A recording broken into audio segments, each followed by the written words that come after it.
Hey everyone, I sincerely appreciate your support. If you enjoy my audiobooks, I would be truly grateful if you could subscribe to the channel. And if you'd like to support even further, you're welcome to become a Patreon member, where you can access audiobooks of novels as long as they are freely available on the internet. Your kindness and support mean so much. Thank you. With 20 minutes left, Bai Mu used best friend's help to summon the witch. The current map was a skyscraper. He had just taken a leap of faith from the third floor, and the petite witch appeared on the deserted street. The witch only reached Bai Mu's waist. Compared to Lucy, the witch seemed a bit more rigid. She could not engage in complex communication with Bai Mu and could only understand relatively simple commands. When no orders were given, she simply stood by on standby. Since Bai Mu had summoned her without giving her anything to do, she tilted her head back to glance at the building with its black glass curtain wall, then stood blankly in place, staring at Bai Mu's face. Bai Mu picked up the night vision camcorder and aimed it at the witch. "Do you wish to designate the current target as your model?" "Yes," Bai Mu replied, activating the special effect of soul photography. Model designated successfully. When he pointed the lens at the witch, she remained in her daze until he pressed the shutter button. Click. The flash went off, and the witch's limbs suddenly struck a pose. Using her sharp claws, she flashed a peace sign at the camera. Every time Bai Mu clicked the shutter, she struck a different pose. Her movements were completely out of her own control. She did not seem to understand what was happening, her eyes brimming with confusion as her arms and legs moved of their own accord. After taking 10 photos, the witch returned to her dazed state. The control duration was about 10 seconds and could be divided into segments, with each press of the shutter counting as one segment. A series of photos were saved in the camera's memory. Bai Mu walked over and showed the pictures to the witch. She stopped staring at Bai Mu and instead looked blankly at the photos. It was hard to tell what she was thinking, but she gave off a rather simple-minded impression. Feeling that she actually quite liked the pictures, Bai Mu printed the photos and handed them to her. She looked at them for a while longer before tucking the photos into her plush backpack. She had a plush backpack just like Lucy, though hers was noticeably much more worn out. Another 5 minutes had passed. Bai Mu originally wanted to use the witch as a sparring partner, which basically meant using her as a punching bag, but looking at her silly appearance, he could not bring himself to do it. With only 15 minutes left, buying monster editing rights seemed a bit like a waste. After some thought, he reached out to Yen Yu. "Are you free? I have 15 minutes left in this training room. Want to come spar?" Bai Mu asked. The training room allowed players to invite friends up to 4 people for free, while any more would cost extra.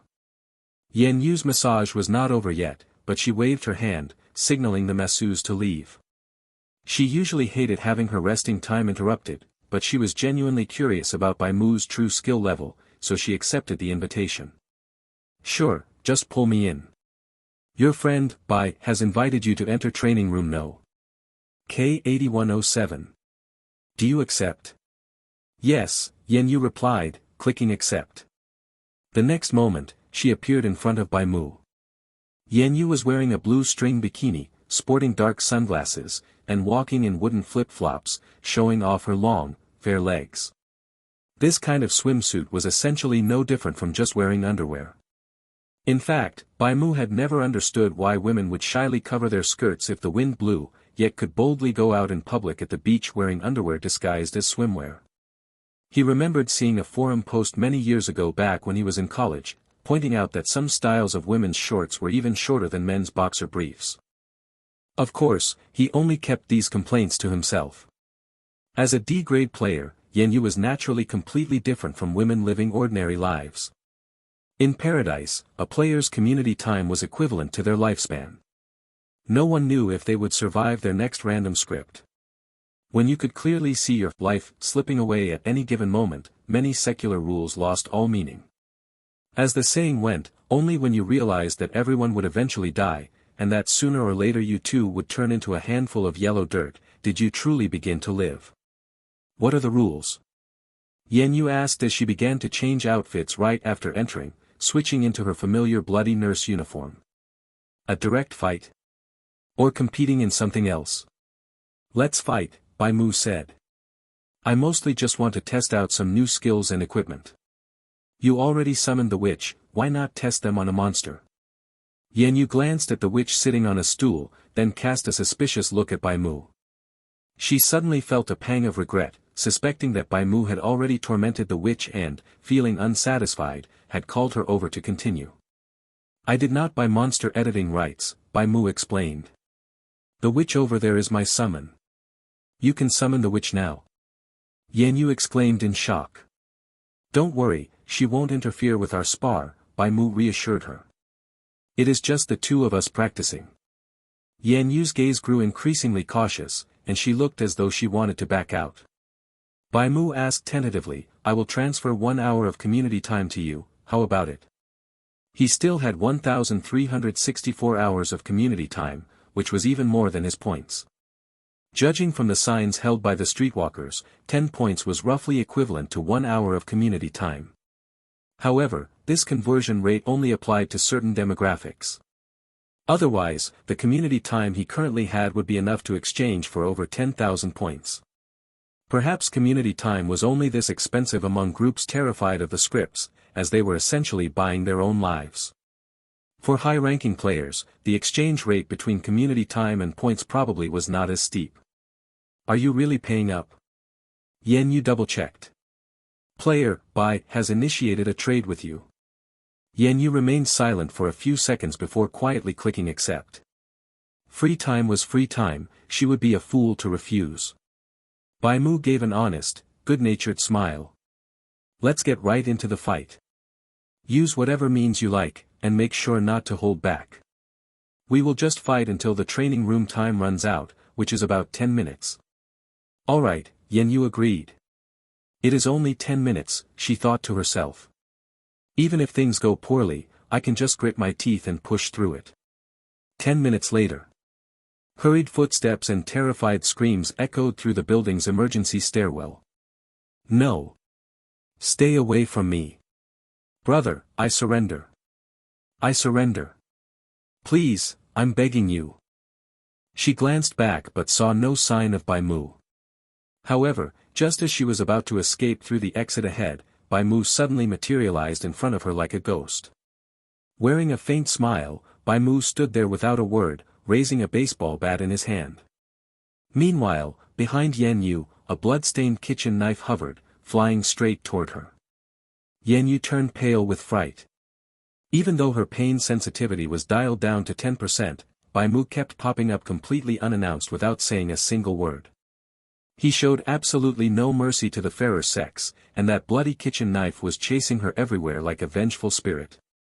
She seriously began to doubt whether she was still in the training room or had been thrown into a script. The thing in front of her was not a human, it had to be some murderous urban legend wearing a human skin, right? The smiling cleaver butcher.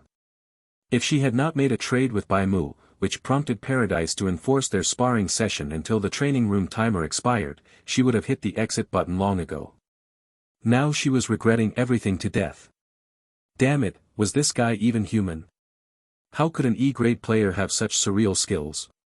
It was as terrifying as dealing with a ghost. Training room session for IDK 8017 has concluded. Initiating teleportation to the community. In the nick of time, the notification from Paradise echoed in Misty Rain Traveler's ears. To her, it was an absolute godsend. A flash of white light blinded her. By the time her senses recovered, she had been teleported to the sandy shores of the community, where gentle waves rolled in one after another. She touched her neck and face. Finding no traces of blood or knife wounds, she finally let out a long sigh of relief. Although she knew perfectly well that all players possessed an invincibility barrier within the community, the experience had still left a lingering psychological shadow. With a touch of resentment, she opened the chat box and sent a message. Don't ever look for me for this kind of good deed again. Bai Mu had also returned to his own room. Truth be told, he hadn't fully satisfied his battle cravings yet. It was rare to find an arena where he could unleash his abilities without any reservations. Furthermore, Misty Rain Traveler was undeniably a high-level player. On the surface, it looked like he had been relentlessly chasing her down, but in reality, he barely managed to inflict any damage. Even without ever seeing the skill description for the hand of Walrider, she had seemingly deduced some of its characteristics. After suffering a setback at the very beginning, she had immediately started darting through the building's labyrinthine stairwells and rooms. Since Bai Mu couldn't see her, he basically had no way to launch an attack. She had likely been frightened by the floating kitchen knife. If she had been a bit bolder and turned around to cross blades, she would have realized that the chopping force behind the knife wasn't actually that strong. Given her physical attributes, she could have easily knocked it away. Through this extended pursuit and skirmish, Bai Mu truly experienced the practical limitations of the hand of Walrider in combat. The ability was only optimal for an initial sneak attack.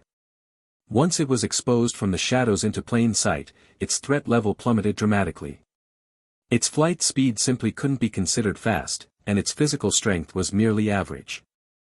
Moreover, he could only play around like this in a training room where stamina was infinite. If he were in a real script, he would have to carefully calculate his stamina consumption. Draining 1% per second was no small amount. Normally, it would be best utilized as a supplementary tool. If he genuinely wanted to use it for backstabbing, he had to aim for a one-hit kill. All things considered, Misty Rain Traveler had still made an indelible contribution toward helping him test his new skill. Bai Mu typed into the chat box, "Thanks for the help.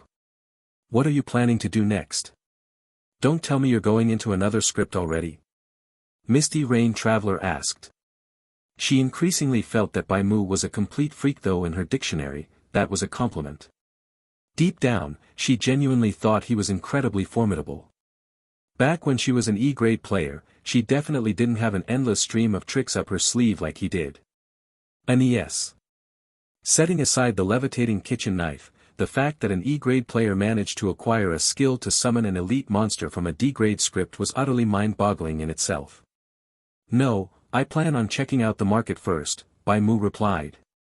"Want to go together?" "I actually have some business at the market as well," she offered. "Sure," Bai Mu agreed. Since it was his first time visiting the trading market, having an experienced person accompany him was definitely a good thing. In his mind, Misty Rain Traveler was quite reliable. After all, back when he had to explore Lucy's house, she was the only one who volunteered to go with him. Thus, the two formed a party and entered the player market together. You have entered the trading market. Current zone number, 203. Number of players in zone, 8,753. Every time someone entered the market, they would be assigned to a random zone based on their player rank. A single zone could accommodate a maximum of 10,000 people. Once full, a new zone would open up. Players could also manually select their zones. High-level players could choose to enter lower-level zones, but low-level players could not access higher-level ones. Bustling crowds of players walked to and fro. They wore all sorts of bizarre outfits, and some no longer even possessed a human shape. Most players had their ID, title, and rank floating above their heads. These were display options that could be toggled at will. Since the two of them consisted of one D-grade and one E-grade player, the zone they were assigned to was primarily populated by D-grade and E-grade individuals. It was nearly impossible to spot anyone of a higher rank. Bai Mu had mainly come here to check the prices of class change items, and also to sell off the Murkoff pistol he had drawn. Within the market, there was an auction house feature. Players could toss items from their inventory into the auction house to be listed, allowing anyone entering the market to search for them. However, if the item successfully sold, Paradise would take a 5% transaction fee. If one didn't want to pay this fee, they could opt for direct face-to-face transactions in the free trade zone. This area was extremely lively, filled with the constant clamor of haggling. As long as a player found an empty stall, they could display whatever they wanted to sell. Passers-by could immediately see the price and the item's effects. Bai Mu and Misty Rain Traveler casually strolled around for a bit but didn't spot anything of interest. They also didn't find anyone peddling class change items. It seemed those things were exceptionally rare. He did manage to search up some class-related items in the auction house, some of which he was rather interested in, but he simply couldn't afford them with his current points. Furthermore, he didn't meet their class change requirements. For instance, an item named Ghost Swordsman's Proof cost a whopping 3,000 points. Name, Ghost Swordsman's Proof. Type, Special Item. Quality, Rare. Effect, upon binding this item, obtain the profession, Apprentice Ghost Swordsman. Binding requirements, base strength greater than 30 points, possesses the special status, Ghost Hand. Note, today is yet another day full of hope. One glance was enough to tell this was a combat-oriented profession. However, the binding conditions were outrageously high for the current Bai Mu. It required 30 points of base strength, whereas his base strength was only at 16. Even factoring in the bonuses from his title and the piggy plushie, he only reached 24 points. As for how to obtain that Ghost Hand status, it was a complete mystery. The rest of the various class change items all came with their own respective prerequisites. After browsing around, he finally understood, any class change item listed in the auction house inevitably had restrictions, and usually quite demanding ones at that. The acquisition difficulty for these types of items was inherently high to begin with. They were generally only produced as rare drops for high-level players in high-level scripts. Naturally, if the finder could use the item, they would just keep it for themselves, only the ones they couldn't use would be put up for sale. I'd better just use that press badge myself, Bai Mu concluded after getting a feel for the market. At the same time, he listed the Murkoff pistol he had obtained from his treasure chest in the auction house. He priced it at 800 points, which was roughly 50 points lower than the market average, hoping for a quick sale. Afterward, he had intended to purchase some basic daily supplies like water and food from the auction house just in case of an emergency. But upon hearing this, Misty Rain Traveler offered him a suggestion. If you just want basic supplies, I actually have an avenue for that. She pulled out a train ticket. The destination printed on it read, Baika Town. Name, the Forensic Doctor's Ticket. Type, Special Item. Note, an unused train ticket. Upon use, it unlocks the community roleplay script Everyday Life in Baika Town. A maximum of 2 players can participate in this script. Actually, I came to the market just to retrieve this thing, Misty Rain Traveler explained. It's an item I got from a script a while back. It's been listed for quite some time, but it seems no one is interested. How about the two of us just use it? I seem to recall that roleplay scripts place restrictions on a player's skills and equipment, right? Bai Mu asked. When he previously used the key to the garden, he had experienced having his attributes, skills, and gear restricted. However, he had practically been dirt poor at the time, so the restrictions hadn't really mattered. This is a community roleplay script, Misty Rain Traveler clarified. How should I put it? It's a completely harmless kind of script. Players basically won't encounter any life-threatening dangers, and even if you do die inside, it doesn't matter. You'll simply be sent back to the community. However, participating in this kind of script requires a sufficient amount of community time. This admission ticket demands 240 hours of community time, which equates to 10 days. The time we spend inside will also slowly drain our community time. If we die early and get kicked out, the time we paid up front won't be refunded. I didn't use it before because I figured I probably wouldn't be able to clear it by myself. After all, it's a forensic doctor's ticket. I don't really understand anything about autopsy procedures or corpse identification, so I thought I might as well sell it for points. But I get the feeling you're actually quite knowledgeable in that field. Are you interested in giving it a try? She waved the ticket teasingly in front of Bai Mu. What are the rewards like?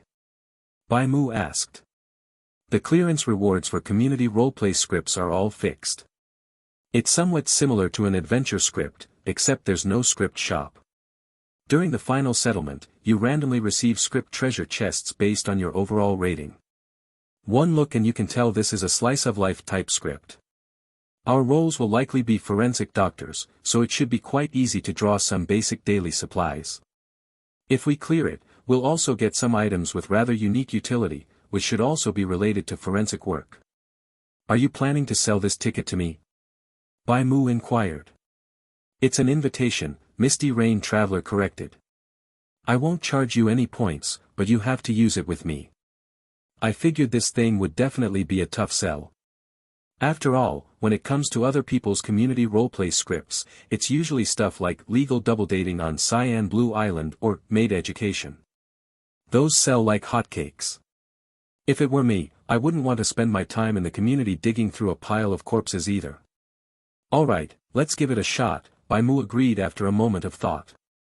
He felt he was just about fed up with all the bloody and perilous scenarios anyway. Taking a chance to relax wouldn't be a bad idea, and sacrificing 240 hours of community time was perfectly acceptable. Though I can't guarantee we'll definitely clear it. That's fine, I trust you. Misty Rain Traveler chuckled. Is there anything else you need to prepare? Since we're already in a party, should I just start it? Give me a second, Bai Mu replied. He took out the press badge and chose to bind it. You have bound the press badge and acquired the profession reporter. Please check the profession tab for detailed information. Alright, let's go, Bai Mu announced. Misty Rain Traveler nodded. Detected that your teammate, Misty Rain Traveler, has used the special item, the forensic doctor's ticket. 240 hours of community time have been deducted. Teleporting now. You are currently participating in multiplayer mode, roleplay. Script name, Daily Life in Baika Town. Current script danger rating, F grade. Playing script introduction now. The clatter of a train rattling along the tracks filled his ears as a cutscene unfolded before Bai Mu. You are a recently graduated postgraduate forensic doctor. Due to an emergency draft, a new batch of forensic doctors is urgently needed to relieve the pressure on the Baika Town police force. However, your classmates have all shunned this place. In the end, only you and one other classmate are willing to take up the post at the Baika Town Police Department. Hearing the news of your arrival, the police department sent a warm welcome via email and specially mailed you the train tickets. As promised, you boarded the train. You took a short nap. When you open your eyes, you find your destination right outside the window. As the announcement echoes over the PA system, you know you will soon arrive at your final stop. This is a roleplay script.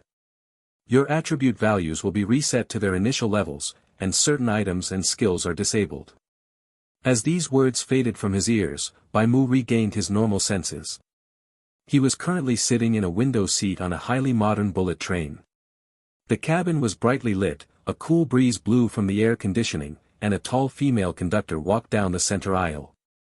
Sitting to his right was Misty Rain. He noticed their seats were exceptionally spacious and comfortable. They could even recline fully flat, turning into something as large as a bed where they could completely stretch their legs. Are these business class seats?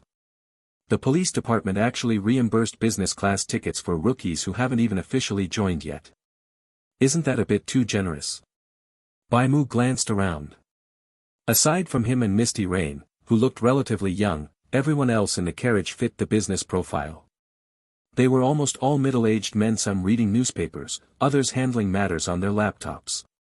Uniformly, they wore polished leather shoes and formal suits. The carriage was unusually quiet. No one was speaking, and even the conductor kept her voice to a whisper. This prompted Bai Mu and Misty Rain to consciously maintain their silence as well. They exchanged a look, wordlessly agreeing to observe their surroundings independently. Bai Mu noted the text on the newspapers was in Japanese. Baika Town certainly sounded like a Japanese location. He found he could completely understand the Japanese text on the pages, which featured a news report about a murder case. The location was none other than Baika Town. So this is a Japanese police procedural setup. Bai Mu gathered the information. This script seemed quite peaceful.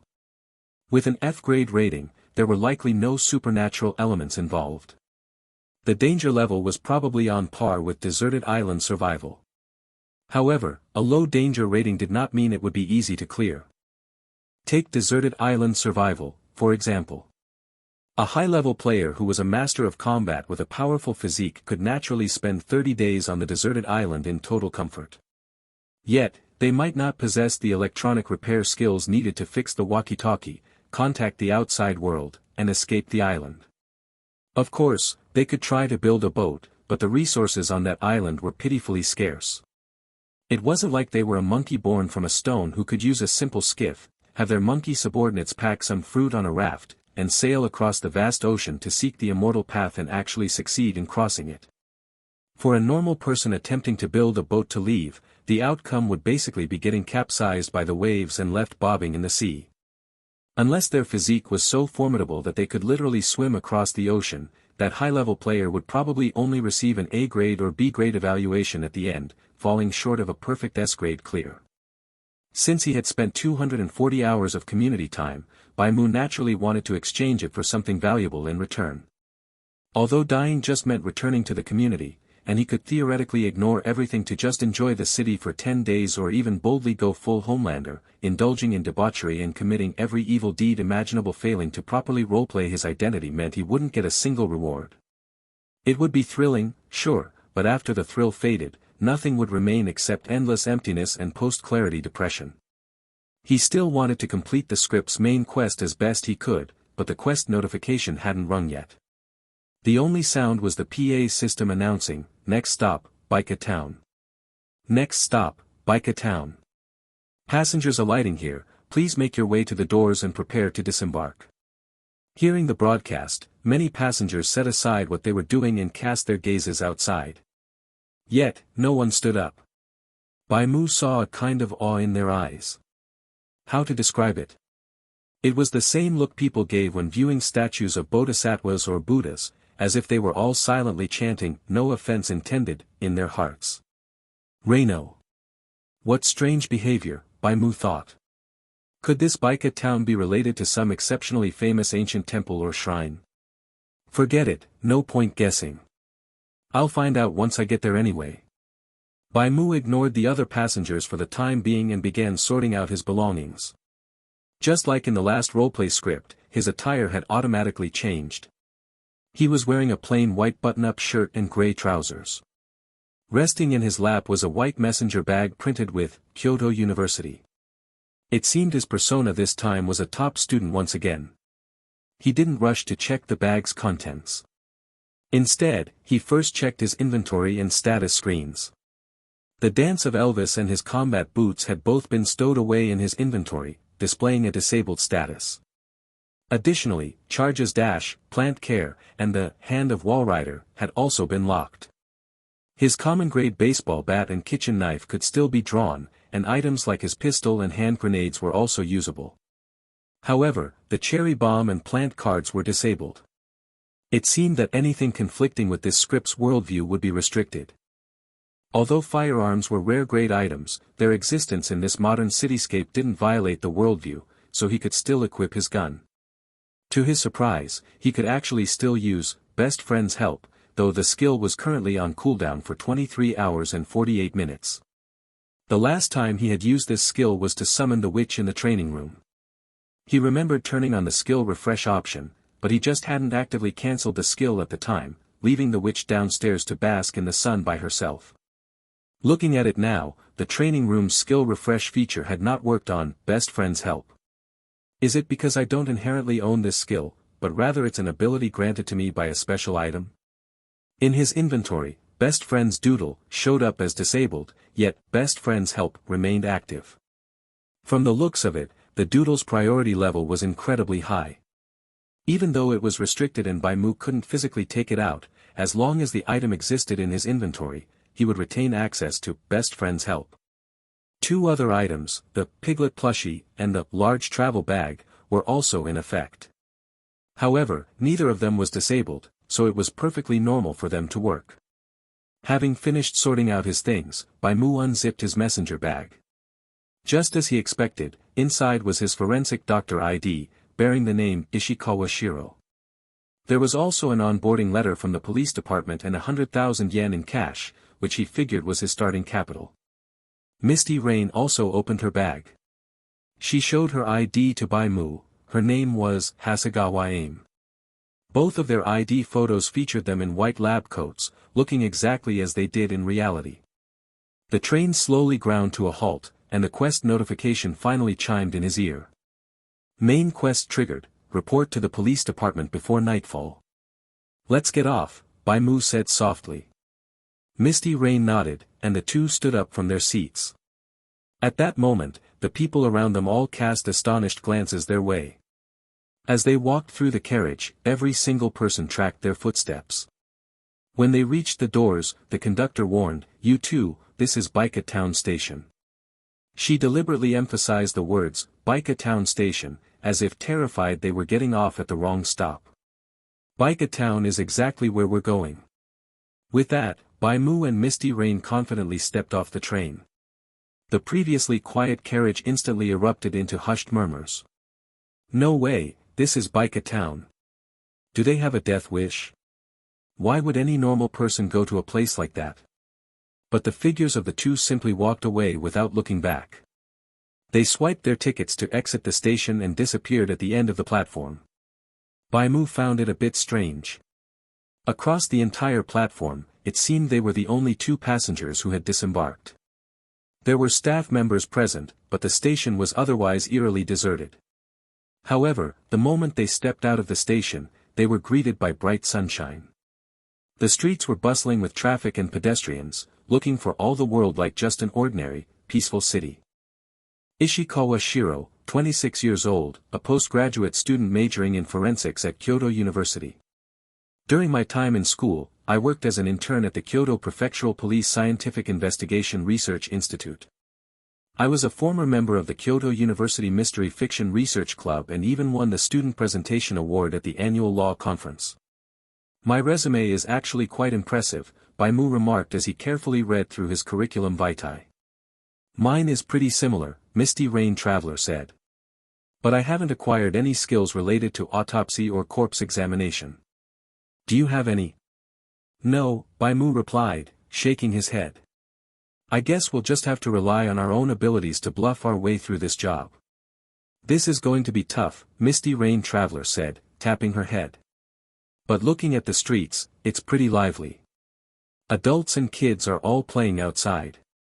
It doesn't look like there's a serial killer running around murdering people. I hope we don't get too many cases after we join. Without any corpses, we won't expose ourselves. It's highly unlikely that no one will die, Bai Mu said, closing his resume folder. The script's introduction explicitly stated that we are forensic doctors drafted in for an emergency due to a shortage of police manpower. In these 10 days, we have to solve at least one case. Or perhaps, there's already a backlog of cases waiting for us. What should we do then? Misty Rain Traveler asked. Are we supposed to look up technical terms online and just forge an autopsy report? That's not out of the question, Bai Mu replied. But we still need to head to the police headquarters, assess the specific situation, and improvise as we go. I suppose that's our only option, Misty Rain Traveler agreed with a nod. Anyway, let's go report in at the police headquarters first. Let me see, there seems to be a map on the offer letter. We should head this way. Misty Rain Traveler figured out the right direction, and the two of them headed toward the police headquarters to report for duty, following the requirements of their main quest. They walked to the nearest subway station. Taking the subway would take them directly to the police headquarters. Along the way, Bai Mu observed the surrounding buildings and layouts. There were telephone booths spaced out along the street, many of which were in use. The pedestrians passing by were almost all holding old-school push-button phones.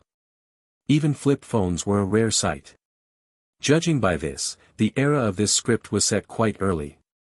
Inside their respective satchels, he and Misty Rain Traveler each had a small mobile phone. However, they lacked internet access and could only be used to make calls and send text messages.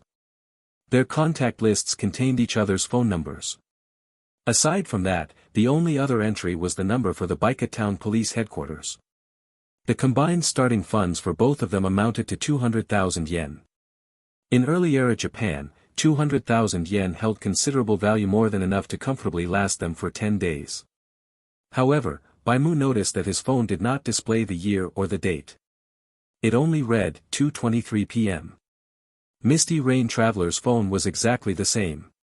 They could only see the current time, but not the specific year or date. "Excuse me, sir," Bai Mu said, stopping a passing pedestrian. "Could you tell me what today's date is?"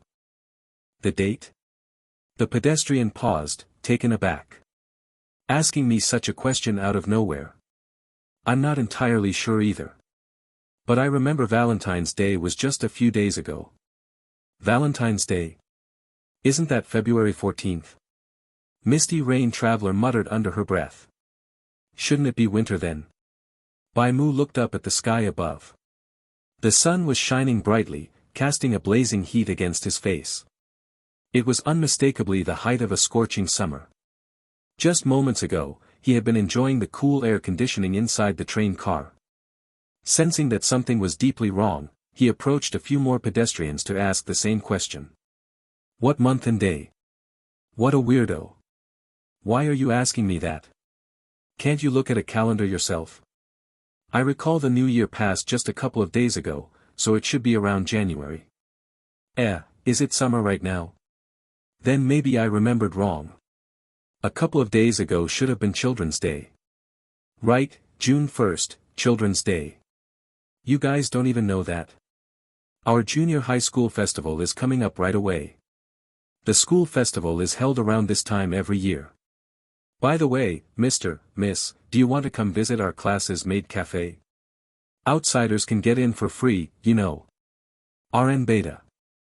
They asked 12 people in total. Every single date and year given was vague and completely contradictory. Some claimed they had just celebrated Valentine's Day, while others said they had gone to the temple to pray for the new year just yesterday. These chaotic testimonies left Misty Rain Traveler's head spinning. At first, she had tried to calculate the timeline using pen and paper, but all those dates had quickly turned into a tangled, nonsensical mess. Are the residents here just completely devoid of memory? Misty Rain Traveler couldn't help but complain. Do they all have Alzheimer's? To some extent, saying they have Alzheimer's isn't wrong. Baika Town likely has a rule that prevents its residents from perceiving the accurate time within this script, Bai Mu replied. Could it be that the timeline here is completely jumbled? Misty Rain Traveler furrowed her brows. Like it's winter one moment and summer the next. Suddenly thinking of something, Bai Mu pulled out his phone. How much time has passed on your phone? 13 minutes, Misty Rain Traveler answered. Why? Hasn't it been 13 minutes on yours? How much time do you feel has passed for us? Just about 13 minutes or so. Misty Rain Traveler looked over at him in confusion. What exactly did you discover? I have a skill that shows its cooldown timer, Bai Mu explained. From the moment we entered the script until now, that cooldown has only decreased by 2 minutes. Misty Rain Traveler froze in surprise. The flow of time in this script is different from the true flow of time. Bai Mu's phone screen went black. The ratio is about 10 to 1. For every 10 minutes we experience, only one actual minute has passed. It's not just the residents' perception that's confused in Baika Town, the timeline itself is likely a mess. This script might appear to last only 10 days on the surface, but for the players participating in it, that duration should be multiplied by 10 meaning 100 days. 100 days. Misty Rain Traveler gasped, suddenly unsure if she had struck gold or drawn the short straw. If calculated by community time, she figured she had definitely profited, and massively so. This was equivalent to expanding 240 hours of safe time into 2,400 hours. However, she also felt that beneath the seemingly peaceful surface of Baika Town lurked a spine-chilling eeriness. It was as if a coercive force was invisibly manipulating everything from the shadows. She had a sinking feeling that if she stayed here for too long, she would be assimilated by that unseen power. One day, she might even forget who she was. Is the danger level of this place really only F grade? The danger rating shouldn't be a lie, Bai Mu replied. But I feel that only the life-threatening danger is F grade. As for everything else, it's hard to say. It's better to stay vigilant. Since Baika Town operates on its own independent temporal rules, it's highly likely that there are other inexplicable rules hidden elsewhere. We definitely shouldn't treat this place like an ordinary Japanese city. So, what do we do now? Are we still sticking to the original plan and reporting for duty at the police station? Misty Rain Traveler asked. It should be a while before it gets dark. Do you want to look around somewhere else first to gather some information? Let's go report to the police headquarters, Bai Mu said, continuing toward the subway station. Don't put too much faith in the schedule on your phone. The time rules in this place are far too strange. Since Children's Day and Valentine's Day can run consecutively, the afternoon could very well transition directly into midnight. We are joining as forensic doctors, not being locked up in a detention center as criminals. There will always be opportunities to come out and look around. At the very least, there will be times when we need to go out to examine corpses. The script has only just begun, there is no need to rush things right now. True, Misty Rain Traveler conceded, convinced by Bai Mu's reasoning. The two arrived at the subway station as originally planned.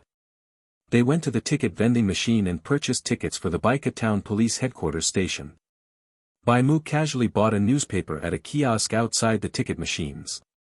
Tucking it under his arm, he waited in front of the station with Misty Rain Traveler.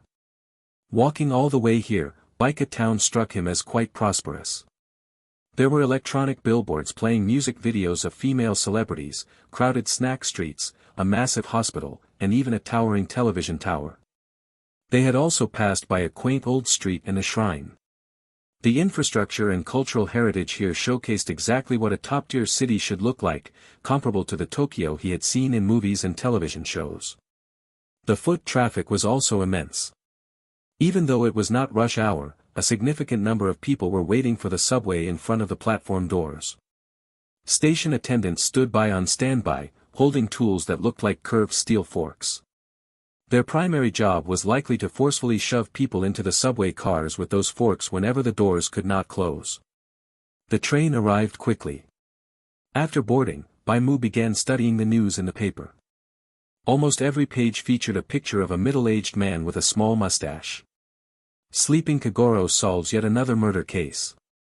Hot Spring murder case. See how the great detective Kagoro uncovers the grudges within. He dominated all the headline sections. In this era, newspapers and television were the primary sources of public information for the masses, meaning these headlines carried significant weight. Wherever this man named Muri Kagoro appears, a murder case follows. Isn't that a bit too coincidental?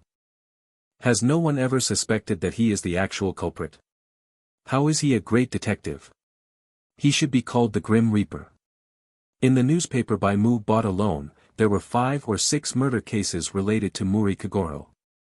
Furthermore, from the cursory glance he had taken at the kiosk, almost every single paper displayed a large portrait of this man. By that calculation, he was connected to dozens of murder cases at the very least. The newspaper in hand also documented the progression of these events. This great detective was not invited to crime scenes after the incident occurred. He was either already on his way to a location before a murder happened or had already arrived at the destination. This person is very likely the protagonist of Baika Town, Bai Mu thought to himself. No matter how one looked at it, Muri Kagoro was inextricably linked to the core of the script. There might even be hidden side quests associated with him. RNBS. Bai Mu silently memorized the face and folded the newspaper away. Now, he finally had some free time to study his newly acquired profession. Opening his attribute panel, he saw the word reporter already listed in the profession column. Clicking on it revealed a detailed introduction. Profession name, reporter. Level, 1. Skill points, 1. Please click here to view the profession skill tree. Bai Mu opened the skill tree. It was a branching diagram extending from the bottom up. At the very bottom, there were only 3, 0/1.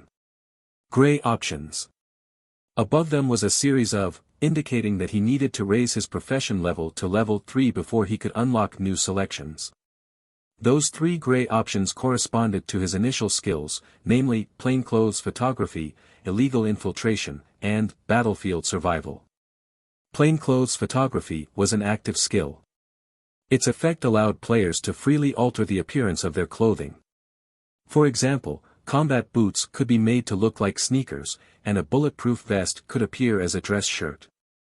Only clothing-type equipment could have its appearance changed, and the original attributes of the gear would remain unaffected. Illegal infiltration was a passive skill that enhanced the effectiveness of all stealth-type skills and lowered the player's overall presence. Battlefield survival was also a passive skill. Its effect increased the recovery rate of the player's health and stamina. It seemed that unlocking a profession was equivalent to gaining a complete skill tree system. However, specific skill points were required to unlock the corresponding skills. When Bai Mu accepted the profession, he had received a single skill point, so he could only unlock one skill for now.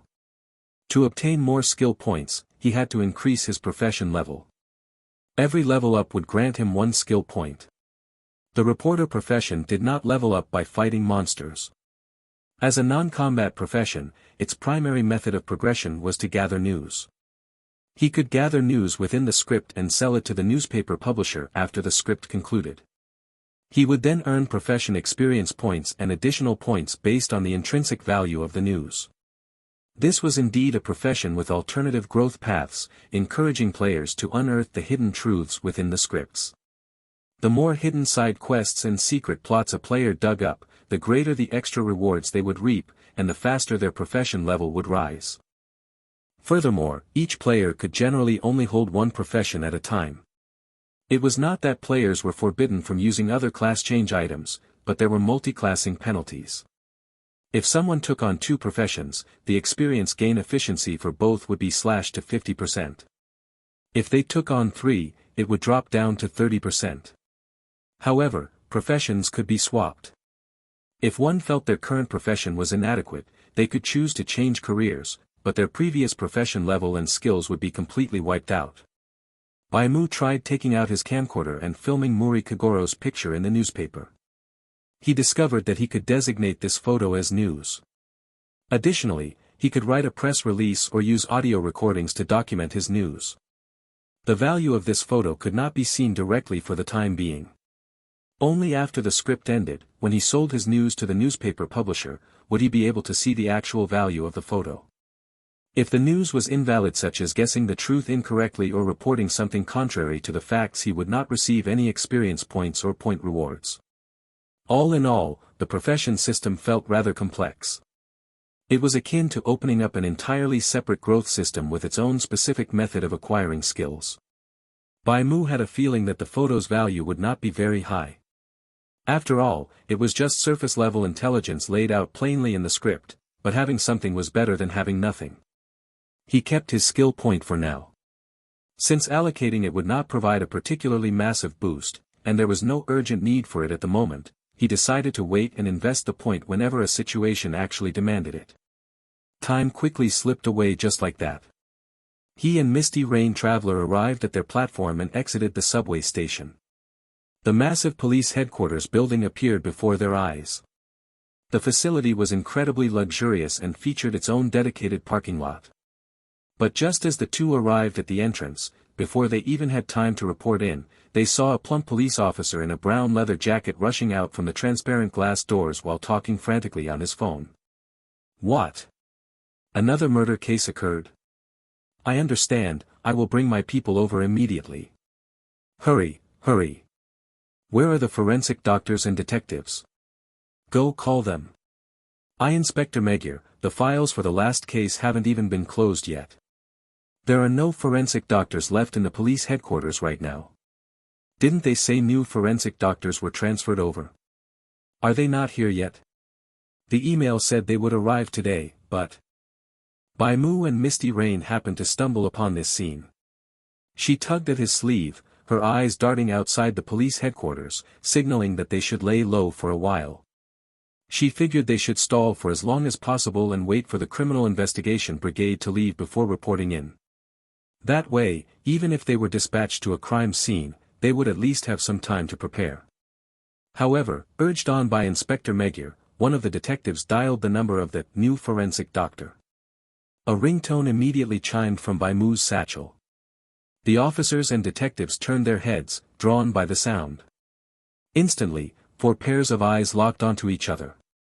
Inspector Magyar, that's them, the detective exclaimed, pointing at the pair with a look of pleasant surprise. What are you smiling for? Inspector Magyar snapped, slapping the man's hat. Hurry up and welcome them. Oh. The detective scratched his head and walked over, looking slightly aggrieved.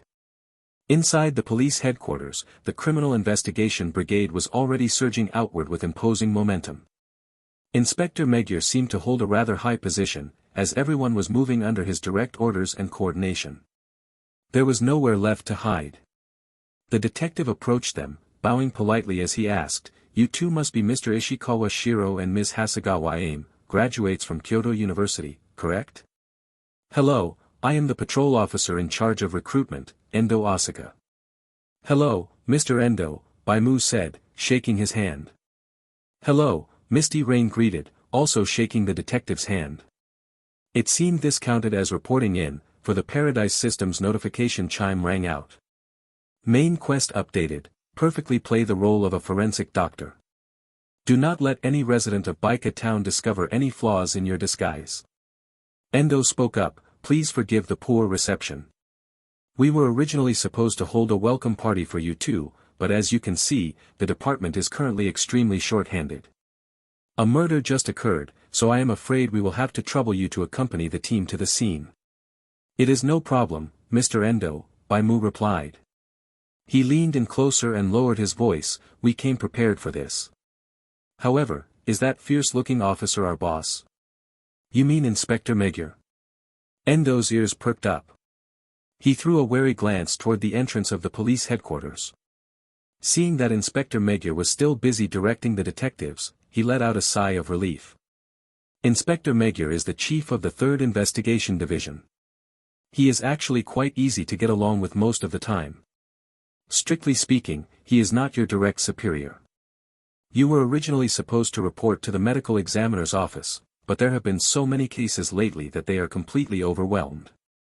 The department is essentially empty right now, which is why I was temporarily assigned to receive you." "Understood," Bai Mu nodded. "Let us skip the idle chatter, then," Endo said.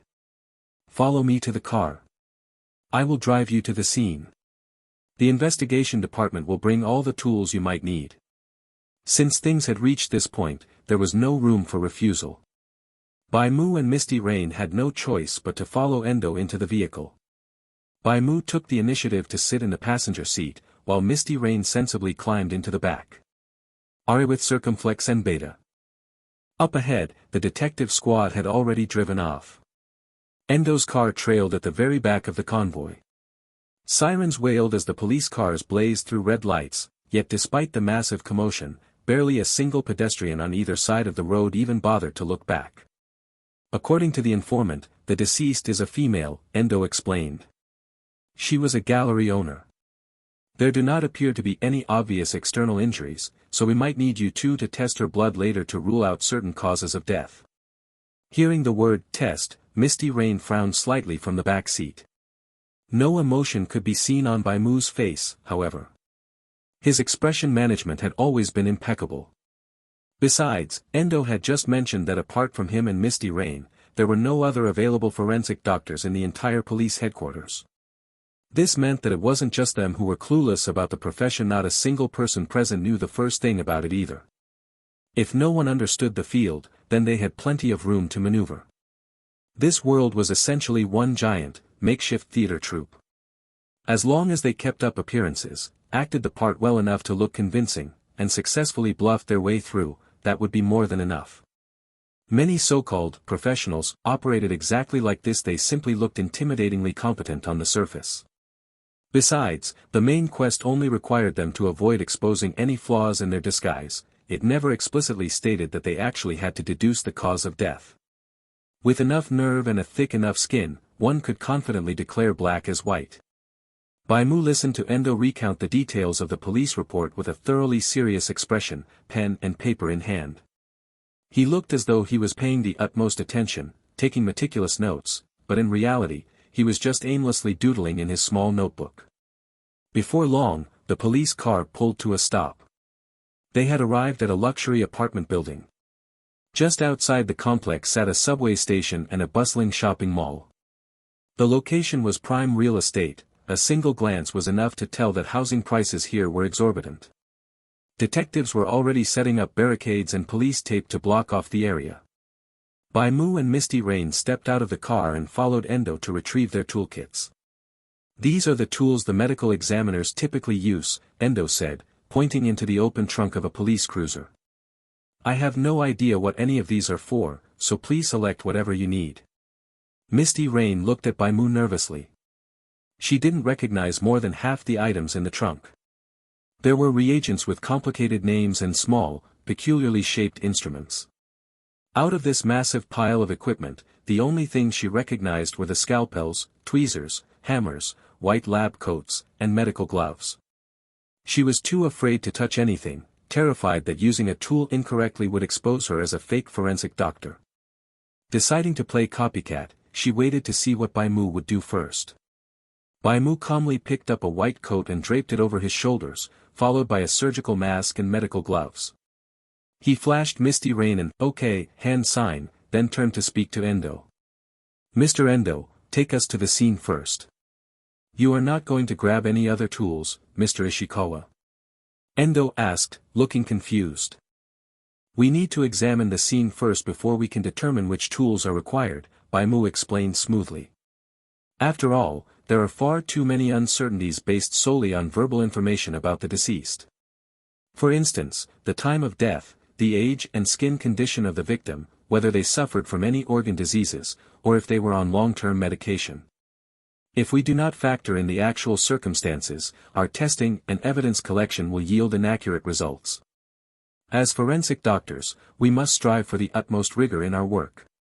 Therefore, we must base our judgments on the physical reality of the scene. That makes perfect sense. Endo wore an expression of sudden realization. Then, without further ado, I will take you to the scene immediately. Misty Rain had already followed Bai Mu's lead and changed into her gear. From an angle where Endo couldn't see, she shot Bai Mu a thumbs up. Never mind Endo, even she felt like Bai Mu was a seasoned professional after listening to that speech. The two followed Endo past the police cordon. Endo introduced them to the other officers along the way, allowing them to familiarize themselves with everyone's faces. They took the elevator to the very top floor of the apartment building, where a crowd of officers had surrounded a particular room. They finally laid eyes on the deceased. It was a well-lit studio, featuring a canvas with a half-finished painting of sunflowers resting on an easel. The victim lay collapsed in front of the easel, a paint-stained brush still clutched in her hand. Inspector Magyar, the forensic doctors are here, Patrol Officer Endo reported. Inspector Magyar nodded. It's Ishikawa and Miss Hasegawa, right? The others have already introduced you. I'll leave the corpse examination in your hands. Do we have the deceased's detailed background and medical history, Inspector Magyar? Bai Mu asked. We do, Inspector Magyar replied. I've already had the patrol officer who summoned the suspects fetch the files, but it will take a little while to bring the information back. All right, we will conduct a detailed test and examination once the files arrive, Bai Mu said. Inspector Magyar nodded. Just follow your standard procedures. If you need anything, just ask Endo. Since you are new here and unfamiliar with how things work, I've assigned him to be your assistant. Understood, Bai Mu replied. After saying that, Inspector Magyar turned his head to speak to someone else. The famous detective, Mori Kagoro, the man who constantly dominated the headlines, was indeed present at the crime scene once again. Kagoro, my old friend, why is it you again? Inspector Magyar grumbled. Spit it out, what brilliant insights do you have this time? If you ask me, you guys are just making things too complicated, Inspector Magyar, Mori Kagoro declared casually.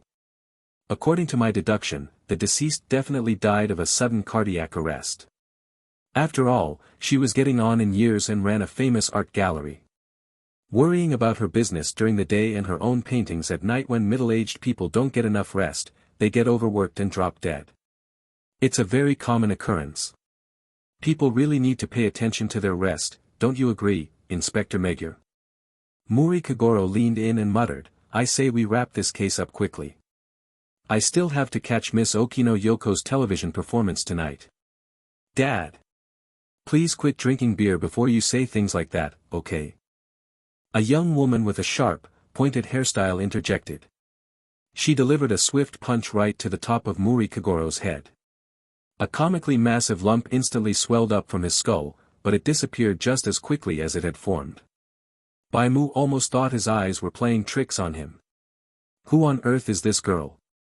Bai Mu had not seen this person in the newspapers. He had never seen such sharp bangs before, it literally looked like she had a horn growing out of her head. And this hairstyle is a bit too unique, Bai Mu thought. But how come Muri Kagoro is so different from what I imagined? He seems like a comic relief character, a bit foolish. His gaze swept over the people outside the police force. Besides Muri Kagoro and his daughter, there was also an elementary school boy wearing glasses. The boy's outfit was also quite distinct. He wore white sneakers, a wristwatch, a blue school uniform, and a red bow tie around his neck. He looked even younger than Lucy. He was wandering around the room all by himself, occasionally crawling on the floor, sniffing around here and there. When he noticed Bai Mu's gaze, he froze for a moment, flashed a very forced smile at him, and then scurried behind the sofa with his hands behind his back, doing who knew what. At that moment, Muri Kagoro's daughter seemed to sense something. She marched behind the sofa and lifted the schoolboy up with a single hand. Don't cause trouble for everyone, Conan. He, I know, ran. Bai Mu had a strong sense of déjà vu, as if he were on a television set. All these scenes and elements felt deliberately engineered. How should he put it? It was like one of those soap operas where you could watch hundreds of episodes and every single one followed the exact same formula, with every character saying the same lines and doing the same things. It was painfully obvious that Muri Kagoro's trio had a completely different vibe compared to the police officers. Of course, Bai Mu kept his suspicions completely hidden. The other police officers at the scene acted like fixed NPCs, just standing around taking photos or standing guard. Therefore, he simply played his role as a forensic doctor, sticking strictly to his designated duties. Bai Mu turned to look at Misty Rain Traveler. She was staring thoughtfully at the schoolboy, seemingly having discovered something. She shot Bai Mu a meaningful glance, but Endo was standing right next to them, diligently playing the role of an assistant, effectively acting as a surveillance camera. There was no way for the two of them to discuss anything outside their assigned identities. After all, if they started chatting about players or the script here, their main quest of playing forensic doctors would likely run into serious complications. It was still unclear what would happen if they broke their character settings, but based on the information gathered so far, Baika Town was an incredibly bizarre place. The characters in this script did not give Bai Mu any sense of reality. They operated under bizarre, distinct rules that defied logic. This was especially true for Muri Kagoro's trio, whose rules completely ignored the laws of physics, like that massive lump that had appeared and vanished in the blink of an eye. Bai Mu felt that if he and Misty Rain did anything contrary to their character settings at such a critical murder scene, it would likely trigger some very unfortunate consequences. For instance, everyone in the room might suddenly lock eyes on them and demand, "What is wrong with these two? Why are they saying such things? Don't they know this is Baika Town? Speak, who exactly are you? Where did the real forensic doctors go?" Then this ordinary script would instantly devolve into a horror script. Misty Rain had clearly realized this as well, so the two of them had no choice but to pretend to examine the corpse. Bai Mu put on a convincing act, peeling back the deceased's eyelids to check her pupils, while Misty Rain stood to the side with a pen and notepad, nodding sagely as she scribbled on the paper. Endo observed them with a deeply earnest expression, sighing in admiration. Truly worthy of being top university graduates. Hearing this, Misty Rain's stoic facade almost cracked. Top university graduates, my foot. What she was actually writing in her notepad was a classic ancient poem about the bright moonlight before a bed looking like frost on the ground. To prevent anyone else from deciphering it, she deliberately made her handwriting incomprehensibly sloppy. Doctors always had their own unique handwriting that only they could decipher anyway. She did her absolute best to write in a way that only she could understand, making the strokes look more like the squiggles on a Taoist talisman. Thankfully, she had a surgical mask covering her face. Otherwise, she was genuinely afraid she would lose control of her expressions. To distract herself, she continued writing poetry. Raising my head to gaze at the bright moon, I behold an X-ray. The two of them roughly inspected the corpse from top to bottom, without any unexpected incidents occurring. That was until the schoolboy named Conan suddenly appeared beside the body. "Mr. Forensic Doctor, have you figured out the time of death yet?" the schoolboy asked. "This isn't a place for little kids to be playing around," Bai Mu said, trying to brush the boy off. "Mr. Forensic Doctor, when I was in Hawaii with my parents, I learned a little bit about corpse identification," the schoolboy chirped. "Judging by the color and shape of the livor mortis, the exact time of death should be between 10 to 12 hours ago. Did I guess right?" Bai Mu narrowed his eyes. There was definitely something wrong with this kid. Whose parents would take their child to Hawaii to study autopsy techniques? He pondered for a moment and realized this had to be a hint from the script. The way the boy had been wandering around earlier looked exactly like someone searching for clues. Could it be that this was a set for a grade school detective? Was this kid named Conan actually the hidden protagonist? Just as he decided to play along and agree with Conan, Misty Rain beat him to the punch. "That's right, little guy. You learned very well," Misty Rain praised. "Oh, wow," the schoolboy suddenly exclaimed in an outrageously forced and exaggerated tone. "That's so weird. 10 hours ago would mean it was around 6 o'clock in the morning. The sun wasn't even up yet. But when we came in and found the body, the lights in the room were completely off. Could it be that this lady was painting in total darkness?" Everyone's attention was immediately drawn to his incredibly dramatic voice. Inspector Magyar froze for a second, then his expression turned solemn as he stroked his chin. "That's true. If the deceased's time of death was 6 in the morning, why would she come to the art studio without turning on the lights? How could she paint without any light?" Muri Kagoro, however, remained entirely unfazed. Instead, he stormed over furiously. "You little brat, running around everywhere again. Stop interfering with the adults' work, you hear me?" Muri Kagoro snatched Conan away just as the detectives walked through the door, bringing 3 suspects with them. Muri Kagoro couldn't help but put Conan down. Conan hid behind Ran, and after everyone's attention shifted to the suspects, he ran off to an unnoticed corner and started messing around again. "Ishikawa, here is the victim's information." Inspector Magyar handed a dossier to Bai Mu. Bai Mu nodded and accepted it. The 3 suspects then lined up in a row, and a detective began the introductions. "The victim's name is Nishizono Misaki, aged 42. According to the security footage we investigated, a total of 3 people have entered and exited Miss Nishizono's apartment over the past 2 days. This is the victim's husband, Nishizono Shinichi. As her husband, he came and went quite frequently. This is the victim's younger brother, Hayakawa Ryosuke. He visited the apartment around 6 o'clock this morning. Additionally, we found a witness statement and security footage of him buying art supplies the previous day at a convenience store 3 streets away. And this lady is the victim's assistant, Miss Tanaka Yuko. She came here at 2 o'clock yesterday afternoon and 3 o'clock this afternoon. Security cameras caught her buying a cup of coffee from the cafe downstairs on both occasions and bringing it up to the apartment. Among them, Nishizono Shinichi and Hayakawa Ryosuke appeared older. Tanaka Yuko was much younger, looking to be in her early 20s, and dressed very fashionably with permed curly hair, silver earrings, and an emerald necklace. Now then, could the 3 of you please explain what you were doing around 6 o'clock this morning, the estimated time of death? Inspector Magyar asked. "Wait, what are you all talking about? Misaki. How could Misaki be dead?" Nishizono Shinichi exclaimed, emotionally rushing toward the corpse. Hayakawa Ryosuke also wore a look of utter disbelief. Staring at the body collapsed on the floor, his face turned deathly pale. Tanaka Yuko froze for a moment, but her reaction was clearly much milder than the other 2. "Calm down, Mr. Nishizono," Inspector Magyar said, stopping the man. "I know you are grieving, but no matter what, your wife's death is an established fact. I hope you will cooperate with our investigation." Nishizono Shinichi fell silent for a moment before quietly stepping back. "Misaki. Her health has always been poor.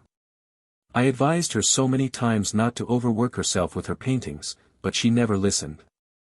She even said I didn't understand her dreams. Nishizono Shinichi slammed a fist against the sofa. Bai Mu silently observed the three of them. On the surface, the prime suspect was Hayakawa Ryosuke. Ever since he walked through the door, his guilty conscience had been far too obvious, much like a child who had caused a massive disaster and was caught by an adult. Muri Kagoro stroked his chin, standing suspiciously in front of Hayakawa Ryosuke. The younger man shrank back, avoiding his gaze.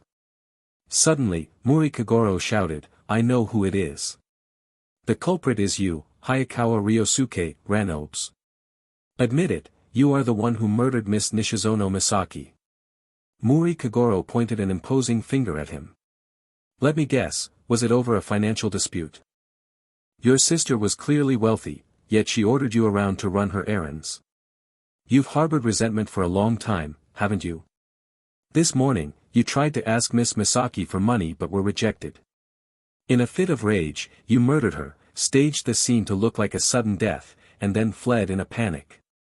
Am I right? Ryosuke." Nishizono Shinichi looked over. "Is this really the truth? When Misaki painted, she always locked the door. Not even I was allowed to disturb her. I remember, you're the only one who has a spare key to the studio, right? And no. It wasn't me." Hayakawa Ryosuke stammered in a panic. "It wasn't me, it really wasn't me. My sister, she suffered a sudden death. When I arrived this morning, she was already collapsed in the studio. If you saw Miss Misaki collapsed in the studio this morning, why didn't you call the police immediately?" Muri Kagoro pressed. "That." Hayakawa Ryosuke stuttered, unable to speak. All the evidence pointed to him as the prime suspect. However, Bai Mu felt this conclusion was unreliable. If one asked why, it was naturally because this was the culprit pointed out by Muri Kagoro. He could tell that Muri Kagoro was set up as a comedic relief character in this scenario. Furthermore, in detective shows, the first person accused of being the killer was almost always innocent.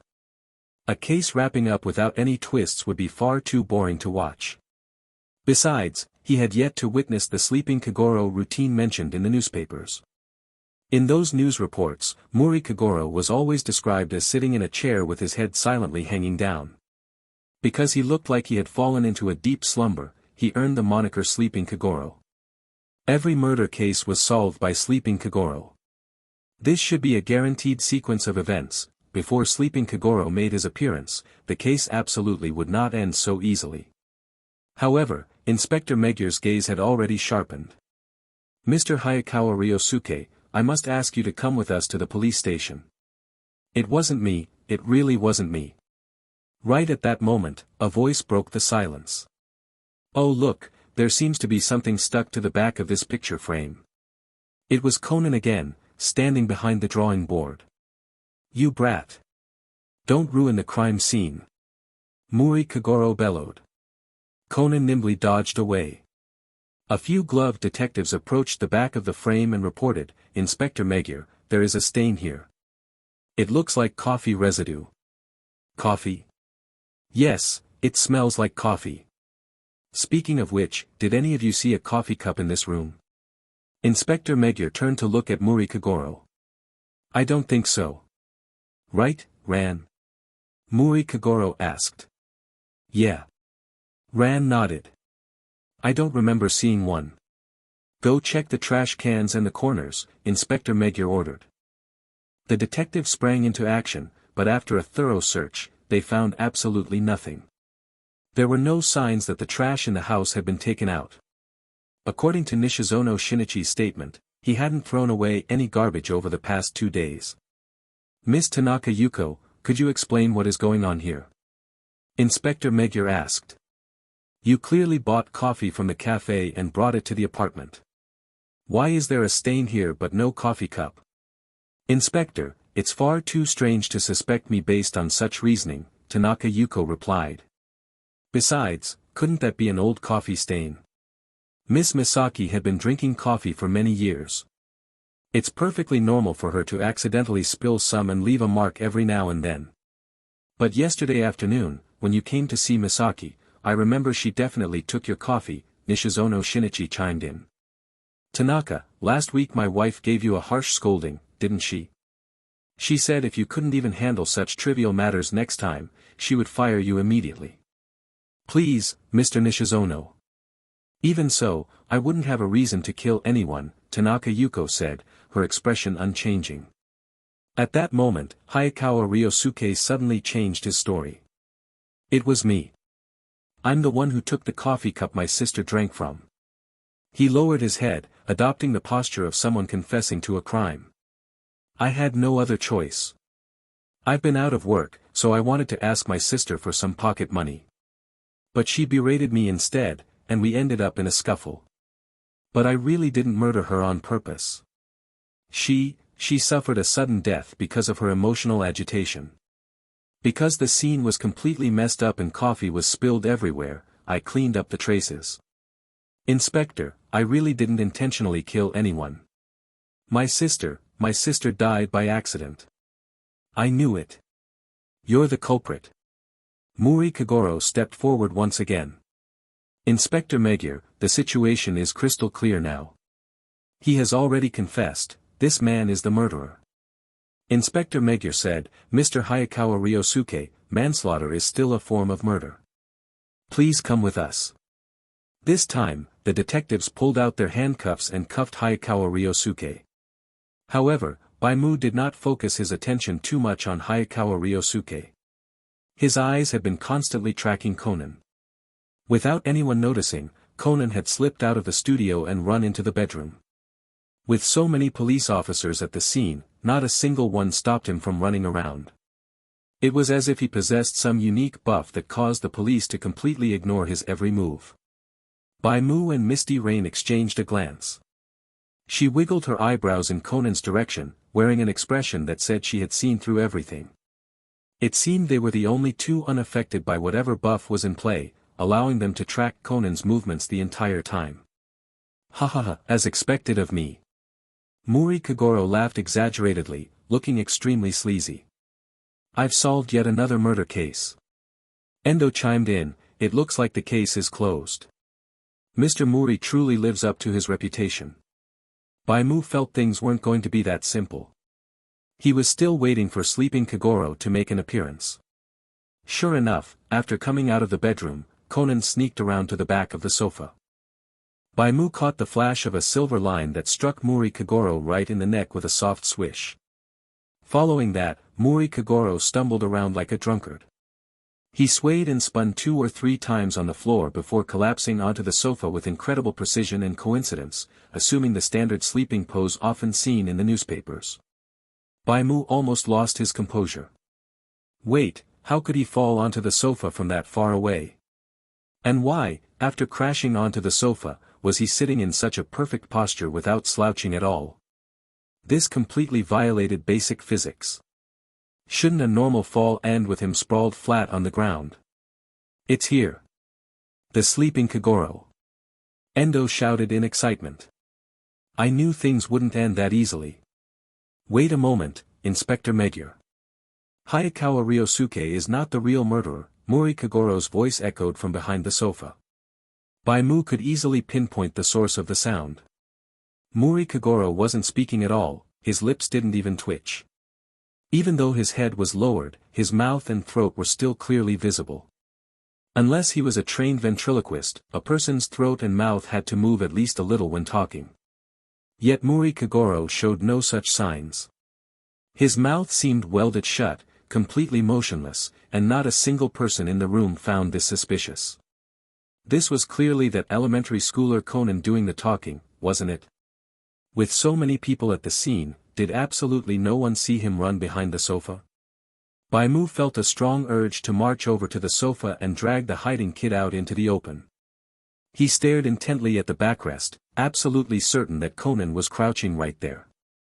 He had probably used a tranquilizer dart or a similar gadget to knock Muri Kagoro out, and was now using some sort of voice changer to mimic his voice and deduce the case.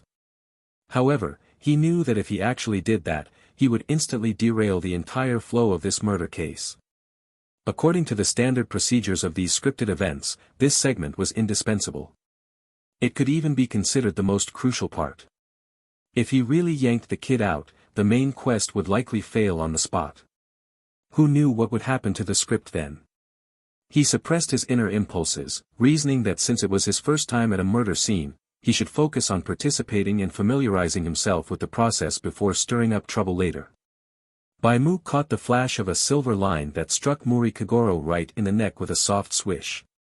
Following that, Muri Kagoro stumbled around like a drunkard. He swayed and spun 2 or 3 times on the floor before collapsing onto the sofa with incredible precision and coincidence, assuming the standard sleeping pose often seen in the newspapers. Bai Mu almost lost his composure. Wait, how could he fall onto the sofa from that far away? And why, after crashing onto the sofa, was he sitting in such a perfect posture without slouching at all? This completely violated basic physics. Shouldn't a normal fall end with him sprawled flat on the ground? It's here. The sleeping Kagoro. Endo shouted in excitement. I knew things wouldn't end that easily. Wait a moment, Inspector Meguer. Hayakawa Ryosuke is not the real murderer, Muri Kagoro's voice echoed from behind the sofa. Bai Mu could easily pinpoint the source of the sound. Muri Kagoro wasn't speaking at all, his lips didn't even twitch. Even though his head was lowered, his mouth and throat were still clearly visible. Unless he was a trained ventriloquist, a person's throat and mouth had to move at least a little when talking. Yet Muri Kagoro showed no such signs. His mouth seemed welded shut, completely motionless, and not a single person in the room found this suspicious. This was clearly that elementary schooler Conan doing the talking, wasn't it? With so many people at the scene, did absolutely no one see him run behind the sofa? Bai Mu felt a strong urge to march over to the sofa and drag the hiding kid out into the open. He stared intently at the backrest, absolutely certain that Conan was crouching right there. He had probably used a tranquilizer dart or a similar gadget to knock Muri Kagoro out, and was now using some sort of voice changer to mimic his voice and deduce the case. However, he knew that if he actually did that, he would instantly derail the entire flow of this murder case. According to the standard procedures of these scripted events, this segment was indispensable. It could even be considered the most crucial part. If he really yanked the kid out, the main quest would likely fail on the spot. Who knew what would happen to the script then?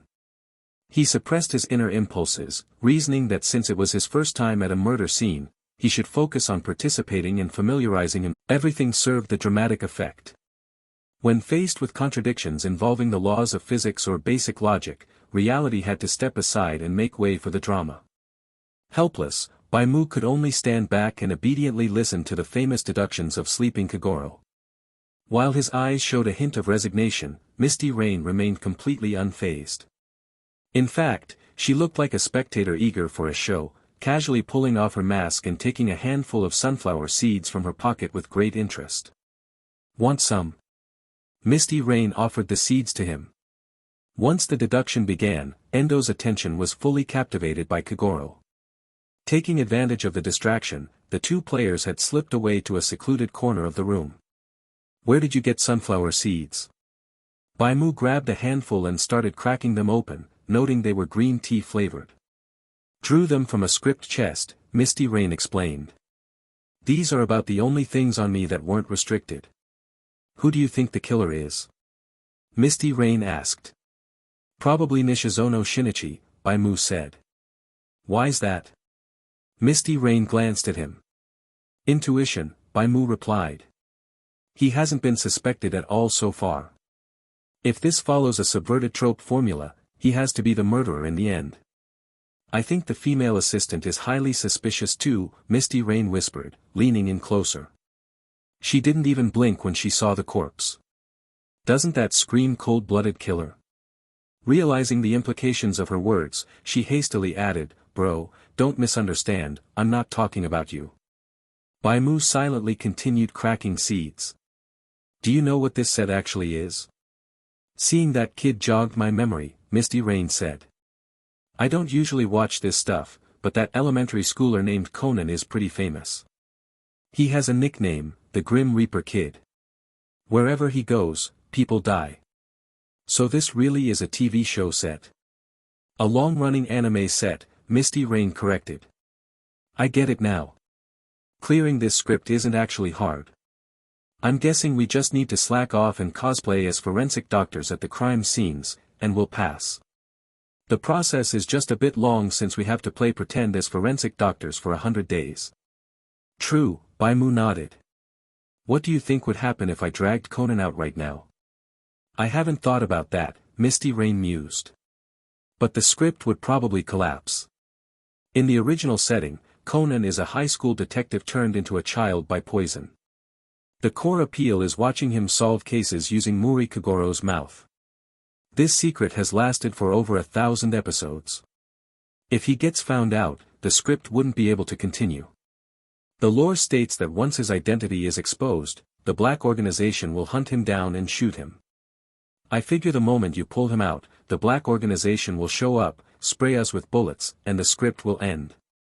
Is that so? Bai Mu nodded. This script is pretty simple. I think we can treat this as a vacation now. Misty Rain cracked her sunflower seeds in a relaxed manner. No one was paying attention to her anyway, all eyes were fixed on Kagoro's famous deductions. Bai Mu narrowed his eyes, reviewing the conditions for the main quest. Play the role of a forensic doctor well, and do not let any residents of Baika town discover any flaws in your disguise. He carefully pondered the meaning of this sentence, sensing a great deal of room for maneuvering. He felt that the requirements for a perfect clear of the script were nowhere near that simple. However, since this case was already drawing to a close, there was nothing left to exploit. He could only wait for the next opportunity. The real culprit is you, Nishizono Shinichi.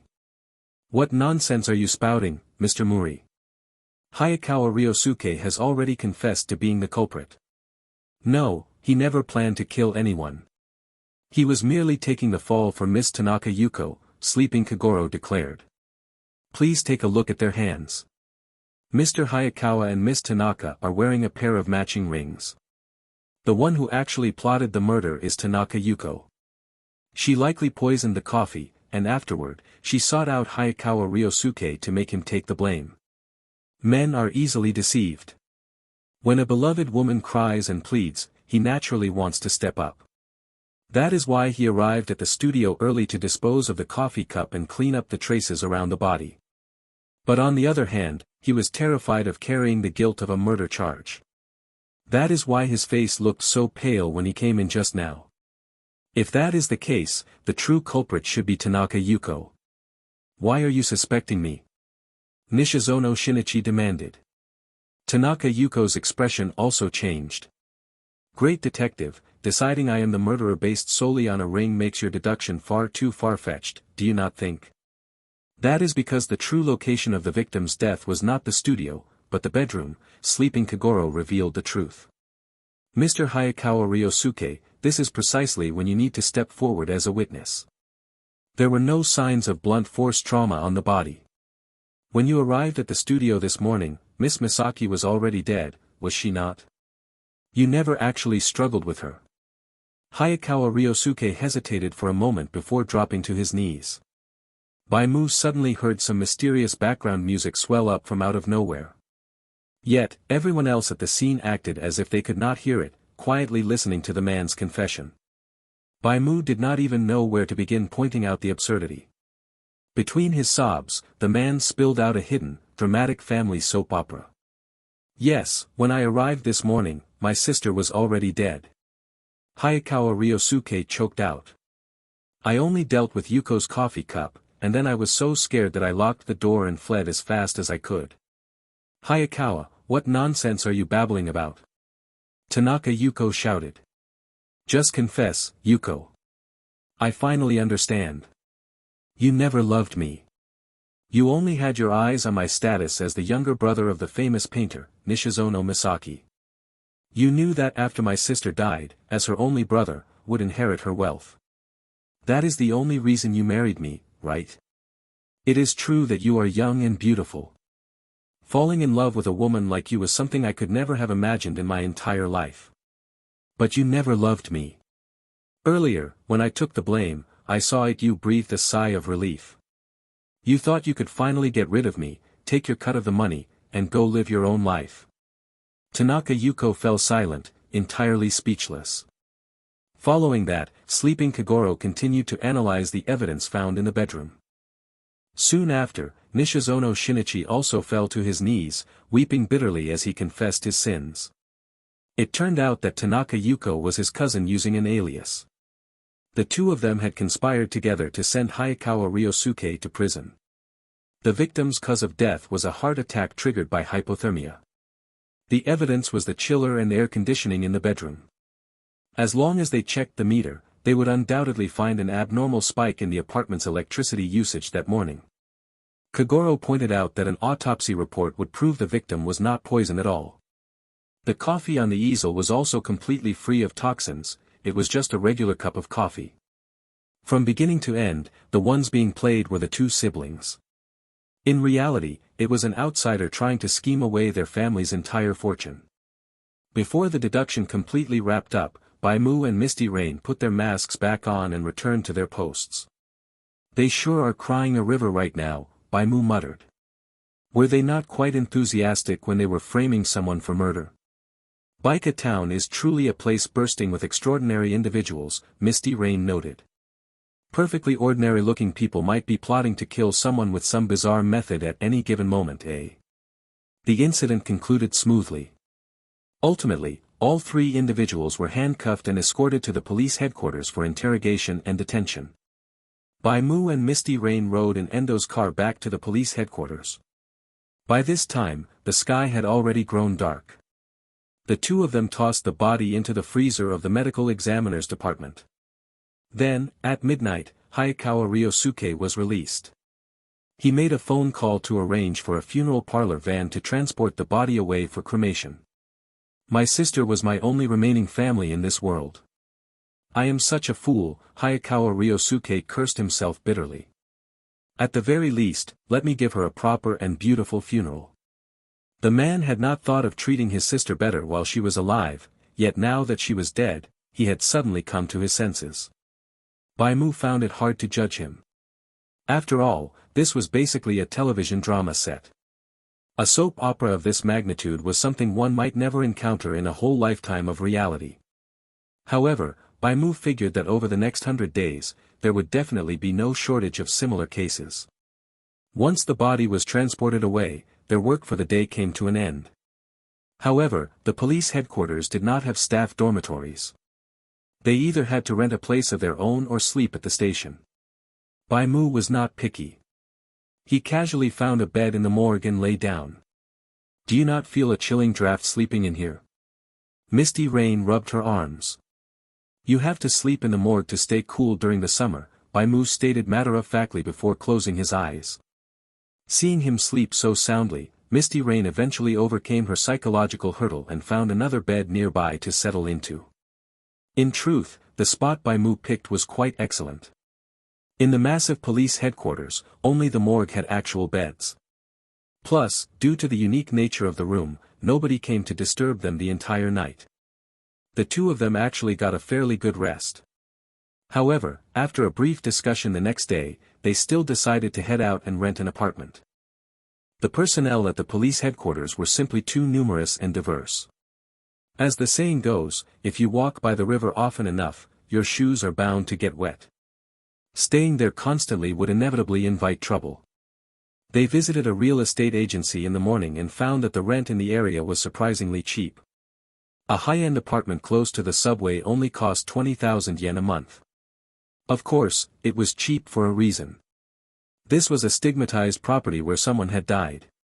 Right over there, some scumbag golfer bludgeoned his model girlfriend to death with a golf club, the agent explained with a bright smile.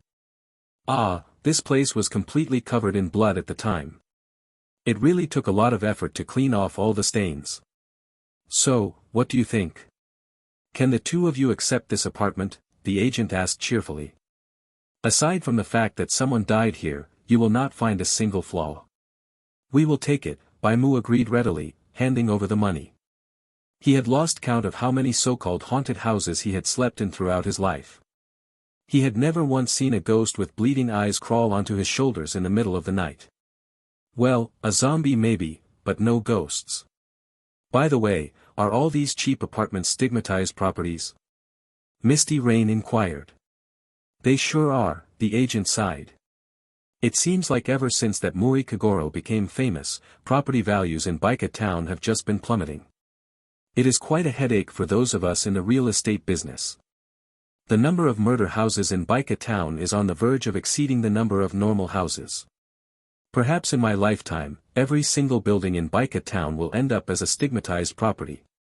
The agent offered a poignant sigh as he pulled out the contract, having Bai Mu and Misty Rain sign on the dotted line. Well then, I shall take my leave. I wish you a pleasant stay. Misty Rain stretched lazily before bouncing onto the large bed and rolling around. It had to be said that the apartment's infrastructure was truly excellent. The large floor-to-ceiling windows offered a fantastic view, overlooking the bustling streets of Baika town. Cruising through the background while getting to live in a place like this for 100 days, this feels great, Misty Rain beamed. Unfortunately, they had not rested for long before their phone rang once again. Ishikawa, my boy, another murder has occurred. I have already sent Endo to pick you up, Inspector Megur's voice boomed. Come over quickly. Only a day had passed, and the daily murder case had already struck again. The duo had no choice but to head out once more, but this time, Bai Mu decided to disrupt the typical flow of the investigation. Although these murder cases follow a fixed formula, I believe this process is not completely indestructible. If we can uncover the culprit before that elementary schooler does, our final rating might end up a bit higher, he explained. But how do you plan to find the killer before that little Grim Reaper elementary schooler? Misty Rain asked. By discovering the rules and exploiting them, of course, Bai Mu grinned. Since this is essentially an anime theater setting with fixed rules, tampering with things within the boundaries of those rules certainly cannot be considered a violation. Based on my observations, there are two known rules so far. First, the suspect Muri Kagoro initially points out is highly unlikely to be the real killer. Second, as long as we keep our eyes on the grade schooler Conan, we will definitely find the crucial evidence. So by using the process of elimination, we can rule out one incorrect option right off the bat. Then, we start with the evidence, apply pressure to the culprit, and wait until they drop to their knees to confess while the background music swells. Once that happens, we can consider the murder case solved. Indeed, Misty Rain Traveler agreed, adopting a thoughtful expression. The two of them chatted as they headed downstairs and got into Endo's car. Soon, they arrived at the crime scene. This time, it was located in a traditional Japanese courtyard. The corpse was hanging inside an old tatami room decorated with calligraphy scrolls. There was an obvious stab wound over the heart. The cause of death was clearly a sharp weapon piercing the heart. However, the murder weapon was nowhere to be found. Only the corpse remained, suspended in the air like a teru-teru bozu doll. Blood dripped steadily, pooling on the tatami mats and creating a chilling, macabre atmosphere. Just like before, there were three suspects, an elderly man, a woman, and a middle-aged man. The killer is you, old man Kuroki. You've always harbored resentment toward this illegitimate child, haven't you? Muri Kagoro declared, instantly eliminating one incorrect option for Bai Mu right off the bat. Since the cause of death was incredibly obvious this time, there was no need for Bai Mu and Misty Rain Traveler to perform a complex forensic doctor examination. The time of death was also very recent. According to Muri Kagoro's family, the victim had been drinking tea with them just half an hour ago. Bai Mu and Misty Rain Traveler had practically nothing to do. They could guess the ensuing developments with their eyes closed. Conan would find the evidence, tranquilize Muri Kagoro to reveal the truth, and then the killer would break down in tears and confess to end the whole charade. Going through the motions of his role's required duties, Bai Mu announced to the crowd, initial judgment indicates that the killer stabbed the victim through the heart from behind with a sharp weapon, resulting in death from excessive blood loss. Inspector Megur began mobilizing the detectives to search the courtyard for the murder weapon. Using this as an excuse, Bai Mu strolled out to the garden. He focused on locating Conan, only to spot the elementary schooler squeezing into the narrow crawlspace beneath the tatami mats, before darting off toward the tea room a moment later. The kid truly was everywhere at once. Is he also looking for the murder weapon? Bai Mu thought, noting how the boy was intently searching for something. But I remember the police force clearly having police dogs. Why aren't they bringing them out at a time like this? Is it really just to manufacture dramatic effect? After all, letting a dog solve the case with its nose seems a bit too easy. Let's go give it a try. A dog's nose is far sharper than a human's. Bai Mu had raised a dog of his own before, so he knew full well that when it came to finding things, a good dog was vastly superior to any human. He instructed Misty Rain Traveler to stay behind and tail Conan, while he went off to find Endo. "You want to borrow a police dog?" Endo asked. "Exactly. If we let a police dog get a scent of the corpse's blood, it should be pretty easy to track down the murder weapon, right?" Bai Mu replied. "That's true. Why didn't I think of that before?" Endo scratched his head, looking completely bewildered. Regardless, Bai Mu successfully borrowed a police dog named Akita. Ironically, it was a white Labrador with a rather gentle temperament. Its ears drooped on either side of its head as it panted, looking a little goofy. Ran. Holding the leash, Bai Mu led the dog back to the room where the corpse was located. By this time, Muri Kagoro was still loudly arguing with the elderly man, sporting a steadfast expression that practically screamed, "I know you're the killer." Bai Mu brought the dog over to sniff the corpse, then patted Akita's head. "I'm leaving it to you, Akita. Go find it." Akita swiftly began the search. It bolted forward, straining against the leash, as Bai Mu followed it through a maze of twists and turns. Eventually, they stopped in the courtyard at what appeared to be regular flooring, but was actually the cover of an old, openable well. The well's opening was secured by a rusted iron padlock. However, this posed no challenge for Bai Mu. Playing a role in the script only restricted his abilities to their base states, but his passive lockpicking mastery was an innate starting skill. Using the small scalpel he carried as a forensic doctor, he jimmied the lock. With a sharp click, the cylinder popped open. Below was a pitch-black, deep shaft. Sure enough, the blood-stained kitchen knife had been discarded at the very bottom of the well. The well was about 10 meters deep, roughly the height of a 3-story building, which wasn't too high. Popping a health-restoring candy into his mouth, Bai Mu decisively jumped down. Taking a fall from 3 stories up caused him to lose 30% of his health, but the candy quickly brought his vitals back up. He picked up the kitchen knife, slipped it into an evidence bag, and then braced both hands against the walls of the well to climb his way back up.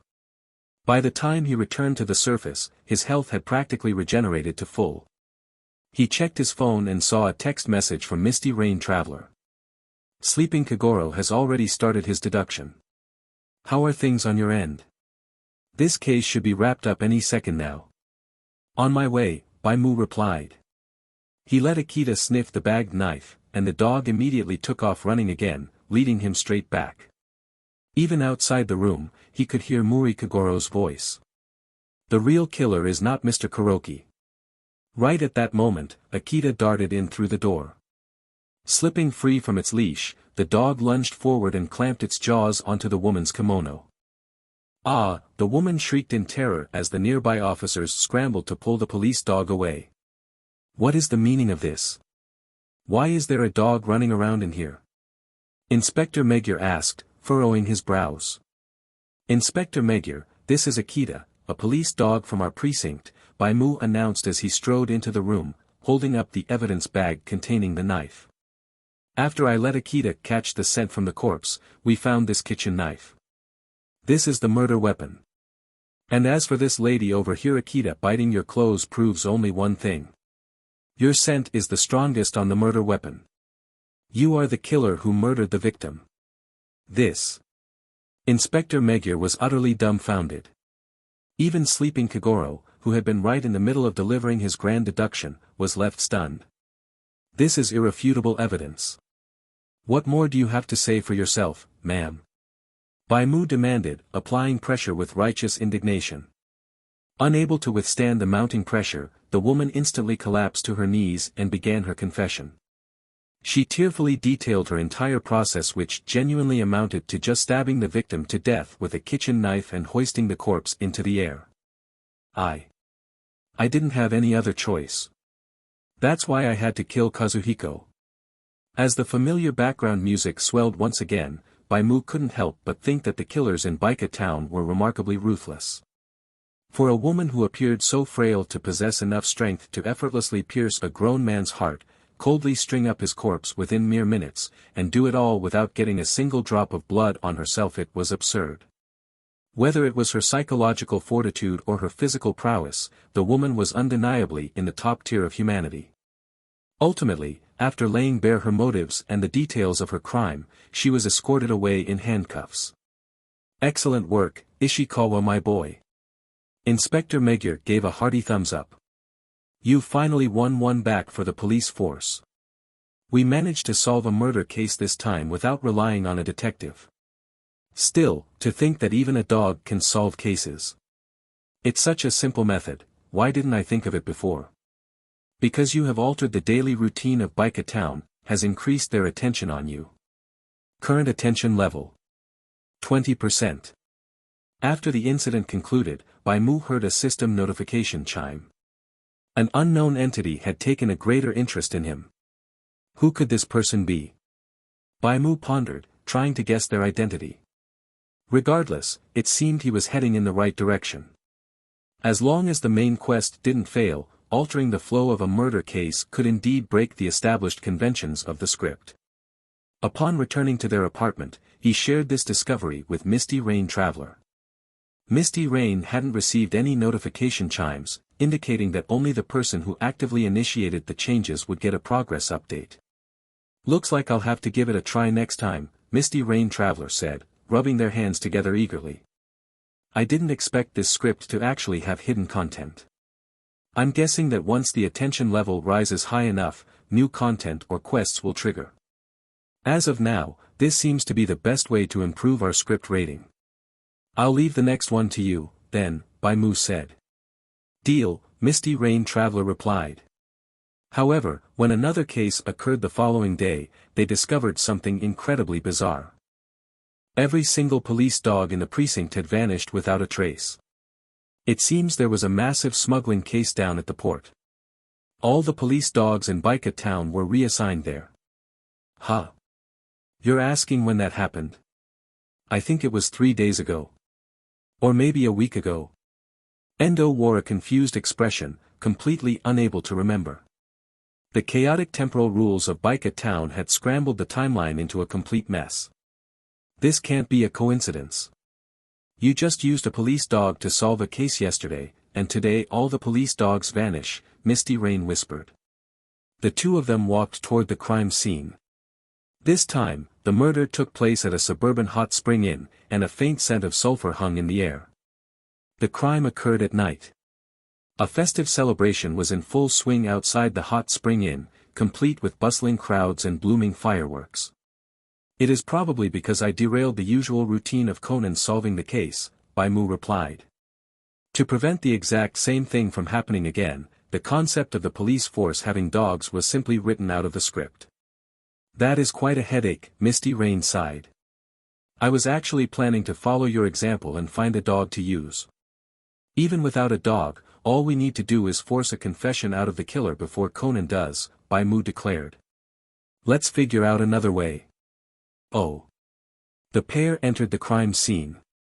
The victim lay dead in his own room with a bloody hole right in the center of his forehead. Bai Mu recognized the unmistakable mark of a bullet wound at first glance. Living up to their reputation as harbingers of death, the family of 3, including Muri Kagoro, was already present at the murder scene. This is a robbery. Muri Kagoro announced, flipping through the victim's wallet. The proof is that all of the victim's cash has been taken. The moment Muri Kagoro made that bold claim, it practically guaranteed that this case had absolutely nothing to do with a robbery. It was almost certainly premeditated murder. Today's case did not feature any obvious suspects standing out in the open. In other words, this was not a multiple-choice question, but a complex puzzle. Although many guests had gone out to attend the festival, the number of potential suspects was unprecedentedly high. Security cameras captured a total of 8 people entering and exiting the inn around the time of the murder, while 3 others had remained inside the building. Furthermore, the inn staff could not be ruled out. That meant there were over 20 suspects in total. The difficulty of this case is way too high. Misty Rain's expression darkened. I think we should just give up and wait for an easier one. Don't panic, Bai Mu reassured her. I think we still have some room to maneuver. Retreating to an unnoticed corner, he opened his reporter profession skill tree and invested his only available skill point into the plainclothes photography skill. Because a fatal shooting was an exceptionally severe crime, the police took the matter extremely seriously. Upon arriving at the scene, they immediately dispatched officers to track down potential suspects. Japan maintains strict gun control laws, meaning an ordinary person should find it virtually impossible to acquire a firearm. However, this was Baika town. No matter how bizarre the situation, nothing was truly considered impossible here. Figure out a way to buy me some time, Bai Mu whispered to Misty Rain. I need to step out for a bit. Be careful, Misty Rain cautioned. Even if you trigger a hidden mechanism, we still need to secure the basic rewards for this script. Don't worry, I know what I'm doing, Bai Mu replied. All right. Misty Rain nodded, gesturing that she would handle things at the crime scene. Bai Mu then made an excuse about needing to fetch some tools and left the room where the victim's body lay. Endo initially tried to follow him, but Misty Rain called out and stopped him, asking the officer to help her turn the corpse over. Bai Mu made his way down to the first floor of the inn, where the police had already gathered and detained all the staff members together. I discovered some anomalies on the corpse and have a few questions I need to ask the staff. Could I be permitted to speak with them in private for a moment, R.A.B.? The detectives were already quite familiar with Bai Mu as a colleague. Since his request was completely reasonable, they did not turn him down. Bai Mu secured a small room to serve as a makeshift interrogation space. He then asked the detective squad for a roster and instructed them to bring the listed individuals into the room one by one. Sitting in the room's blind spot, Bai Mu activated plainclothes photography. This skill did not just randomly change his outfit, rather, it required him to memorize a specific casual outfit beforehand. Furthermore, he could only store one casual outfit at a time. The outfit he had stored this time belonged to Inspector Magyar. The moment he triggered the skill, his white lab coat instantly transformed into the senior uniform of a police inspector. At the same time, he pulled out a gas mask and slipped it over his head, thoroughly concealing his face. The first person arrived shortly after. A detective shoved a chef wearing a headband into the room. Mr. Ishikawa, we will be right outside. Call us if anything happens. Understood. The chef looked at Bai Mu timidly. The detectives had hauled him in here without any explanation. Since Bai Mu's attire was distinctly different from the regular officers, and the authoritative way he commanded them easily made him look like a prominent figure in the department, the chef behaved in an extremely submissive and compliant manner upon entering. But Bai Mu had no intention of letting him off the hook just because he was obedient. He lunged forward, grabbed the man by the neck, and forcibly pinned him down. His close-quarters combat was at the mastery level. With the added physical boost from his piggy doll item, even with his titles disabled, his strength attribute still reached a terrifying 21 points. As a result, the chef had absolutely no room to resist. He was effortlessly restrained, completely immobilized. You are the killer, aren't you? Bai Mu asked coldly. Illegally hoarding firearms is a felony in Japan. Do not think I will let you off easily. Bai Mu growled his threat. He had already figured it out, in this anime-like theater, there was no true reality. Time was chaotic, logic was broken, and even established concepts like police dogs could be altered on a whim. The inhabitants here were nothing more than a string of data serving the plot's dramatic effects. Because of this, he attacked without hesitation, treating his methods exactly like trying to clear a video game. The chef was frightened out of his wits on the spot, completely speechless for a long while. Yes, sir. I really do not know what you are talking about. Bai Mu fired off a few more questions. Judging by the man's demeanor and reactions, he concluded that this person likely had nothing to do with the murder. He then released the chef and shoved a piece of candy into his mouth, forcing him to swallow it. Thanks to the healing properties of the health recovery candy, not a single scratch was left on the chef's body. Bai Mu warned him not to breathe a word about what happened in this room.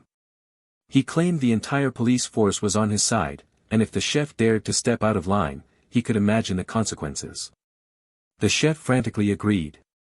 Even if Bai Mu had not made the threat, he probably would not have dared to act up anyway. How could a normal civilian dare to oppose the police? Though, if this guy had his own independent thoughts, he might have believed the police force operated like a mafia syndicate and that Baika town was completely doomed. After letting the chef go, the detectives brought in the rest of the staff members one by one. Bai Mu repeated his exact same method on everyone. Regardless of whether they were men or women, he would shove a health recovery candy down their throats and interrogate them thoroughly. If anyone showed defiance, he would simply beat them up and use the candy to restore their health, ensuring no visible marks were left behind. To save time and get ahead of Conan, his beatings were swift and brutal. Unfortunately, the killer did not seem to be among them. However, he had at least managed to eliminate a dozen or so incorrect options. Next, he asked the detective squad to bring over the suspects staying at the inn. This time, it drew a bit of attention from Inspector Magyar, but thankfully, Misty Rain managed to stall the people at the crime scene. She sent him a text message reading, "I can keep things under control on my end for a little while longer, but hurry up."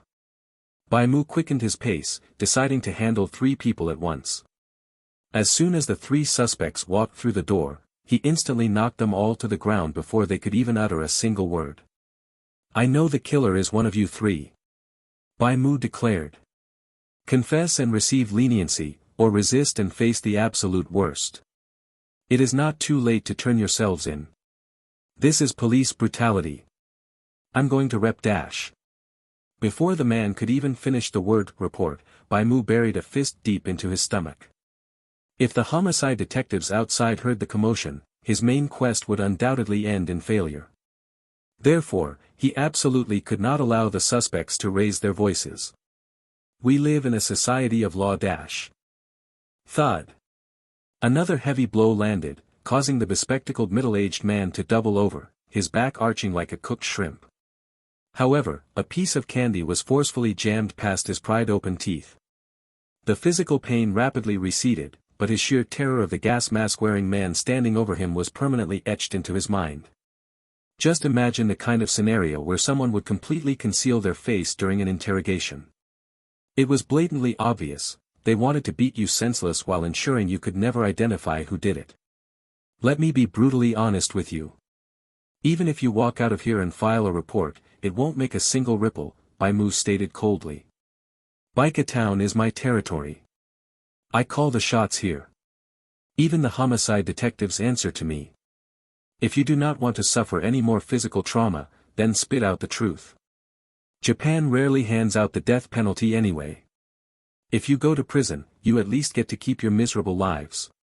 But if you fall into my hands, the local suicide statistics might just see another sudden spike. Those ruthless words left the 3 suspects trembling in absolute horror. Bai Mu possessed terrifying physical strength, effortlessly pinning all 3 of them down as unmovable as a mountain. Any lingering thoughts of resistance were completely crushed. Unfortunately, it seemed the killer was not among this trio. Despite the immense psychological and physical pressure Bai Mu applied, none of them confessed to the crime. Judging by their frantic expressions and involuntary physiological responses, they were telling the truth. There were still 8 other suspects left to rule out. After issuing one final, chilling warning, Bai Mu let them go. Once the suspects scurried away, Bai Mu removed his disguise and resumed his role as a forensic doctor. "Did you manage to get anything out of them, Mr. Ishikawa?" the detective inquired. "Nothing of value," Bai Mu replied, shaking his head with feigned regret. "Speaking of which, have the remaining suspects been brought in yet? I might have better luck interrogating them. The search division is out tracking them down right now," the detective explained. "I will notify you the moment they are brought into custody." That meant they were still on the loose. Realizing he was just wasting time waiting around, Bai Mu decided he might as well head out and hunt them down himself. "Do not trouble yourselves. To be honest, I doubt more questioning here will yield any useful results anyway." With those parting words, Bai Mu walked out the front doors of the inn and stepped onto the bustling street. He navigated his way to the avenue where the local festival was taking place. The police had already established checkpoints and were comparing faces in the crowd against photographs printed from the security footage, searching for the suspects one by one. Newbie. So far, they had not managed to locate a single target. The sheer density of the festival crowd made it like finding a needle in a haystack. Bai Mu quickly located a random passerby and activated plainclothes photography, seamlessly copying their outfit before blending directly into the festival throng. He weaved through the surging sea of people. Thanks to his exceptionally sharp vision, he spotted one of the suspects in no time. Since the festival was held out in the suburbs, there was a dense, gloomy patch of woods conveniently located right next to the venue. Bai Mu marched straight over and forcefully apprehended the suspect. The sudden aggression startled the surrounding crowd, but Bai Mu smoothly flashed his forensic ID, passing it off as a police badge.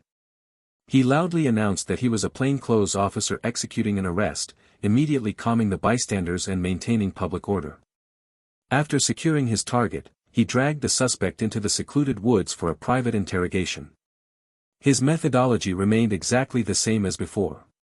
When the man failed to provide any useful information under duress, Bai Mu simply kicked him out and ordered the terrified guy to turn himself over to the police checkpoint. Who do you think truly owns Baika Town? You really do not want your life to come to an abrupt end in a ditch where nobody will ever find you, do you? Stuffing someone into a concrete barrel and sinking them to the bottom of Tokyo Bay is not a tactic reserved solely for the Yakuza. By the time he was beating up the fourth suspect, the man finally cracked. It is all that bastard's fault. A scholarly-looking man with glasses sobbed, kneeling on the damp earth. If he had not stolen my manuscript, if he had not claimed my hard work as his own, I never would have been pushed to this dash. Before the man could even get halfway through his tragic sob story, Bai Mu abruptly cut him off. Save your excuses for the victim's grave. Go straight back to the crime scene and turn yourself in like a good citizen. If you dare breathe a single word about what transpired in these woods. Bai Mu let out a chilling sneer. Remember, we are the police. Digging into your social circles and personal connections is the easiest thing in the world. You would not want your innocent friends and family to suffer the consequences of your loose lips, would you? The killer froze, his sobs hitching in his throat. Overcome with utter humiliation and terror, he stammered, I understand. Bai Mu allowed the man to stumble out of the woods. After leaving the festival grounds himself, he dropped the disguise and reverted to his forensic doctor persona. He casually grabbed a pair of tweezers and some random vial of unidentifiable liquid from a police cruiser's forensics kit before heading back up to the crime scene. Misty Rain Traveler immediately asked, how did it go? Bai Mu flashed her an okay hand gesture. He then fully leaned back into his role, pretending to closely examine the corpse while subtly tampering with the evidence. Right on cue, the classic Sleeping Kagoro segment triggered. The true murderer is not currently inside this hotel. The culprit is actually an outsider. Someone who appears to have a rock-solid alibi, but in reality, they utilized a clever misdirection trick. The killer is none other than Dash. But before the grand reveal could even be completed, the killer voluntarily stumbled into the room, already completely subdued. It was me. I am the one who killed Narita. The murderer dropped heavily to his knees to begin his dramatic confession. Right on cue, the triumphant background music finally began to play. He plagiarized my life's work. He even won an award with it. I just could not stomach the injustice. The killer promptly confessed exactly where he had discarded the firearm. Once the murder weapon was recovered by the police, the evidence was completely ironclad. Thus, another murder case was flawlessly resolved. Why in the world did you suddenly decide to turn yourself in? Sleeping Kagoro voiced his confusion. His tone sounded incredibly stifled and deeply frustrated, as if he were suffering from severe conversational constipation. Because I finally realized the severe error of my ways, the murderer replied, his head bowed low in utter defeat. I should have used proper legal channels to settle our personal grievances, instead of resorting to senseless violence. I am so sorry. I promise, I will be an upstanding, law-abiding citizen from now on. I will never dare to commit a crime ever again. Sob, sob. This fully grown adult male had been scared out of his wits, reduced to a weeping mess with tears and snot flowing freely down his face. Everyone else in the room, Misty Rain Traveler included, was utterly bewildered by this display. Only Bai Mu knew the absolute truth: this guy had simply been frightened out of his mind. It was only when a person experienced genuine, life-threatening danger and overwhelming physical violence that they truly understood the definition of helplessness. He had easily extinguished a human life with a firearm purely out of hatred, yet beneath that temporary bravado lay a pathetically fragile core. The moment he was faced with a genuine threat to his own life, his mind completely buckled under the crushing weight of fear and pressure. Attention towards you has increased. Current attention, 50%. The mysterious attention metric had risen once more, finally hitting the 50% mark. The killer was promptly shoved into the back of a police cruiser. After routinely hauling the victim's corpse back and tossing it into the morgue freezer, Bai Mu and Misty Rain Traveler officially concluded their work for the day. Having operated in this world for 3 days now, Bai Mu roughly understood the mechanics at play. Baika Town generated exactly 1 murder case per day. The exact time the crime occurred was always randomized, but the moment the case was successfully closed, he and Misty Rain Traveler were granted completely free time for the rest of the day. By the time they finally made it back to their apartment building, it was already 1 a.m. During the elevator ride up, Bai Mu briefed Misty Rain Traveler on his brutal interrogation methodology.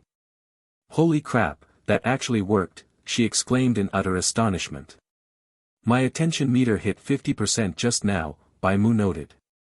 "What about yours? Still stagnant?" "Actually, mine jumped up too," Misty Rain Traveler replied with a grin.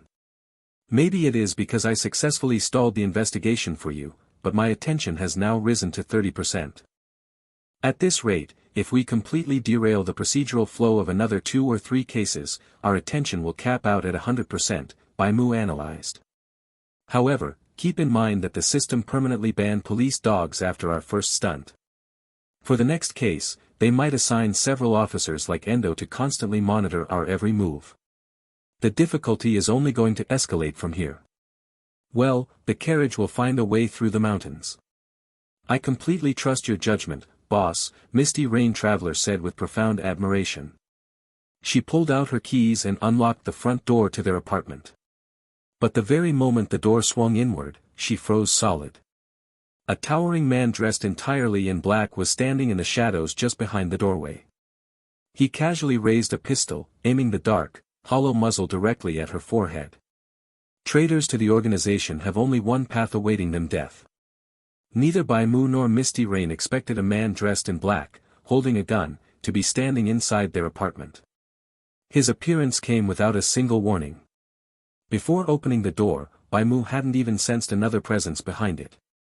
It was as if this guy had suddenly spawned the exact moment the door swung open. Faced with this sudden crisis, Bai Mu reacted on pure survival instinct honed over years of experience. He moved faster than the man in black. While this guy was still reciting his villainous lines, Bai Mu pulled a revolver from his inventory and fired first. Bang! The bullet was fired almost at the exact moment he finished his sentence. A bloody blossom exploded from the center of the man's forehead. At such close range, it was impossible for Bai Mu to miss. There were only about 5 meters between them, less than 7 paces. As everyone knows, outside of 7 paces, a gun is fast. Inside of 7 paces, a gun is both fast and incredibly accurate. When both sides were armed, it came down to a quick draw contest. Just like a Wild West duel, being a single millisecond slower meant the difference between life and death. Yet this guy had actually wasted time reciting a monologue. The result was obvious. With his mouth still hanging open, he fell stiffly toward the entryway. His head hit the floor with a loud thud, and he croaked. If Bai Mu had been doing this job, he definitely wouldn't have spoken before shooting. A professional killer would turn the target into a corpse first, light a cigarette, stare coldly at the body, and declare, "Traitors to the organization have only one path, death." But this man had committed the most basic mistake. Then again, he couldn't really be called a professional killer. He was nothing more than a fictional character from an anime script. For characters designed to perform for an audience, realism was secondary. Keeping the audience entertained was always the top priority. In short, the man in black died before he could even finish his lines. In Misty Rain's eyes, everything happened in a flash. First, she saw a man pointing a gun at her head when the door opened, blabbering some nonsense. Then, with a loud bang, the man took a bullet to the forehead and collapsed onto the ground. "Brother, aren't you a little too decisive?" Misty Rain asked, staring at the corpse on the floor with lingering fear. The first time our attention level rose, the police dogs disappeared from the force. So, a second increase was bound to trigger something else. "I actually guessed this might happen, so I was somewhat prepared for it," Bai Mu explained. "Let's go inside first. Good thing there are no cameras in the hallway. We need to dispose of the body, or our cover will be blown." Misty Rain truly admired Bai Mu. Compared to the man in black, Bai Mu was a real professional killer. The two quickly entered the apartment and locked the door behind them. Although the gunshot was loud in the dead of night, this building had a history of deaths, so there weren't many actual residents. No neighbors came knocking in the middle of the night to investigate the noise. Using paper and cloth, they carefully cleaned up the blood. Since it was a clean headshot, the corpse hadn't bled excessively. After a quick cleanup, they dragged the body into the living room and searched it for belongings. At the same time, Bai Mu picked up his camcorder and snapped photos of the man in black to gather news. Aside from the handgun and bullets, they found car keys and a blister pack of pills in the man's pockets. Name, APTX 4869. Type, consumable. Quality, rare. Effect, upon consumption, there is a 50% chance of entering a poison state, and a 50% chance to shrink the user's body into an elementary school student. RA with ~new BS. Note, the Black organization has always used APTX 4869 as a deadly poison, unaware that this substance cannot kill anyone at all. It simply creates one elementary school student after another. Is this the same kind of pill Conan took? Bai Mu wondered, holding the blister pack that looked like ordinary cold medicine. God knows how it worked. Making an adult regress into a child completely defied the law of conservation of mass. There was a difference of dozens of kilograms in weight between an elementary school student and a full-grown adult. If something this absurd existed in the real world, the level of technological advancement behind it would be terrifying. But Baika Town cared for neither science nor logic. Since there was a narrative need for something that could shrink an adult into a child, APTX 4869 simply came into existence. "Do you recognize this guy?" Bai Mu crouched down, pointing the lens at the man's face. The man had no ID or phone on him, making it impossible to uncover his true identity. Misty Rain shook her head. "I'm not really into this stuff. That anime was a kid's show, made for children. But considering how easily he was killed, he was probably just a minor extra. If he were a named villain from the anime, I bet he would have narrative rules protecting him, just like Conan and the others," Bai Mu observed. "Exactly," Bai Mu agreed. "It would be too boring if the main antagonist got one shot by a gun. It's highly likely he was just a temporary character invented specifically to deal with us." "So this really is the result of our attention level rising?" Misty Rain asked. "He just called us traitors, but I definitely don't remember our characters having that kind of backstory." "Our character settings must have been modified," Bai Mu concluded. "What do you mean?" Misty Rain furrowed her brows in confusion. "The character settings provided by the script can be changed. In this script, aside from the core elements, all the minor details can likely be altered," Bai Mu explained. "Because I used the police dog to solve the case before Conan last time, the setting was easily tweaked just like casually changing a few words with a pen. Turning our characters from two extra forensic doctors into traitors of the Black organization probably required no more effort than snapping a finger. After all, we aren't main characters like Conan or Muri Kagoro. Extras really have no human rights." Misty Rain complained. "There's one more thing I need to tell you. The time has changed, too," Bai Mu said. hasn't the time here always been shifting? Misty Rain pointed out. I mean the actual flow of time, Bai Mu corrected. My skill cooldown suddenly jumped forward by a massive chunk. Before we went to investigate the hot spring in tonight, it still had about 20 hours on its cooldown. Now, it only has 2 hours left. Doesn't that mean 18 hours have passed? Oh, wait, if the ratio is 10 to 1, that's 180 hours. 180 divided by 24. Misty Rain counted on her fingers, doing the math. That's about 7.5 days. What's going on now? Misty Rain felt a headache coming on. Wasn't the flow of time always extremely slow before? Why is time suddenly accelerating? Probably because uncovering a traitor takes time, Bai Mu reasoned. Are you saying this accelerated period of time was also caused by the modified settings? Misty Rain pondered for a moment, beginning to understand his logic. Exactly. Bai Mu nodded. Last time, the police dog wasn't directly connected to us, so the shift in time didn't affect us. But this time, since we've been labeled as traitors, we're forced to experience the time acceleration firsthand. Endless paradise. Such complex script rules, Misty Rain frowned. Even though the danger level of this script is only F grade, once hidden content gets involved, it becomes exceptionally difficult to deal with. Many things still leave traces, Bai Mu replied. Whether it's making the police dogs disappear or turning us into traitors of the organization, the core objective remains the same: to eliminate any factors that might interfere with the murder case. Let's just call this power the corrective force for now. Judging from what has happened so far, the people, events, and objects in Baika town are all under the influence of this corrective force. Take the police, for example. Because of the corrective force, they would even automatically ignore the police dogs and their squad. During the murder case on the second day, that originally weak woman was also able to easily kill an adult man under the influence of the corrective force. Any seemingly impractical modus operandi can be successfully executed with the help of the corrective force.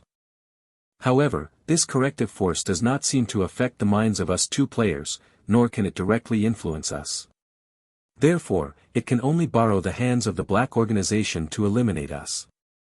If that's truly the case, then if we just obediently act as forensic doctors, the corrective force might pause its influence on us, Misty Rain said. But now that things have reached this point, I actually don't want to stop. Misty Rain looked coldly at the corpse, her expression unfriendly. To think you dared to point a gun at me. Now you know how the word death is written, don't you? Let's keep going, Bai Mu said. I am very curious about how the corrective force will ultimately deal with us. If the difficulty goes up, we might even be able to get some pretty good rewards. When Bai Mu first entered the script, he did not hold high expectations, thinking it was just a casual, walk-in-the-park scenario. But now his thoughts had changed.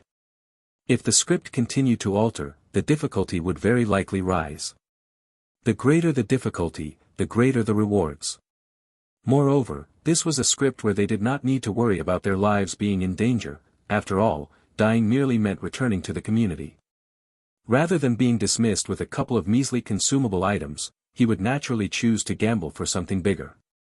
The two hit it off instantly, deciding to continue disrupting the process. As for that corpse, Bai Mu discovered that this thing could also be thrown into his inventory. An item called Corpse of the Black Organization Assassin was added to his inventory. Now it was truly a perfect crime. The hardest part of a murder to handle was the corpse, but he had just made it vanish into thin air. Even if anyone wanted to investigate him, they would have no starting point. The next day, the two of them went to work at the police headquarters as if nothing had happened. Their colleagues had no unusual reactions toward them. After all, the Black Organization was an extremely deeply hidden transnational criminal syndicate. In truth, if the Black Organization had directly sent their so-called traitor dossiers to the police tip line, it might have been a bit troublesome for Bai Mu and Misty Rain. However, this criminal syndicate did not look like it had any connections with the police, nor did it have a tradition of tipping them off. After staying at the police headquarters for half the day, another murder case occurred soon after. Bai Mu was already used to this. He and Misty Rain got into Endo's patrol car and headed to the crime scene.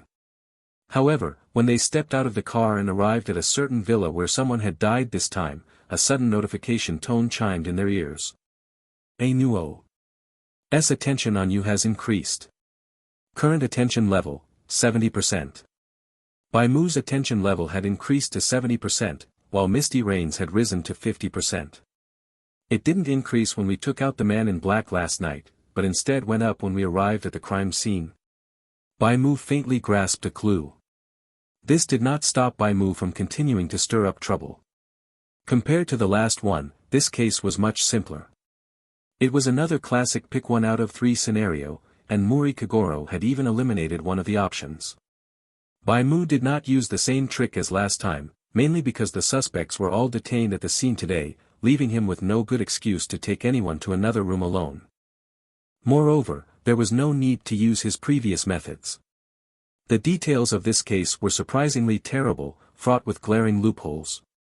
The victim's cause of death was incredibly complex, occurring inside a completely sealed locked room, and all three suspects had alibis. Yet, with so many police officers present, not a single one suggested checking for fingerprints. When Bai Mu brought up, why not try checking the fingerprints? Perhaps the murderer didn't wear plastic gloves, the entire scene fell dead silent. The case had focused entirely on the complexity and shock value of the murder method, yet left a massive gap in the most fundamental details. Ultimately, the murderer's fingerprints were easily detected, and their hair and skin flakes were also found at the scene. Today, the case concluded without Sleeping Kagoro even having to make an appearance. S attention on you has increased. Current attention level, 85%. Even though it was the exact same notification tone, for some reason, Bai Mu felt as if he could sense a wave of resentment radiating from it. With the experience from the previous day, the two of them did not return to their apartment that night, opting instead to rest directly in the morgue at the police headquarters. As a result, they passed the night peacefully. Just as Bai Mu had thought, the police headquarters was a suitable safe house. It was a crucial piece of infrastructure in Baika town. The local police had to be present for every single case. If the black organization were allowed to waltz right in here, it would not be as simple as just tweaking the edges of the story. We can confirm it now. The corrective force has no way of modifying the core settings, Bai Mu and Misty Rain discussed in low voices inside the morgue. For example, the murder cases that are guaranteed to happen every day, or Conan, Mori Kagoro, and Muri Ran, who appear in every case. The police headquarters is also part of the core settings. As long as we stay here, there won't be any overt threats. Even the corrective force has to be bound by the rules, Misty Rain said. Aside from having to respond to dispatches, both of them stayed inside the police station. Thus, they smoothly ushered in the fifth case. They set out alongside the police. To their surprise, they actually faced no additional restrictions this time. It was only when they arrived at the scene that Bai Mu understood why. A new character had entered the stage, Hattori Heiji, a high school detective from the Kansai region. This person could also be seen on the Baika town news. Having stayed in Baika town for 5 days, Bai Mu had not just been spacing out during his free time. He had borrowed the computers at the police headquarters and read through a lot of news. He instantly realized that this time, the corrective force had completely given up on Sleeping Kagoro, opting instead to let Hattori Heiji solve the case. This case was much more meticulously planned than the last one. At the very least, Bai Mu could not find any loopholes to speak of. However, in his skill bar, Best Friend's help had quietly finished cooling down. This was a classic case of having multiple paths when you have multiple friends. Bai Mu silently activated Best Friend's help. Lucy made her entrance carrying a plushy backpack, bringing snacks.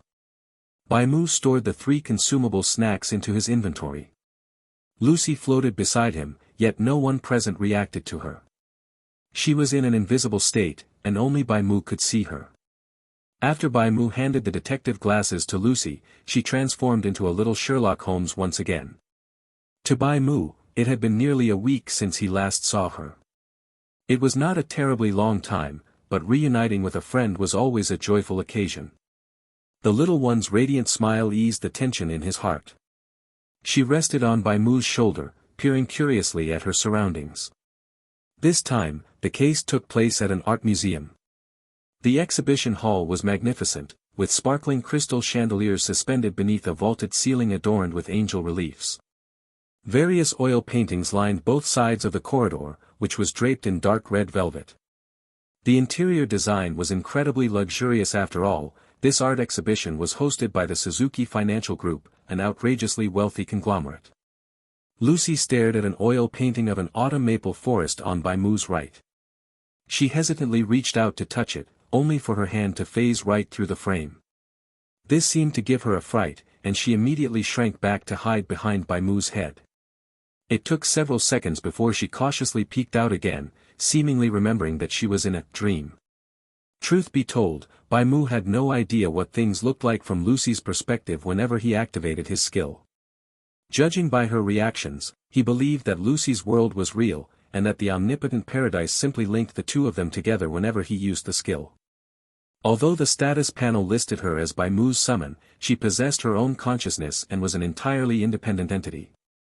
After summoning Lucy, Bai Mu slowed his pace, accompanying her for a brief stroll through the art exhibition before casually making his way to the crime scene. This time, the body had been discovered in an elevator shaft. The police and elevator maintenance personnel had already pried the doors open, revealing the corpse resting on top of the elevator car. Conan and Hattori Heiji had already darted off to search for evidence in every nook and cranny. Today's murder case was utterly devoid of any detailed loopholes. Between the lack of fingerprints, hair, and skin flakes, the flawless alibis of the three suspects, and the method used to bypass the security cameras to hide the body in the elevator shaft, the entire incident was shrouded in a dense fog of mystery. At the very least, Bai Mu could not deduce who the murderer was from the current clues. Furthermore, after disrupting 3 consecutive murder cases, he and Yenyu had been strictly restricted by the corrective force. The primary commanding officer leading the investigation today was not even Inspector Megier, but Superintendent Matsumoto Kayanaga from the police headquarters. This man was a top brass at the police headquarters. Even Inspector Megier had to play second fiddle in his presence. The investigating officers on the scene had also undergone a massive roster swap compared to the familiar faces from previous cases, and the area was now swarming with the Suzuki Financial Group's private security detail. To sum it up in one sentence, there were countless eyes fixed firmly on Bai Mu and Yenyu at the scene.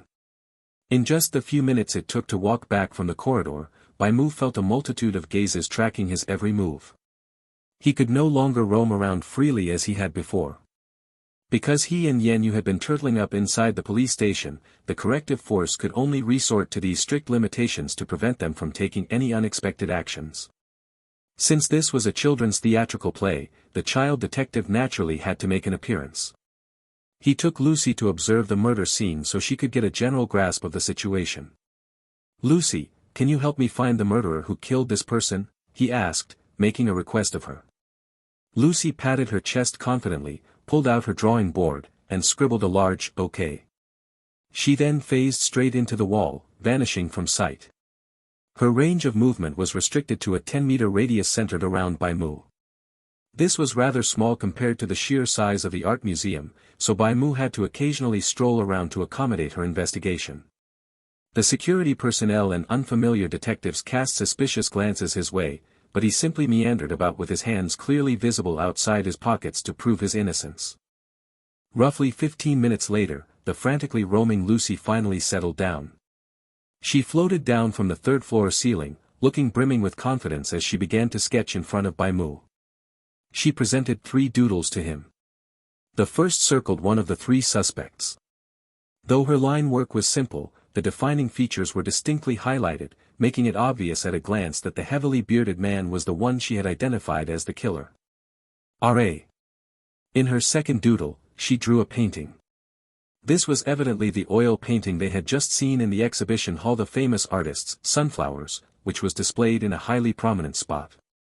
For the third doodle, she sketched a delivery truck. Since Bai Mu could not hear her speak, she could only gesture frantically with her fingers. To onlookers, Bai Mu had abruptly stopped in his tracks. In reality, Lucy was dancing about enthusiastically right in front of him. She used her paintbrush to point back and forth between the corpse and a cargo crate, then repeatedly tapped between the corpse, the killer, and the sunflowers, doodle. Bai Mu roughly grasped her meaning. The corpse was likely transported onto the elevator while the killer was disguised as a delivery worker.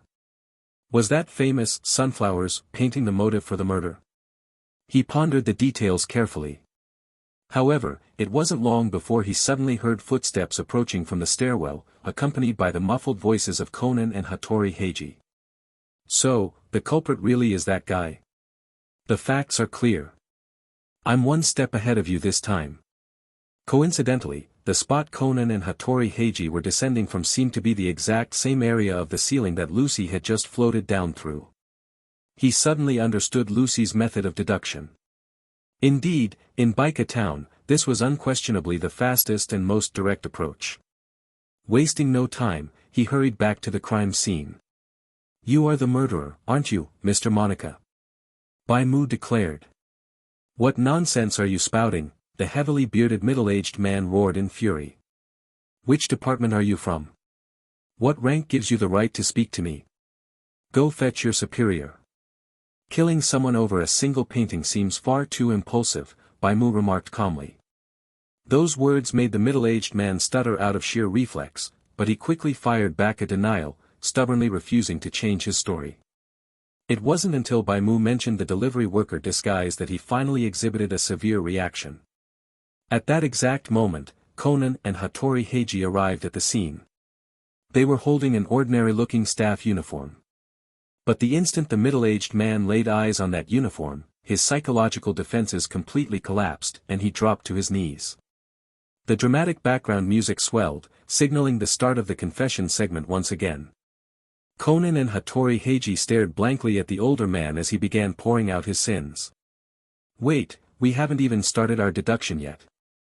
Why are you on your knees? Lucy rested on Bai Mu's shoulder, smiling brightly at their bewildered faces as if to say, we couldn't have cracked this case without you guys.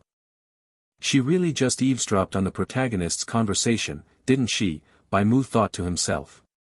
The truth had been brought to light, and the case was solved once again.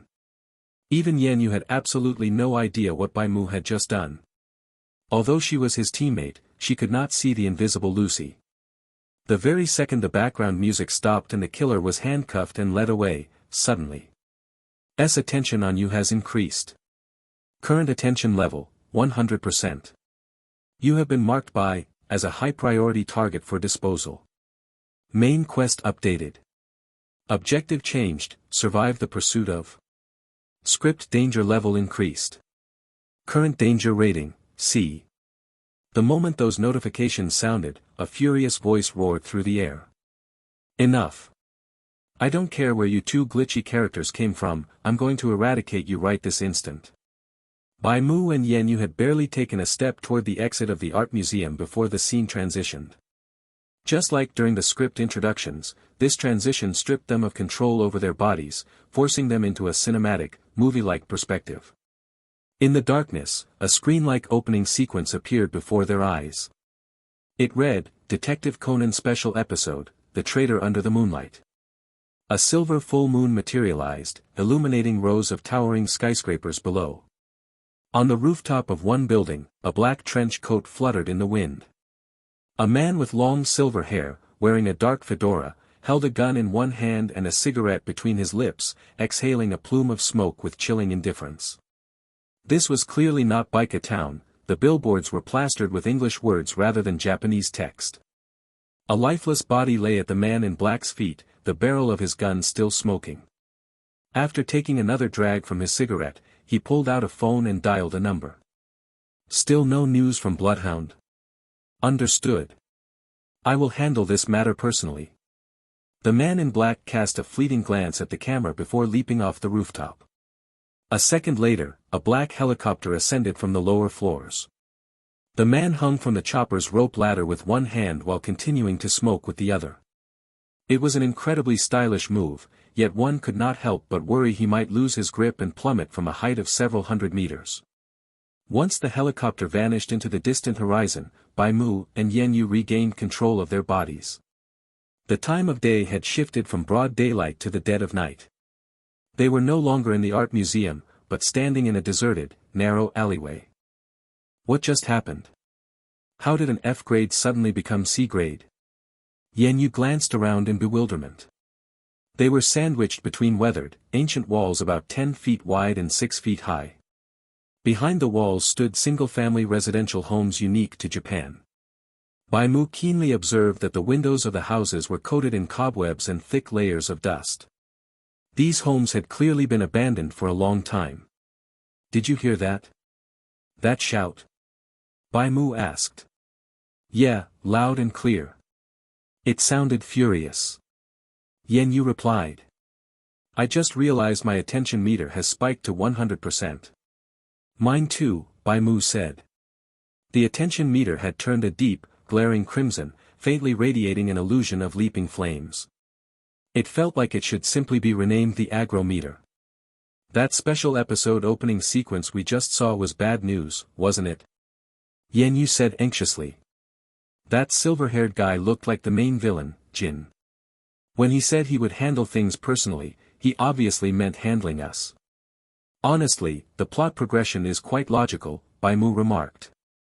First, they sent a minor lackey like Bloodhound to test the waters. Once we dealt with him, it naturally paved the way for Jin's entrance. Still, to orchestrate an entire special episode just for us, the corrective force is really pulling out all the stops.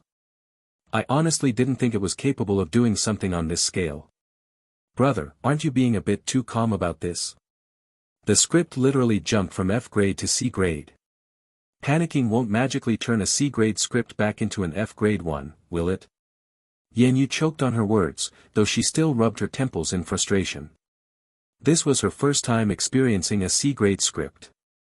Up until now, the only D grade script she had ever cleared was The Journey of Death. After all, not everyone was targeted by Paradise's matchmaking system.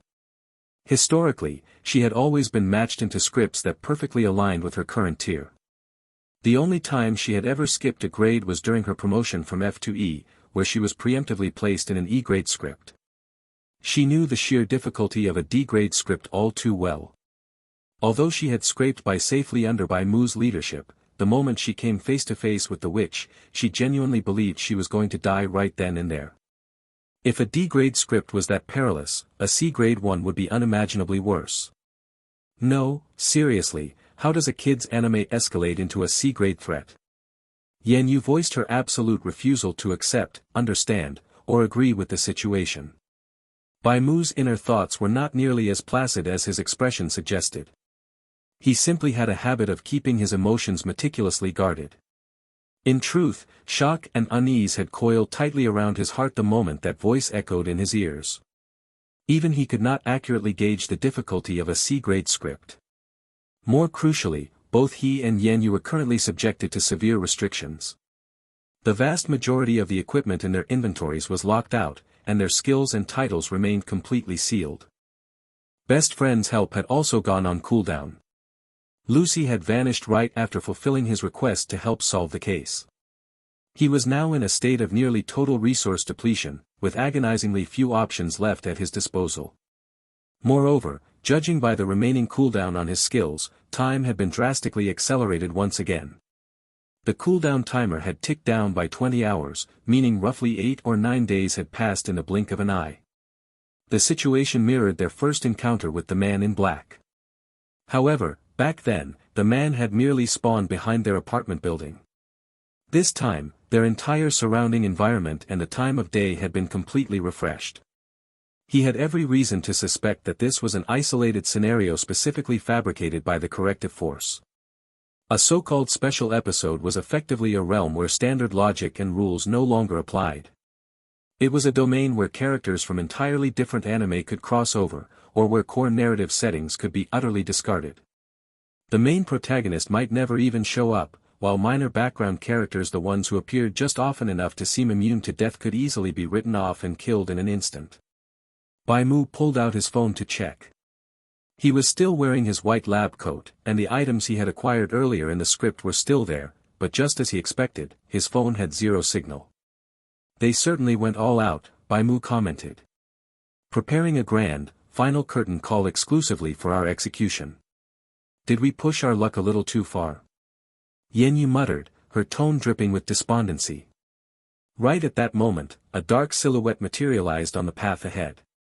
It was none other than the stylish, silver-haired man in black from the special episodes opening the authentic, overarching villain of the Conan universe, Jin. If you enjoy playing cat and mouse, then I will indulge you. Jin struck an icy, imposing pose, looking just like a runway model. Bai Mu had never been the type to sit around and wait for death. Moreover, since he had already succeeded once, he drew the revolver from his inventory, aimed dead center at Jin's forehead, and squeezed the trigger.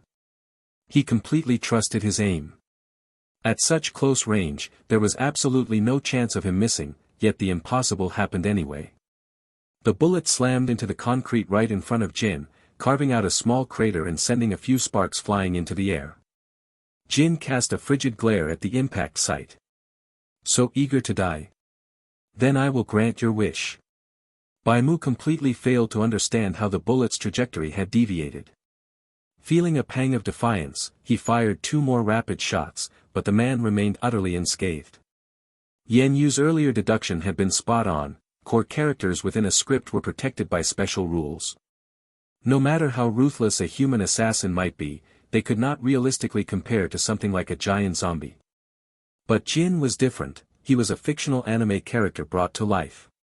A major anime villain was not going to be taken down by 2 random background extras. Bai Mu reasonably suspected that whenever Jin faced minor characters, he was practically armored with an invincibility barrier and a Superman buff. How else could the script's danger level have skyrocketed to C grade? Hold on a second, friend. This should be our first time actually meeting, right? He attempted to reason with Jin.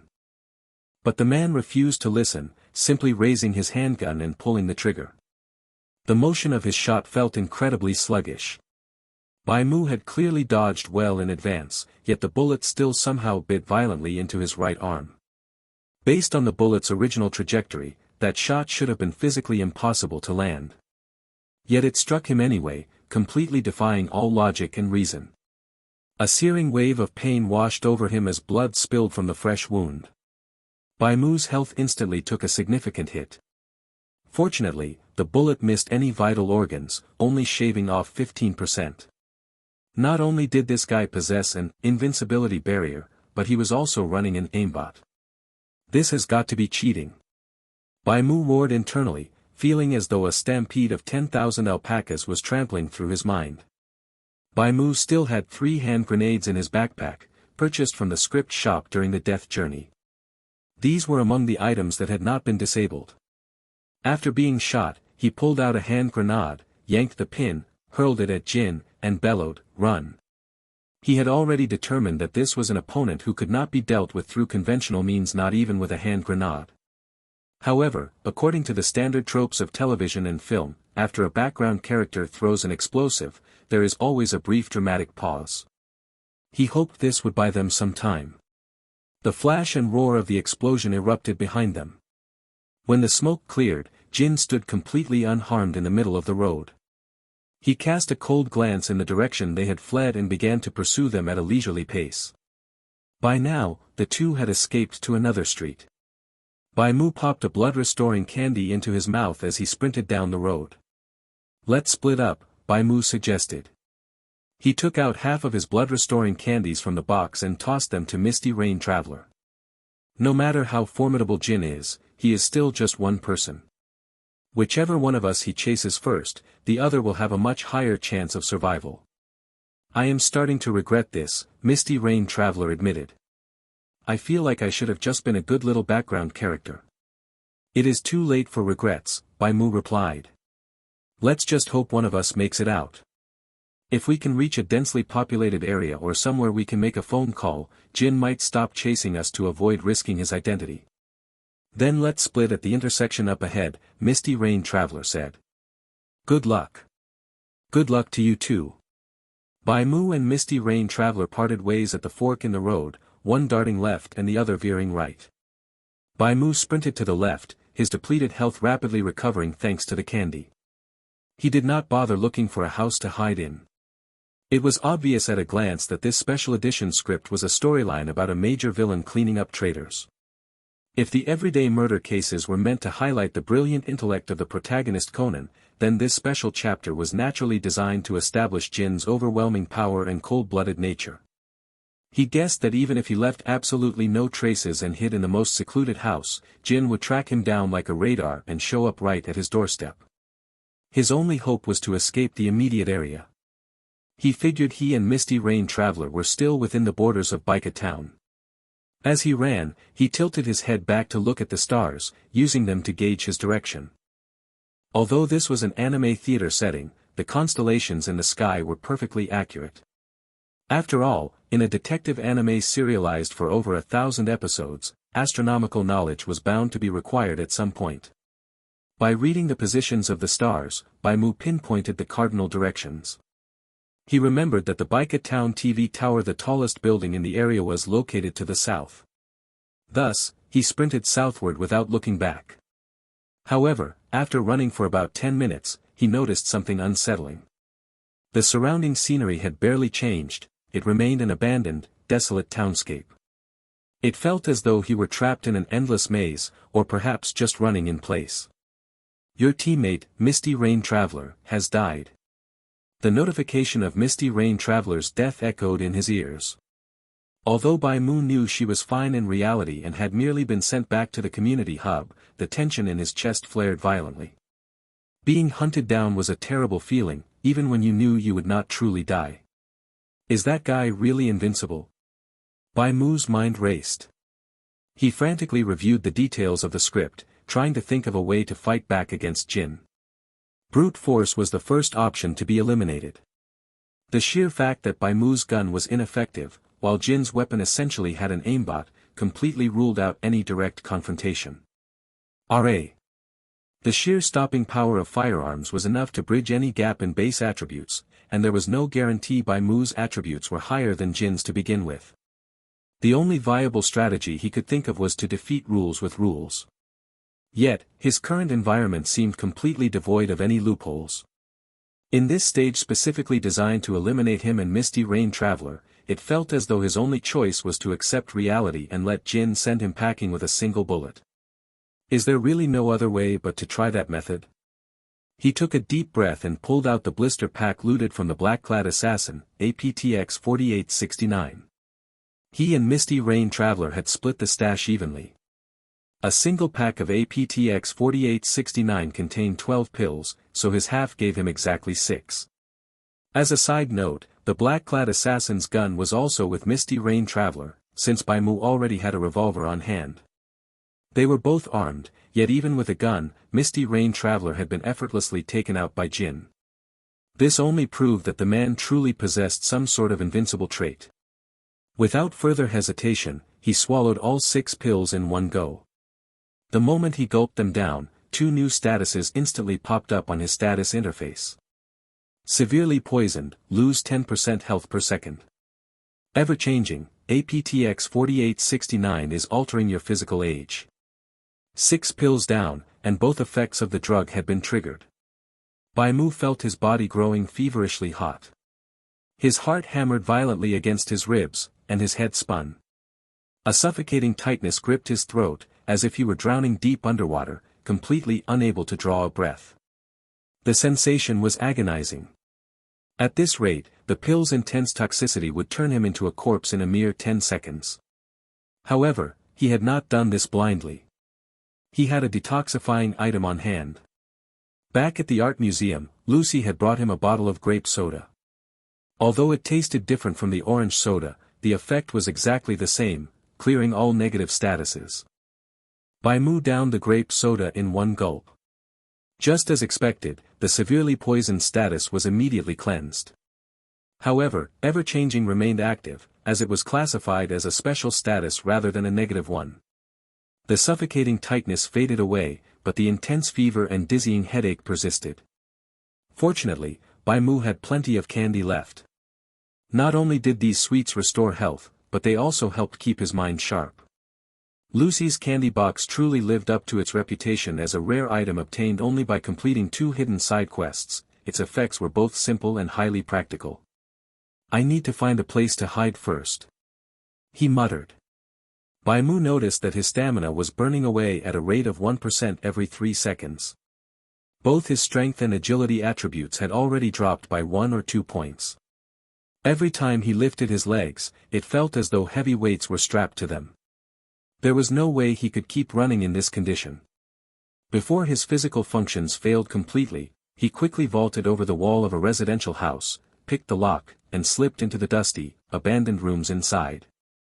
The interior walls were covered in spiderweb-like cracks, and large chunks of plaster had peeled off the ceiling.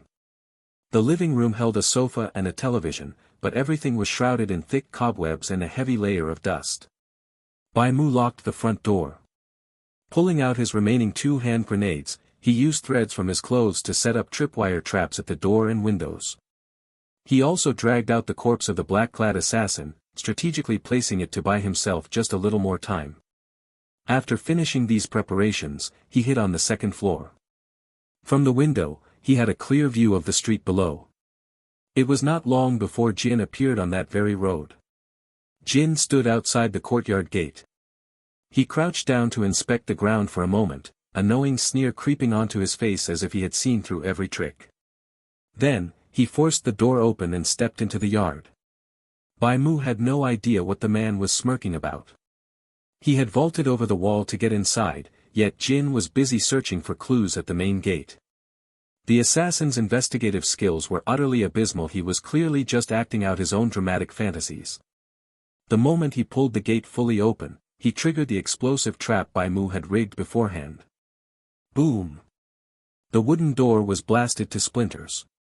Even from the 2nd floor, Bai Mu felt the violent tremors rattling the floorboards. Any normal person would have been blown to pieces by the blast, but as the smoke cleared, Jin had somehow teleported to the far corner of the courtyard wall. He was covered in a layer of dust, but remained completely unscathed. "Rat, I know you are hiding in there," Jin muttered, his voice cold. "I have good news and bad news for you. The bad news is that your partner is already dead. The good news is that I am about to send you straight to hell to keep her company." A real assassin wouldn't be this talkative, Bai Mu mocked internally. Only in cheap television shows would you find someone walking around with the words, "I am an assassin," figuratively plastered across their forehead. Bai Mu swallowed another health recovery pill. His stamina had burned down to a meager 30%, dropping his strength attribute by 5 points and his agility by 4. Since his stamina had fallen below the 30% threshold, every movement required a monumental effort. Despite the exhaustion, he took the risk to climb out of the 2nd floor window. Gripping the eaves and using the windowsill for leverage, he painstakingly hoisted himself onto the roof. It was a pitched, triangular roof. If he had climbed up any earlier, Jin would have spotted him instantly. Fortunately, Jin was now inside the house.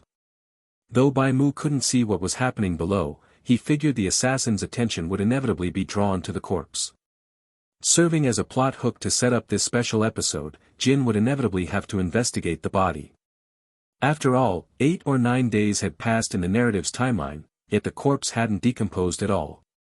The script needed to fabricate some sort of excuse for that.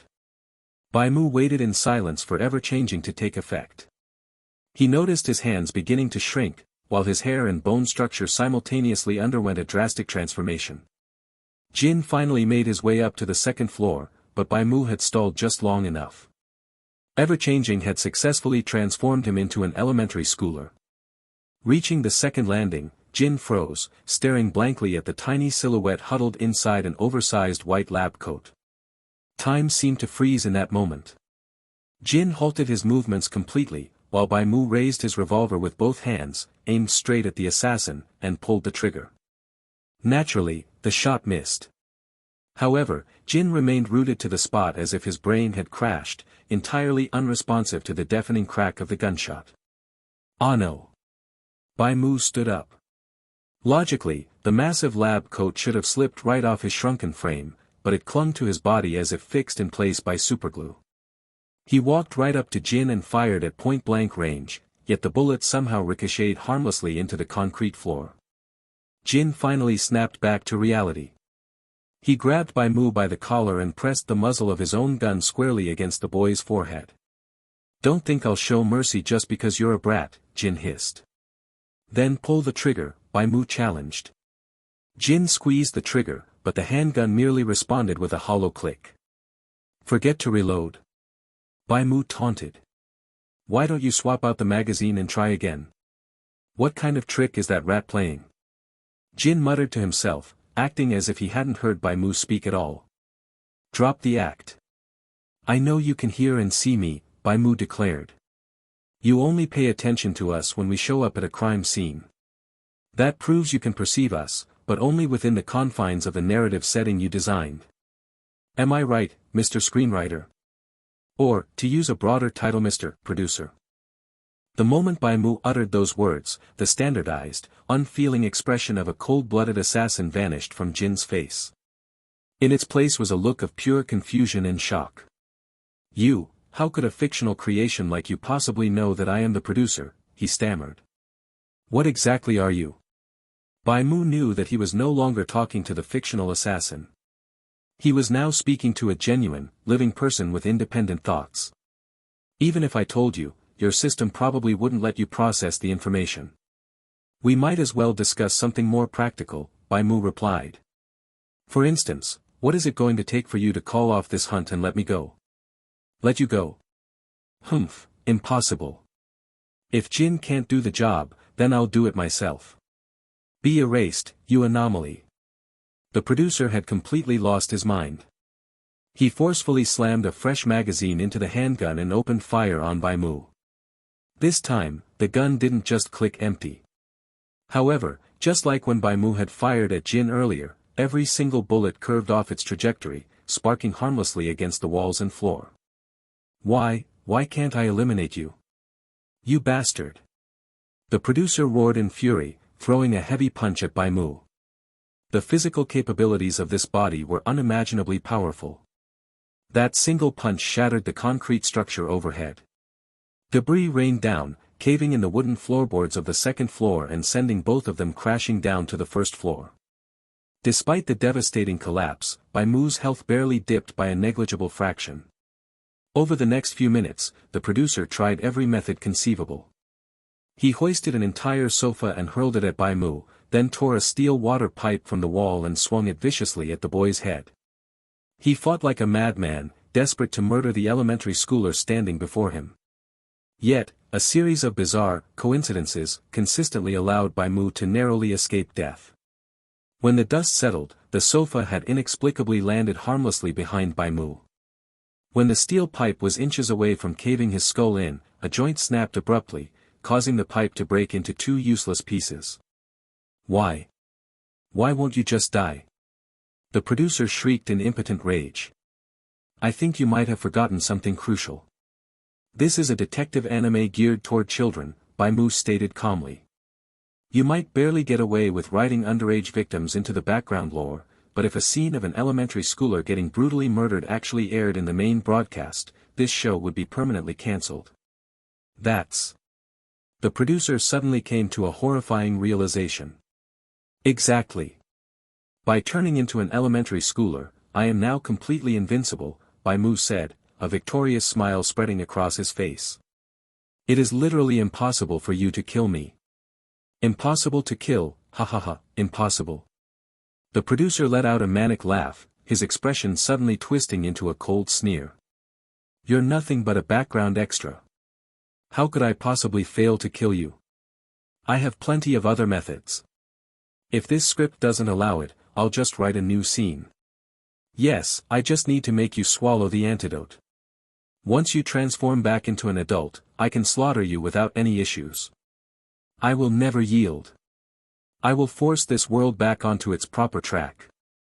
Right then, the sharp crack of a slap echoed through the room. Bai Mu had viciously slapped the producer across the face. Though he was trapped in an elementary schooler's body, the strength-boosting effects of his piggy doll made the blow incredibly forceful. Have you still not woken up? Bai Mu roared. Do you even know what kind of garbage you've been writing? It has zero logic. It's riddled with plot holes. Every single case relies on tired tropes that readers can predict from a mile away. We aren't the ones who disrupted your precious world. This world was a complete mess from the very beginning. The timeline is incomprehensible, the murder methods are absurd, and the motives are completely nonsensical. If you writers had actually put any real effort into this, how would we have found so many glaring flaws to exploit? What do you know about our suffering? The producer instantly screamed back, bellowing as if venting years of buried resentment. Baika Town is no longer the product of just one person. Do you have any idea how many people rely on this franchise to put food on the table? Do you know how many corporate executives are scrutinizing every single script? Do you seriously think we don't want to be original? That we don't want to write better stories?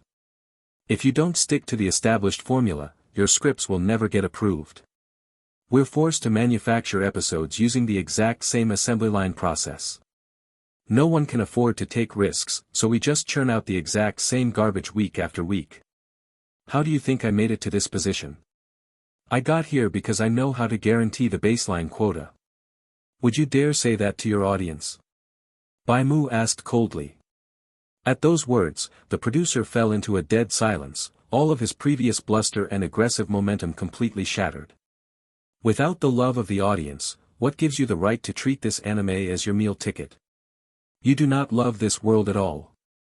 You merely use a formulaic approach to dissect the stories the audience has grown accustomed to. You slice the early arcs they loved into countless fragments, thinking that arbitrarily stitching them back together guarantees a baseline of success.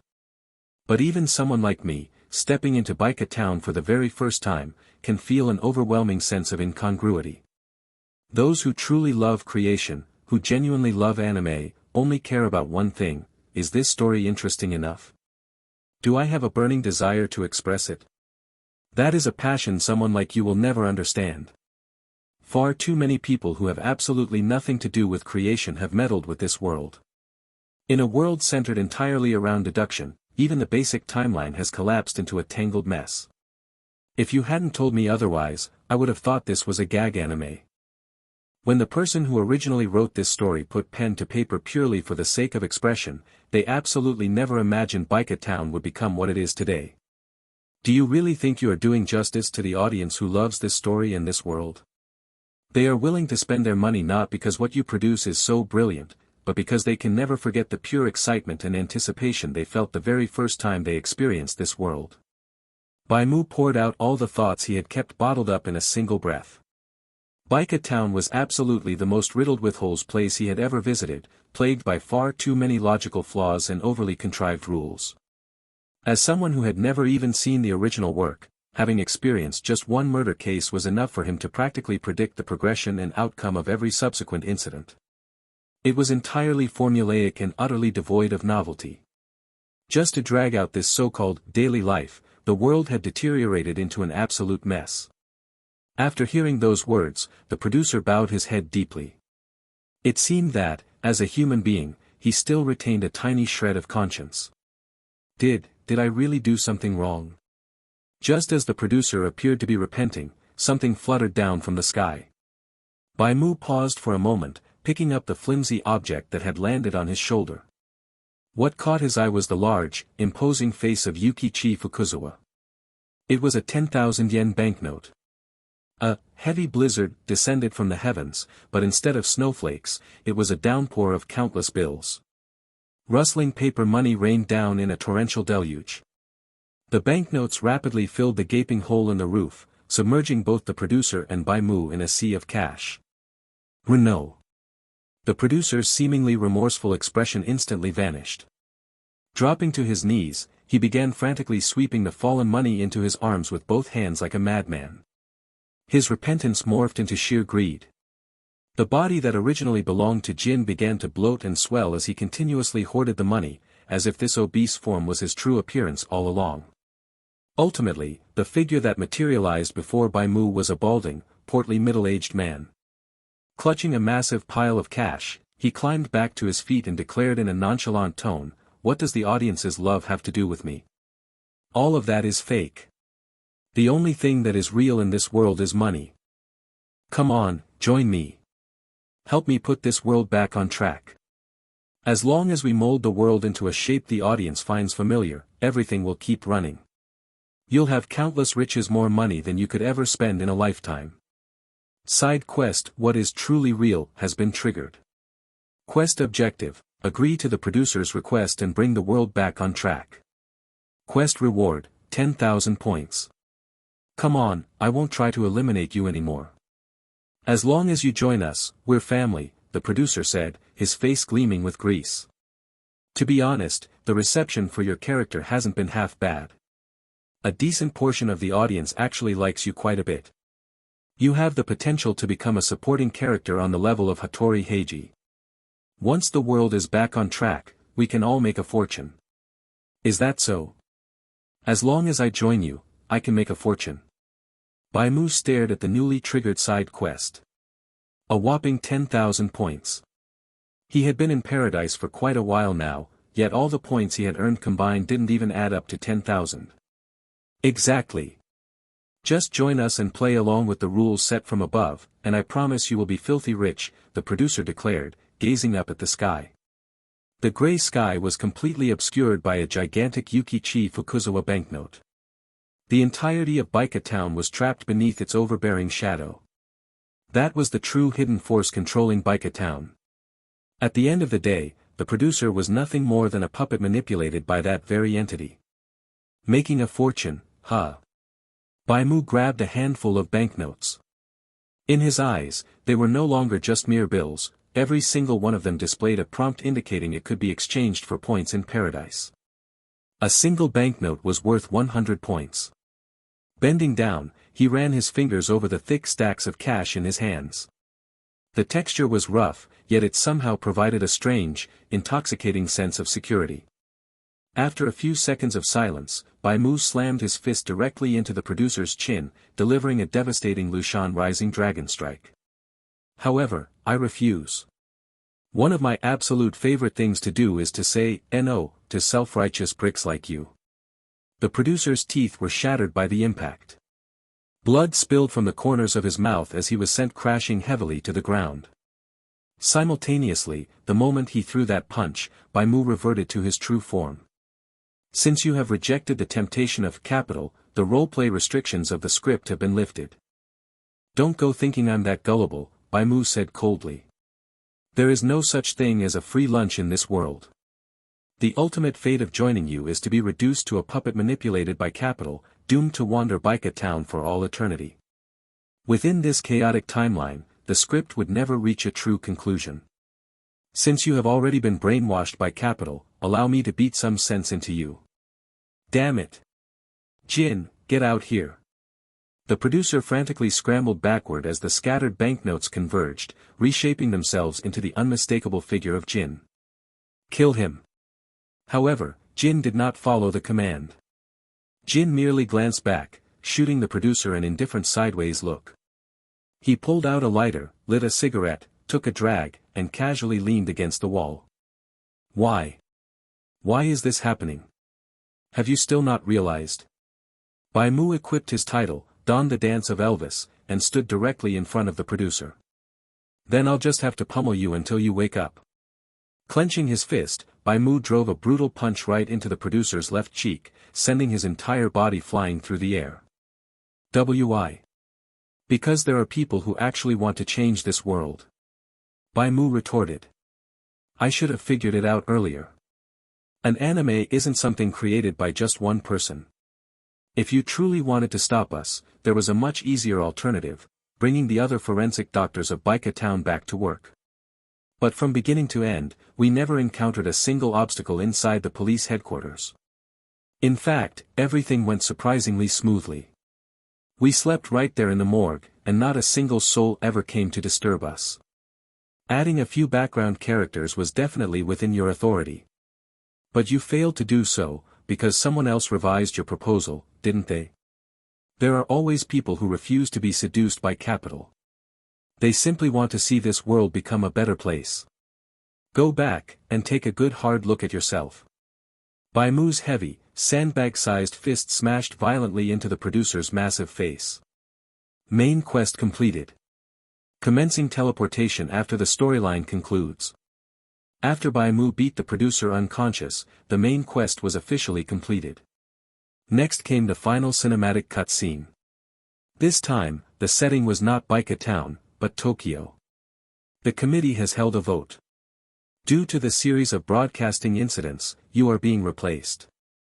We have decided to suspend the anime broadcast and reboot it in 6 months. It will strictly adhere to the original work, integrating and streamlining the previously convoluted chapters. A special episode is also already in the planning stages. Even if it takes more time and extends the production schedule, we must ensure audience satisfaction. A formal notice was tossed onto the producer's desk. Furthermore, the agency has uncovered evidence of your bribery and embezzlement of the production crew's funds for personal use. Prepare to face the court, former Mr. Producer. The light faded from the middle-aged man's eyes. Right before the police handcuffed him, he spat out one last vicious remark. You will all turn out just like me sooner or later. You have no idea what you're up against. It is an abyss. Dreams and ideals are absolutely worthless. What are you talking about, Mr. Producer? Dreams have always been worthless. The silhouettes of a group of young people surrounded the exterior of that luxurious office. They were dressed plainly and had slight builds. Many suffered from dry, breakout-prone skin due to chronic all-nighters, their eyes framed by deep, dark circles. These were the frontline ground-level staff. Though their expressions were exhausted, their eyes brimmed with radiant light. Standing in the sunlight, they might not have known what the future held. But at least in this very moment, there was no impurity within them, only the purest passion. Script completed. Commencing teleportation to the community. A flash of white light enveloped the area, and Bai Mu found himself back in his community room. Script, Daily Life in Baika Town, completed. Tallying personal rewards. Hidden Quest, The Great Detective Forensic Doctor, completed. Rating increased. Hidden Quest, Treating Money Like Dirt, completed. Rating increased. Player has achieved the hidden ending, Only Love is Real. Ending rewards, Tranquilizer Watch, Bowtie Voice Changer, Jet Sneakers, APTX 4869, Special Edition, Forensic License, Basic Supply Chest X3. A with Acute New Beta S. Current script completion rate, 100%. Your overall personal script rating is S. Settlement completed. Even before the script rewards had finished tallying, Bai Mu noticed a message in his chat box. It was from Misty Rain Traveler, I got taken out by Jin. That guy is utterly ruthless, even jamming a gun right into his face didn't work. I only managed to score a forensic license and 3 basic supply chests, plus a rare-grade script chest. Even though I got booted out early, I'm actually pretty satisfied with my haul. How about your end? Give me a holler when you're out. I'm out, Bai Mu replied. How was it? Did you get completely wrecked by Jin too? Misty Rain Traveler asked. No, I cleared it, Bai Mu said. Holy crap. How did you deal with that absolute hacker? I'll tell you later. Let me sort through my loot first. Did you get a big haul? Just a little more than you, I suppose. Bai Mu took out the items he received from the settlement. Aside from the basic supply chests and the Bowtie Voice Changer, everything else was a rare-grade item. Take a gamble, and a bicycle becomes a motorcycle, he mused. As the difficulty ramped up, the rewards naturally followed suit. Name, Tranquilizer Watch. Type, Special Equipment. Quality, Rare. Effect, can fire a transparent tranquilizer dart once every 24 hours, incapacitating the target for 3 minutes. If the dart strikes the target's neck, it will completely ignore their anesthesia resistance. Note, rumor has it that when Muri Kagoro went to the hospital to have his neck examined, he was immediately hauled into the ICU. Name, Bowtie Voice Changer. Type, Special Equipment. Quality, Common. Effect, after recording a voice, the user can alter their own voice through the bowtie. Note, Moshi Moshi, can you hear me? Name, Jet Sneakers. Type, Footwear Armor. Quality, Rare. Effect, stores 1 burst of compressed air every 24 hours, up to a maximum of 3 charges. When the air burst is activated, it can unleash an ultra-powerful kick.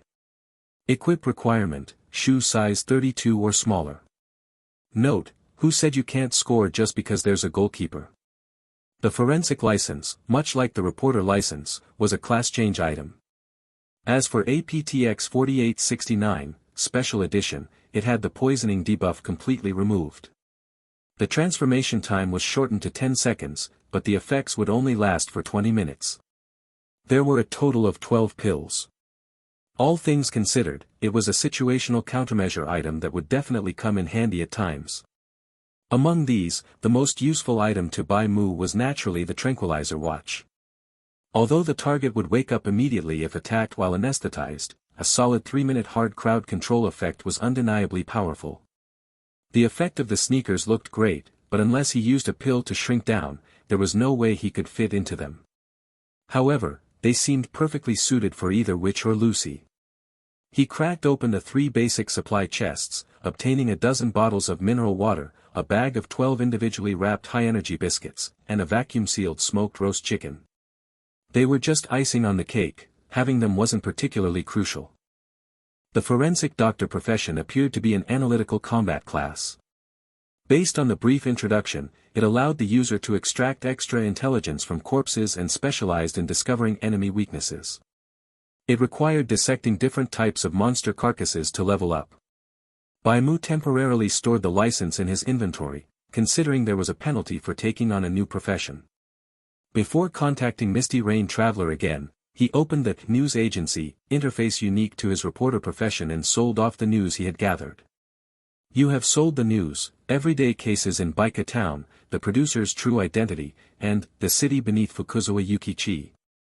You have gained 600 points and 2000 profession EXP. Your reporter profession level has increased to level 3. The first 2 pieces of news only sold for 150 points each, but the final one raked in a massive 300 points. It was a substantial haul, nearly equivalent to the base clear reward of a D-grade solo script. For the first 3 levels of the reporter profession, each level up only required 1000 profession EXP. However, advancing to level 4 demanded 2000 EXP, an immediate doubling of the cost. He wouldn't be able to see any new skills until he hit level 4. Regardless, Bai Mu went ahead and activated his other 2 skills, battlefield survival and illegal infiltration. The latter could be toggled on or off manually. If he didn't need to sneak around, he could just disable the skill to avoid wasting extra resources. But this script really isn't as simple as it seems on the surface, Bai Mu mused, recalling that final side quest. Since the side quest had successfully triggered, he believed the promised reward was likely real. However, quest rewards were always directly proportional to their difficulty. A massive 10,000-point bounty would never be handed out just for verbally agreeing to something. The true force controlling Baika Town had always been the invisible, overarching hand of money. In truth, the way the producer had been seduced by wealth was a glaring warning. Had Bai Mu accepted the quest, he would have likely been subjugated by capital, losing his own free will to remain trapped in Baika Town as a mere supporting character forever. Although this script wouldn't directly kill players, it was still brimming with hidden dangers. If things had truly reached that point, it wouldn't have been any different from death. Since this script had no shop, after sorting out his belongings, Bai Mu went to the community to meet with Misty Rain Traveler and chat about their subsequent experiences. The two of them sat on the beach in the community, listening to the crashing waves. The community had normal sunrises and sunsets. It was dusk right now, and the surface of the sea was dyed crimson. They found a random spot to sit, chat, and drink a few bottles of beer. The public area was filled with players acting crazy. Some built fires on the beach for a bonfire party, others charged into the sea with surfboards despite not knowing how to swim at all, and a few tried to build an airship out of bamboo baskets and balloons to send themselves into the sky. Because the goods in the community shop were ridiculously cheap and basically included all daily necessities, you could try almost anything you wanted in this limited area. In fact, sitting in the public area, this place really did look somewhat like a paradise. After all, everyone could see their community time. Rather than spending that limited time zoning out, it was better to try everything they could think of before the next script. Bai Mu and Misty Rain Traveler clinked their glasses together, the beer foam popping inside. Some unfamiliar faces also came over to toast with him. Everyone was very friendly. The community was a safe zone. Even if you were hostile, you could not hurt another person. Here, even if you were in freefall from 30,000 feet in the air, you would not die. Fighting was impossible. Your fists could not land on the other party's face. At most, there would be verbal altercations, but no one could truly out-argue anyone else. If you didn't want to listen, you could swipe your card and leave at any time. Faced with their limited lifespans, the vast majority of people appeared unusually tolerant, or perhaps everyone was just preoccupied with their own worries. It's a pity I didn't make it to the end. Misty Rain Traveler stretched. However, I'm quite satisfied with my harvest this time. I actually managed to get a class change item. Have you already bound the forensic license? Bai Mu grabbed a skewer of roast beef and stuffed it into his mouth. Besides player-run shops, the community also had paradise vending machines that sold prepared food like freshly made burgers and meat skewers. The prices were just as cheap, a single point could buy a huge pile. It's bound, Misty Rain Traveler replied. This profession actually suits me quite well. It can increase the damage of cutting skills, which synergizes perfectly with my bloody throwing knives. Class change items are super rare items. I really owe you for this one. Misty Rain Traveler raised her glass and clinked it against Bai Mu's again, looking to be in great spirits. Bai Mu silently finished another glass of beer and asked, have you thought about the future? The future? Misty Rain Traveler laughed self-deprecatingly. I don't even know if I can survive the next script. Where would I find the time to think about the future? I'll just take it one day at a time. If I really have to guess, I'll probably die in the corner of some obscure script. Just like the friends I added in the past. There were several people I met once, and then I never heard from them again. But I think you're incredible. You'll definitely live for a long time, and having someone who can live a long time remember me isn't a bad thing. Come on, let's keep drinking. Misty Rain Traveler filled Bai Mu's glass to the brim. The two drank until the sun went down, but the public area remained bustling. When night fell, even more people came out to play wildly. Some wrestled and held sumo matches on the beach, some sang and played with guitars and microphones, and someone even jumped off a 30-story rooftop, diving headfirst into a sandcastle they had built themselves, smashing it to pieces like a cannonball. Raz. The streetwalkers holding signs were even more enthusiastic, soliciting business in crowded areas. They wore fawning smiles on their faces, but in truth, it was quite pitiful. They just wanted to live for a few more hours. What are your plans now? Bai Mu stood up and looked at Misty Rain Traveler beside him. I'm going back to get some sleep, she replied. Bye then. Bye. The two shared a brief farewell and departed the public area separately. Bai Mu strolled through the trading zone alone. The Murkoff pistol he had listed in the shop still hadn't sold. He walked around the trading zone but couldn't find any items that particularly interested him. Because his rank was only an E-grade player, the trading zone he entered was primarily populated by other E-grade players. The items circulating here were generally inferior to what he already had on him. There were some valuable things in the auction house, like firearms, but the average price was about 30% more expensive than the script shop. The items in the script shop were indeed a bargain. After some calculation, Bai Mu spent 500 points to restock 2 hand grenades and 30 shotgun shells before leaving the trading zone. After his purchase, he only had 1 empty slot left in his inventory. He already had 29 items and pieces of equipment. Although he wanted to buy more basic supplies, he wouldn't be able to carry them if he bought too much. Furthermore, the price of storage-type items was more expensive than he expected, averaging over 1,500 points. It seemed these things were quite rare. Time to queue up for the next script. He returned to his room and opened the matchmaking interface once again. Those few days in Baika town were already considered ample rest for him. When he asked Misty Rain Traveler about her plans, he was also thinking about his own future. For him, there was only one lifestyle he truly desired and hoped for. That was the calm and tranquil world of peace from before the apocalypse. His current way of survival was not what he wanted. Therefore, there was only one thing he needed to do: find a way to attain that life. He believed that paradise held the opportunity to give him such a life. He just needed to act like a treasure hunter and seek out the prize he desired.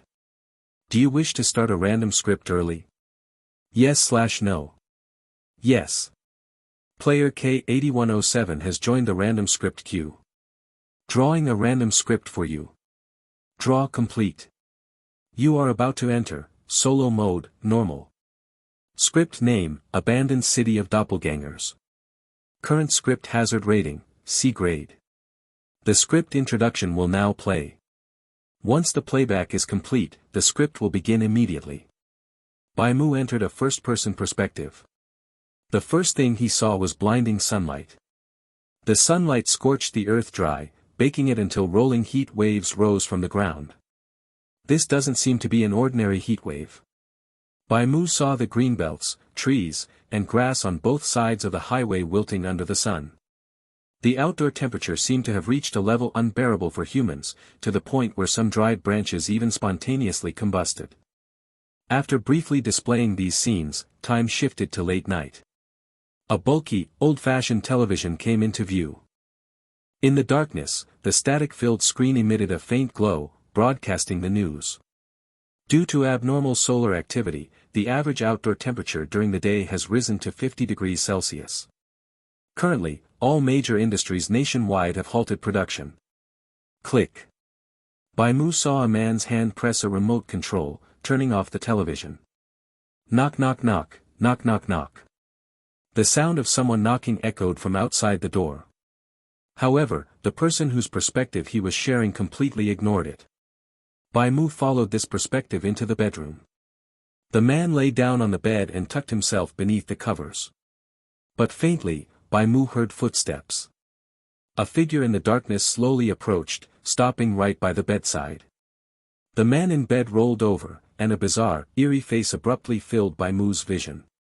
The face was pale like a corpse's, wearing an indescribably grotesque smile. Bai Mu saw the man frantically grab a handgun, aiming it at the sudden, ghost-like apparition. But the scene abruptly cut off there, and a chunky old CRT television appeared in Bai Mu's vision. We interrupt this broadcast to bring you breaking news. Recently, several citizens living alone have been found brutally murdered in their homes. The police have identified the culprits. A large number of doppelgangers, crawling up from underground, have appeared in our city. They only emerge at night. Citizens are urged to carefully distinguish between real humans and doppelgangers, exercise extreme caution when opening doors, and avoid living alone whenever possible. The currently known characteristics of a doppelganger include mud under their fingernails. As the broadcast finished, Bai Mu found that he had regained control of his limbs. He was sitting on an old, blue leather sofa, directly facing the vintage television that had just been broadcasting the news. He was inside a small, wood-paneled house. The living room was about 20 to 30 square meters, with wooden floorboards underfoot. In front of him sat a small coffee table bearing an ashtray and a fruit bowl, though the bowl contained no fresh fruit. Overhead hung an old-fashioned pendant light on a wire. A pull cord dangled beneath the lampshade, one tug to turn it on, a second tug to turn it off. Resting on top of the old television was a vintage radio, its two antennas extended outward to the left and right like the antennae of an insect. He scanned the living room furniture. Aside from the television, there was a refrigerator and an oscillating fan blowing air directly at him.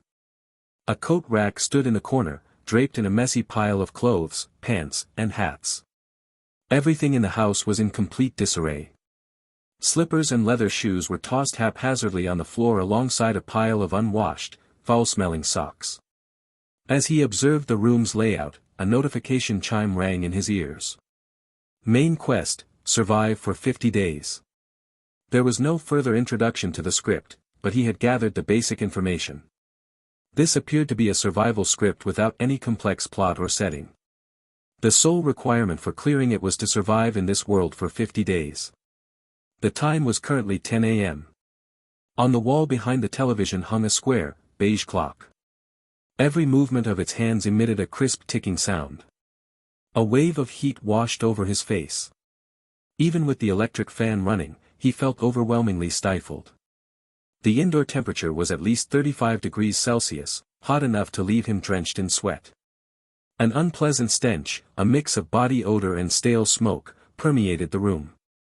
The currently confirmed dangers are this abnormal heat and the doppelgangers mentioned in the news, he muttered. Based on the script's introduction, the combat prowess of a doppelganger seems incredibly high. They can break down doors, and even firearms aren't guaranteed to put them down. The era of this script seems quite dated, too. Bai Mu cast a glance at the furniture, feeling it belonged to the same era as his grandmother's belongings. The news broadcast on the television had ended, giving way to commercials. Bai Mu grabbed the remote control and flipped through the channels. He discovered the television only received 3 stations. Aside from the news channel, one was playing a children's cartoon, and the other was an infomercial peddling health supplements to gullible seniors, constantly emphasizing the word free alongside a flashing hotline number. The people on the television were all Caucasian, and the room's decor followed a Western style. Bai Mu wiped the sweat from his forehead. He had only been in the script for a few minutes, yet he was already perspiring heavily. The clothes and shoes in the house seemed to belong solely to him. This time, he was playing a character who lived alone.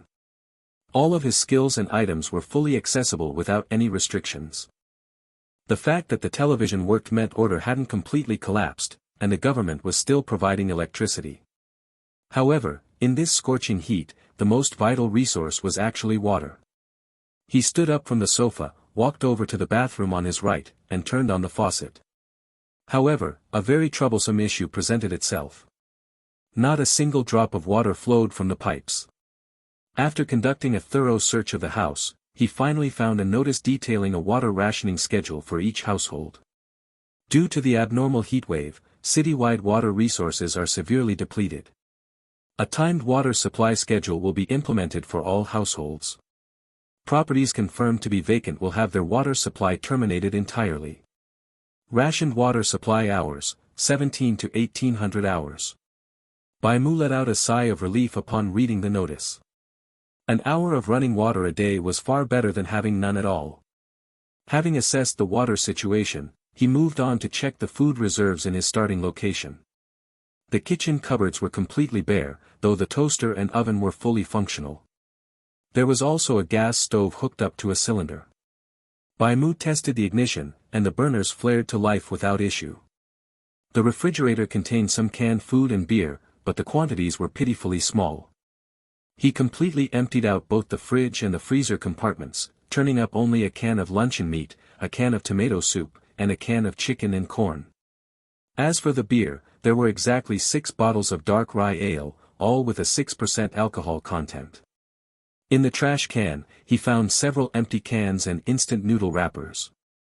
Judging by the various clues around the house, this sweltering heatwave had been dragging on for quite some time. This food will last me 2 or 3 days at most, Bai Mu declared after turning the entire cabin upside down, confirming there were no hidden stockpiles. The house wasn't large to begin with, consisting of only a single story. The doors and windows were relatively sturdy, equipped with steel security doors and reinforced window bars. He just didn't know if they would be enough to keep those so-called doppelgangers out. Peering through the window, Bai Mu examined his current neighborhood. He seemed to be situated near the middle of the city.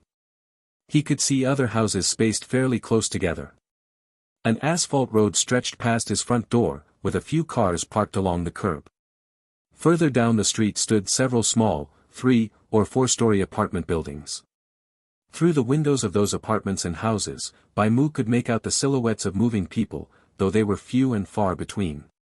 He had no idea how many people were still alive out there, but he guessed the number wasn't high. After all, the news had just reported a string of murders committed by the doppelgangers. As far as the eye could see, not a single living person was walking around outside. When Bai Mu cracked a window open slightly, he instantly understood why. It was simply too hot outside.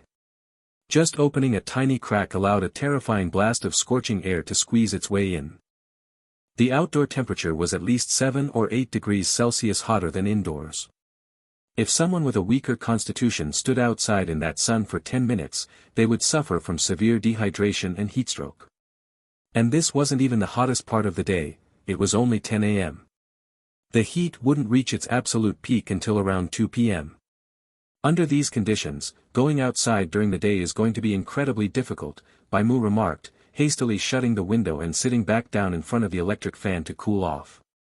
He factored in the basic supplies he had obtained from opening a resource chest, 12 bottles of mineral water, 12 packs of compressed biscuits, and a roast chicken weighing roughly 500 grams. Coupled with the cans and the beer, that was his entire food supply. Trying to stretch that out over 50 days was clearly a pipe dream. Even if he doubled this food supply, he still wouldn't survive the 50-day duration. Moreover, he hadn't forgotten the news anchor's warning, all the victims who died in their homes lived alone. Living alone seemed to be a key factor when doppelgangers selected their targets for murder. As expected of a C-grade script, Bai Mu thought to himself. However, since Paradise threw me into a C-grade script, it must have determined that I have the ability to clear it. Solo scripts are generally simpler than team scripts, so it shouldn't be a near-certain death sentence. The current Bai Mu was completely different from when he first entered Paradise. He already had a wide variety of skills and items at his disposal. Still, since this script takes place in a Western setting, maybe. A thought crossed his mind, and he hurriedly began rummaging through the drawers, looking for a wallet or something similar. Unfortunately, he didn't find any large bills. However, he did manage to fish out some green pocket change from an old coat hanging on the rack. Yes, American cash. The clock's hands pointed to 5 in the afternoon. After resting for 3 hours, Bai Mu's stamina was fully replenished. He did not feel particularly hungry, just very thirsty. To rehydrate, he drank another half bottle of mineral water. He collected his urine in an empty water bottle. If a true emergency arose, urine could also serve as a source of hydration. The notice had stated that water would be supplied between 5 and 6 in the evening. Bai Mu went to the bathroom and turned on the faucet, but no water flowed out. Could the water supply already be cut off? Bai Mu frowned. There was a landline in the living room, and the notice provided a contact number for the water bureau. Just as he was about to call and ask about the situation, a sputtering sound came from the pipes. It was the sound of compressed air being pushed out. Then, at exactly 5:06 p.m., a slightly murky stream of water finally poured out. Bai Mu quickly cupped some water in his hands and washed his face. The water was already warm without needing to be heated. He washed the sweat off his body. He had long since gathered all the basins, buckets, and bowls in the house. Opening the faucets in both the kitchen and the bathroom simultaneously, he did his best to fill every single container. But after only 10 minutes of gathering water, with about half the containers filled, the pipes ran dry again. Bai Mu pondered for a moment before deciding to dial the number. He primarily wanted to know if something had happened on the government's end. The line was consistently busy. He kept redialing for 15 minutes until he finally managed to get through. "Hello, this is the Water Bureau. How may I help you?" A rather exhausted male voice answered. "I only received water for 10 minutes before the faucet stopped. Didn't the notice state that water would be supplied from 5 to 6? It's like this, sir. Water resources are exceptionally tight right now, and we have to ensure every household has access to it. Therefore, once your daily output exceeds a certain quota, the supply is automatically cut off. I assume the water you collected should be sufficient for your daily needs today. Or does your household have a special situation? For instance, if you have multiple children or sick individuals at home, you can report it to the City Hall staff during the next inspection. Once we receive their report, we will adjust your total daily water allowance accordingly. When will the inspectors come next? The inspections are irregular, but as long as it was confirmed last time that someone is living in your residence, we will visit at least once a week. Do you have any further questions? If not, I need to take calls from other citizens." "No, that's all." The other party hung up, and Bai Mu placed the receiver back on the cradle. Judging from this brief information, the authorities were still maintaining a facade of order. This was the first time he had heard about these inspectors. This matter had to be taken seriously. On one hand, it was the official method for verifying if a residence was occupied. He needed the inspector's feedback to continue receiving his water supply, and perhaps he might even receive some free supplies. On the other hand, doppelgangers might disguise themselves as inspectors and come to his door. He would have to distinguish them carefully. He moved all the collected water to the sunless bathroom. In those 10 minutes, he had filled a half-meter-tall red plastic bucket, an aluminum washbasin, and 5 glass bowls. Ranobes. The water wasn't completely pure, it carried a slightly murky, rusty brown and muddy hue. Bai Mu dipped his finger in and tasted it. There was a bitter, astringent flavor, likely from rust scraped off the inside of the pipes as it flowed through. It was drinkable, but he needed to wait for the impurities to settle. Ideally, it should be boiled before consumption. As long as the government could function normally, the daily water allowance would be enough for his needs. The time reached 5:30. The sky outside turned a dusky yellow, and the temperature began to drop gradually. The television started broadcasting the news again, and Bai Mu returned to the sofa to catch up on the latest updates. Please note, only those wearing this uniform are our official inspectors. Do not easily trust any suspicious individuals who come to your door. Do not open the door for them, as they are very likely doppelgangers. An entirely enclosed hazmat-like suit appeared on the screen. It was an overall dark yellow with a single zipper running down the back. The face was obscured by a pale yellow plastic visor, and a yellow windmill logo was printed right on the front. To avoid making any mistakes, Bai Mu took out his camcorder and snapped a picture of the uniform. It seemed there was no more news for today, as the channel began replaying previously shown segments. The sky gradually darkened. Around 6:30, the sun dipped below the horizon, and the temperature dropped further. Signs of human activity finally appeared on the streets, far more lively than Bai Mu had anticipated. It seemed most people were going stir-crazy indoors. Even after being informed of the existence of doppelgangers, they still couldn't resist going outside. Some gathered by the side of the road to drink, while children played under the trees. Bai Mu saw green military vehicles driving along the asphalt road. As night fell, armed soldiers patrolled the area, presumably to deal with the doppelgangers. At the same time, they urged the citizens loitering outside to hurry back to their homes and stay indoors, warning them that it was best not to venture out at night. On its first day, the city held much more vitality than Bai Mu had imagined. He watched the scenes outside through the window. It wasn't until 8 p.m., when the sky had turned pitch black, that someone knocked heavily on Bai Mu's door. Knock, knock, knock.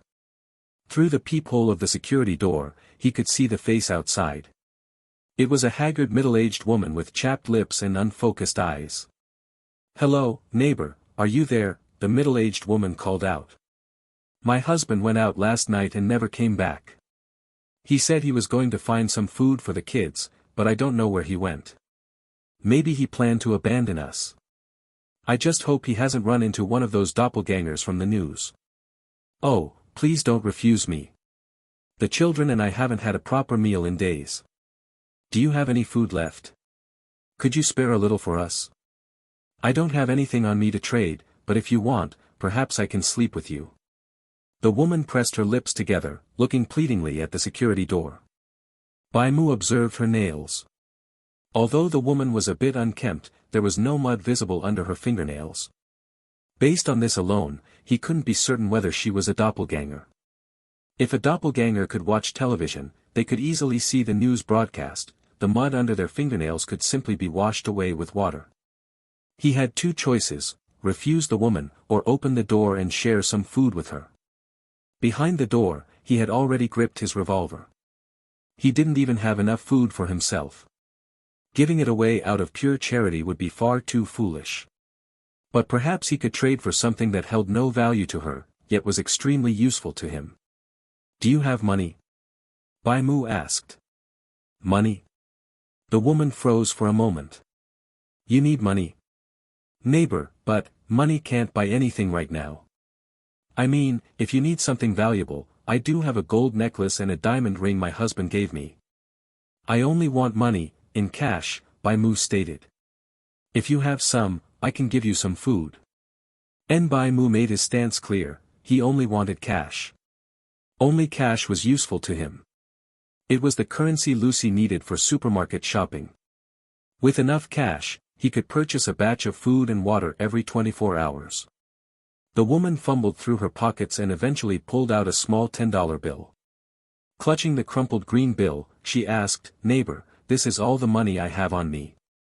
I should have some more cash at home. If this is not enough, I can go back and get it.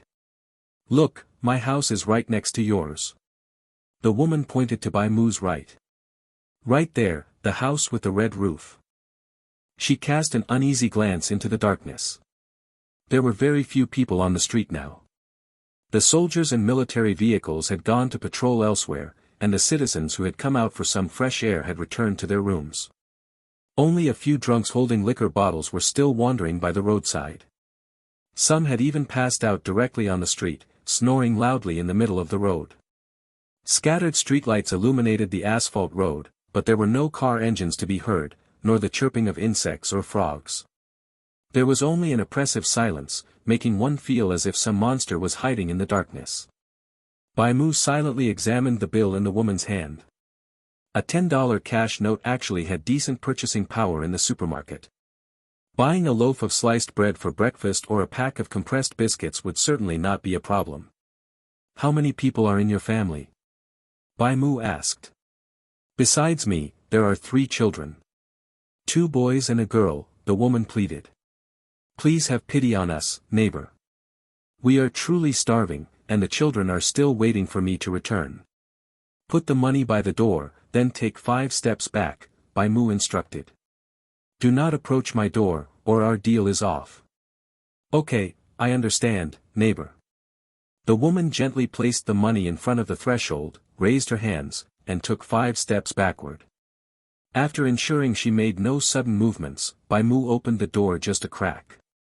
He took out 5 small bags of compressed biscuits from his inventory and tossed them far out. He threw the biscuits a fair distance away.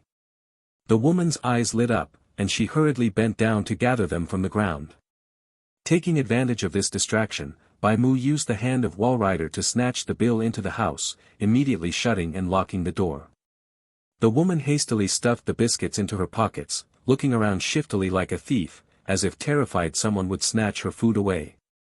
But her worries were unfounded. At least for the moment, no one noticed her. "Thank you, neighbor." A touch of joy appeared on the woman's face. "God will surely bless a kind-hearted person like you. If you find more cash at home, you can bring it here to trade with me the night after tomorrow." "I can give you food," Bai Mu stated. "But remember, I only accept bills or coins. Also, do not tell anyone else about our arrangement, or this agreement is void, as I will keep it a secret," the woman promised. "It is getting late. Go back," Bai Mu urged. The woman nodded. "Thank you again, neighbor. I really would not have known what to do without you. You are the only one willing to help me." She pulled up her hood to conceal her face and hurried off into the darkness, leaving the vicinity of Bai Mu's house. Bai Mu had noticed that house with the red roof during the day. She was indeed heading in that direction, it did not look like she was lying. However, her husband had gone out the previous night and never returned. The chances of his survival were likely very low. The danger of going out at night was indeed incredibly high. After watching the woman leave, Bai Mu returned to the living room. He did not turn on the lights. The only illumination in the living room came from the television screen. In the dark room, the pale gray glow of the electronic display outlined his silhouette and cast a long shadow. He kept the television volume very low and drew the curtains in the living room, ensuring no light would leak out through the windows. Although he did not know if this would reduce the probability of being targeted by a doppelganger, he still tried his best to keep all traces of his activities confined within the house. He took out all the cash he had on him, placed it on the small coffee table, and discussed the supermarket shopping list with Lucy. "Lucy, when you go back, can you use this money to buy some compressed biscuits for me at the supermarket?" Bai Mu made the most cost-effective choice, asking Lucy to spend all the money on compressed biscuits. Lucy patted her small chest, collected the loose change into her doll backpack, and agreed to the task. After making the arrangement, she remained by Bai Mu's side.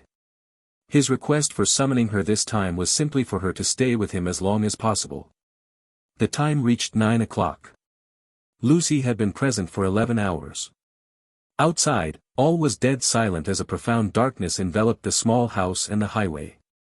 The temperature had dropped to around 20 degrees Celsius. The difference between day and night was stark, and the sweltering heat was completely gone. Bai Mu went to the bathroom. The water he had collected in the afternoon had settled, leaving a layer of dark red impurities at the bottom of the bucket. He turned on the gas stove and used an empty bowl to scoop the clear water into a pot. Blue flames licked the bottom of the iron pot. The water soon boiled, bubbling and frothing as it heated up. After boiling the water for 15 minutes, Bai Mu filled a kettle, poured himself a cup of hot water, and took a small sip. The taste was slightly bitter, but he did not get poisoned or suffer from diarrhea after drinking it. Once treated, this water was perfectly suitable for drinking. The single day's supply from the pipes was more than enough to maintain his physiological needs. He could collect about half a large water jug's worth of tap water in one day. Collecting water once would sustain him for roughly 3 to 4 days. As long as the official water supply lasted for more than 10 days, he would have nearly enough water resources to survive for 50 days. However, he still lacked appropriate containers. He needed more water storage vessels, or perhaps he would have to fashion a makeshift reservoir himself. By 9:30, Lucy began doodling on her drawing board to indicate that she had to leave. She drew a school and a sun, seemingly meaning that dawn was breaking and she had to go to school. It seemed that summoning Lucy only allowed her to stay by Bai Mu's side for a maximum of about 12 hours. This could be understood as her existence here corresponding directly to the time she spent sleeping and dreaming. After the two said their goodbyes, Lucy's transparent silhouette vanished into the electronic glow of the television. Bai Mu was left alone in the house, with the television replaying the same news and programs from earlier in the day. Bai Mu kept watch in the living room. He half lay on the sofa, a revolver tucked into his pocket and a baseball bat gripped tightly in his hands, planning to sleep right there for the night. The time reached 10:20. At that moment, a knocking sound came from outside the door again. Bai Mu looked up alertly, walked over to the security door, and peered through the peephole. Standing there was a man with disheveled hair and heavy stubble, wearing a gray hoodie. Bai Mu remained silent, keeping his breathing extremely light as he observed the sudden visitor by the glow of the street lamp. "Hello, sir," the man said. "Do you live alone?" The man asked bluntly right off the bat. Bai Mu noticed mud stuffed beneath the man's fingernails, which matched the news descriptions of the doppelgangers. Bai Mu also noticed that the man addressed him as "sir" rather than "neighbor" or "ma'am." After all, Bai Mu had not stepped out of his room or shown his face outside for an entire day. Logically speaking, apart from official personnel with the water supply list, a stranger would have no way of knowing whether this house was occupied. When the woman came knocking earlier, it could be assumed that, as Bai Mu's neighbor, she already knew if someone was inside. But this man was highly suspicious. Ever since nightfall, Bai Mu had not turned on the lights for even a second, nor had he made any loud noises. Even when walking to the door, Bai Mu had tiptoed, keeping his movements light and soundless. His reporter profession skill, illegal infiltration, was still taking effect and actively reducing his presence. Yet, the man acted as if he could see right through the door into the hallway, immediately addressing him as "sir." This guy must be a doppelganger, Bai Mu concluded in his mind. From his outward appearance, it was truly impossible to find any differences between the man and a normal human. He had hair, a beard, and could speak normally. He wore his shirt and pants quite naturally, fully covering his skin. However, his words carried a lingering sense of eeriness. Showing up at 10:20 p.m. to knock on the door of an unlit house was utterly bizarre in itself. "I know you are behind the door, sir," the man continued. "Could you let me in? I got drunk, and when I woke up, I realized everyone else was gone." He scratched his head and faced the peephole, revealing a smile. It was a stiff, artificial smile that didn't reach his eyes, giving off a thoroughly bone-chilling sensation. Bai Mu could not determine this guy's combat power, but judging by the script's C-grade danger rating, the doppelgangers were undoubtedly much more terrifying than the mutants and zombies in Journey of Death. He is asking if I live alone. If I can create the illusion that there are other people in the house, he might give up on this attack. Bai Mu did not want to clash with the doppelgangers this early. According to the script summary, these creatures possessed the sheer strength to break down doors and showed no fear of firearms. Their combat prowess was remarkably formidable, and with their numbers and pack mentality still completely unknown, provoking just one might bring a whole swarm to his doorstep. Newbie. They seem to follow a specific set of rules for killing, prioritizing those living alone. If there were 2 or more people in a house, they would temporarily give up and back off. Bai Mu had already anticipated this scenario during the day. He had even run through a drill with Lucy during his 3-hour rest in the afternoon. However, restricted by the skill's limits, Lucy had already left Bai Mu's side.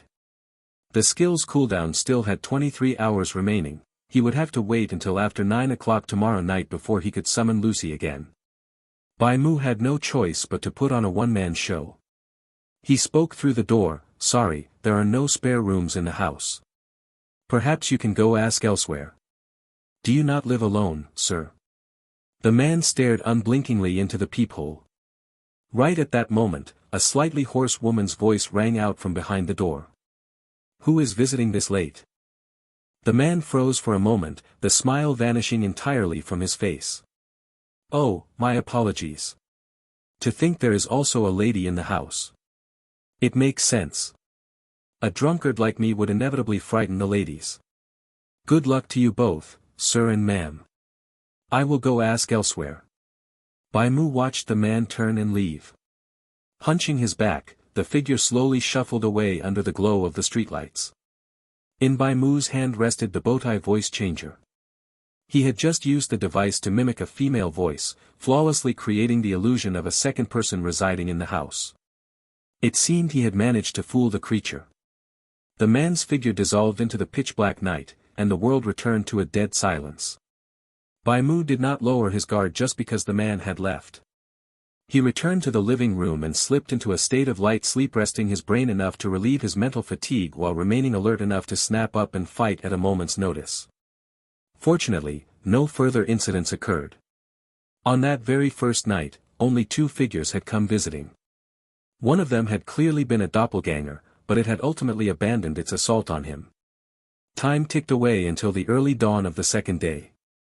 The sun hung high on the horizon, and the temperature skyrocketed shortly after sunrise, plunging the world back into a suffocating, steamer-like heat. However, despite the scorching heat, the daytime was significantly more reassuring than the terrifying night. After all, Bai Mu could now clearly survey all the surrounding streets once again. The bright sunlight illuminated the main roads and the surrounding houses. Down on the asphalt road near his front door, Bai Mu spotted several gruesomely mangled corpses. The corpses had been completely disemboweled, their skin peeled clean off their flesh. They lay there in a bloody heap, casually discarded on the roadside like butchered animals in a slaughterhouse. Bai Mu recognized the scraps of clothing left on the corpses. Just after nightfall the previous day, a group of drunkards had gathered on the road to drink, and several of them had been wearing those exact outfits. The doppelganger from last night must have done this, Bai Mu muttered, narrowing his eyes as he analyzed the fatal wounds on the bodies. He could not find any trace of a sharp weapon being used. These victims had been slaughtered by a sheer brute force far exceeding what the human body could possibly withstand. He could almost perfectly picture the scene. A terrifyingly powerful monster had pinned them down, violently ripping apart their flesh and bones. It had peeled off their skin, tearing them from the inside out just like turning out an empty pocket. From the tragic scene before his eyes, one could easily glimpse the sheer danger of the doppelgangers. Their raw strength alone was completely on par with the witch. However, what made them far more terrifying was their intellect. While the witch was essentially a wild beast acting entirely on instinct, the doppelgangers possessed intelligence completely comparable to humans. A powerful beast was nothing to fear. Throughout history, humanity had conquered countless beasts with strength far exceeding their own. Tigers, lions, and elephants, the apex predators sitting at the very top of the food chain, all ultimately had to submit to mankind. But a collective group that possessed human-level intelligence, yet was vastly stronger and actively viewed humanity as prey, was entirely enough to make anyone deeply anxious. If it were anyone else, they would likely be overwhelmed with panic, rapidly spiraling into a deep state of anxiety and dreadful unease. Bai Mu, however, maintained an excellent state of mind. He knew that whatever was meant to happen would inevitably happen. Rather than wasting time worrying about the future, it was much better to focus on exactly what he could do right now. I should finish modifying the wash basin first, he muttered. Following the plans he had drawn up the day before, he decided to prioritize building a proper water reservoir. He carried his toolbox into the bathroom. It seemed that even the doppelgangers feared the extreme daytime temperatures and did not dare to roam outside. While he had to spend most of the night heavily focused on staying alert, he could finally relax a little and focus on working during the daytime. He spent the entire morning tinkering away in the bathroom. Using loose bricks and wooden boards, he patched up and modified the wash basin, adding raised panels around the edges to greatly expand its water-holding capacity. Bai Mu let out a long breath and wiped the sweat from his forehead with a damp towel. He had expanded the original wash basin into a water reservoir almost as tall as himself. Its main structure was a square basin built from bricks and cement. Using this basin as a foundation, Bai Mu lined the inner walls with wooden planks and reinforced them with bricks salvaged from the bathroom, creating a barrel-like structure. These planks were leftover scraps from reinforcing the doors and windows yesterday. Aside from a small coffee table and a coat rack, he had dismantled all the other tables and chairs in the house for parts. He shook the sweat off his hands. His muscles were not particularly sore, but it was just too hot. The heavy sweating drained his stamina. After a single morning, his stamina had depleted by 40%. His stomach also growled with hunger. Setting down his tools, he went to the living room, poured himself a glass of water from the thermos, and tore open a packet of compressed biscuits. Sitting on the sofa, he crunched the entire packet of biscuits and swallowed them down. Since he had been doing manual labor all morning, he ate an entire 80-gram packet of biscuits in one sitting. Honestly, one packet was still not quite enough, but he refused to indulge his appetite. Keeping himself about 70 or 80% full was good enough. However, eating this stuff long-term was very unhealthy and could easily lead to symptoms of fatigue and illness.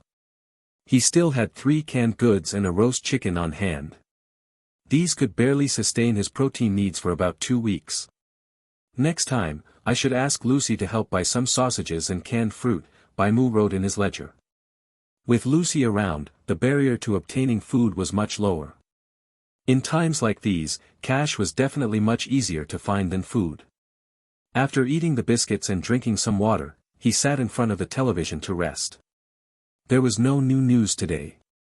The 3 channels were broadcasting repetitive programs. Nothing happened during the day. Time quickly shifted to evening, the sky turned a dusky yellow, and the temperature gradually dropped.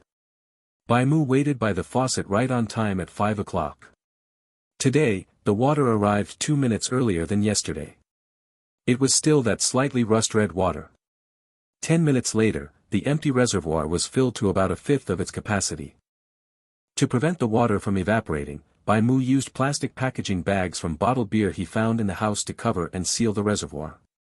At 6 in the evening, the sky grew dark. Bai Mu, having just finished another packet of compressed biscuits, heard the roar of car engines coming from outside. He went to the window and peered outside from an angle. A group of personnel in yellow hazmat suits arrived on the street outside in several gray vans. They were here for the corpses. As soon as they stepped out of the vehicles, they took photos of the bodies, then bagged them up in black body bags to take away. Armed soldiers escorted them throughout the entire process. Ends. Bai Mu took out his camcorder and compared the scene to the photos he took with it yesterday. The uniforms these people wore matched the search personnel mentioned in the news. After dealing with the corpses, they moved from left to right, knocking on doors from house to house. Before long, they arrived at Bai Mu's door. "Hello, is anyone there?" "We are from the emergency center," the search personnel shouted. "Yes, sir, Bai Mu replied from behind the door. These people were tied to his water supply, so naturally, he could not brush them off. Could you please open the door, sir? We received a distress call reporting that a doppelganger appeared around here last night. We need to inspect the citizens in the vicinity. Hearing this, Bai Mu opened the door. Mainly because the authorities were supplying him with water, Bai Mu had a baseline level of trust in them. Could you show us your hands, sir? Of course. Bai Mu presented his palms. The search personnel made some quick notes with a pen and paper, then asked, "Did you see any suspicious individuals last night?" "A man claiming to be a drunkard ran up to my door around 10 o'clock at night," Bai Mu replied. "Do you remember what he looked like or what he was wearing?" "A gray hoodie.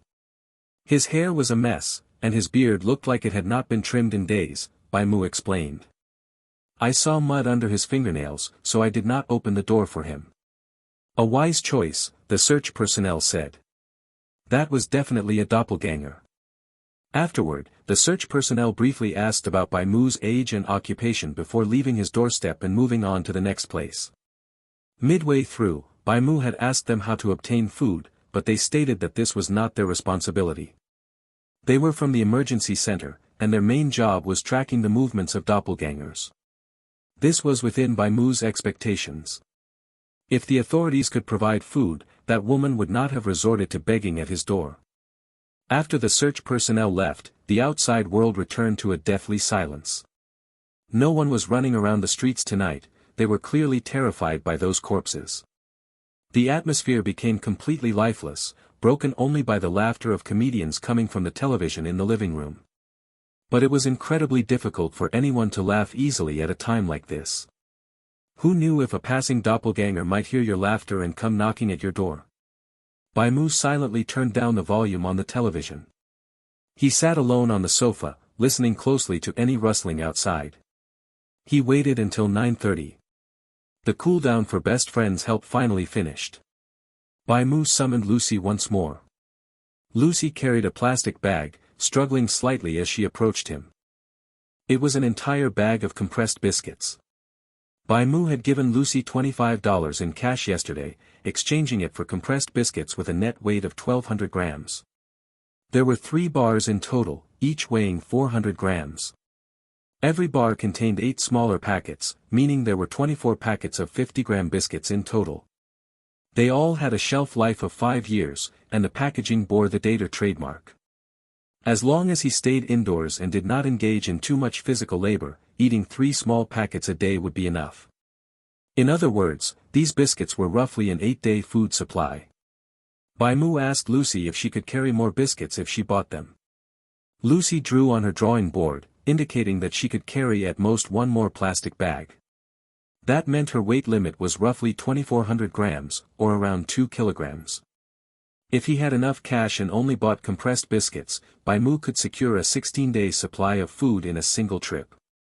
This gave Bai Mu a lot of confidence. With Lucy around, he felt certain he would not starve to death. That woman would likely return tomorrow night to exchange cash for food with him. For the second night in a row, he still did not step a single foot out of his room. He moved his mattress into the living room. The living room was the center of the entire house, and only from here could he immediately hear any disturbances coming from around the building. The second night was unusually quiet. The only sound outside was the wind howling like wailing ghosts all night long.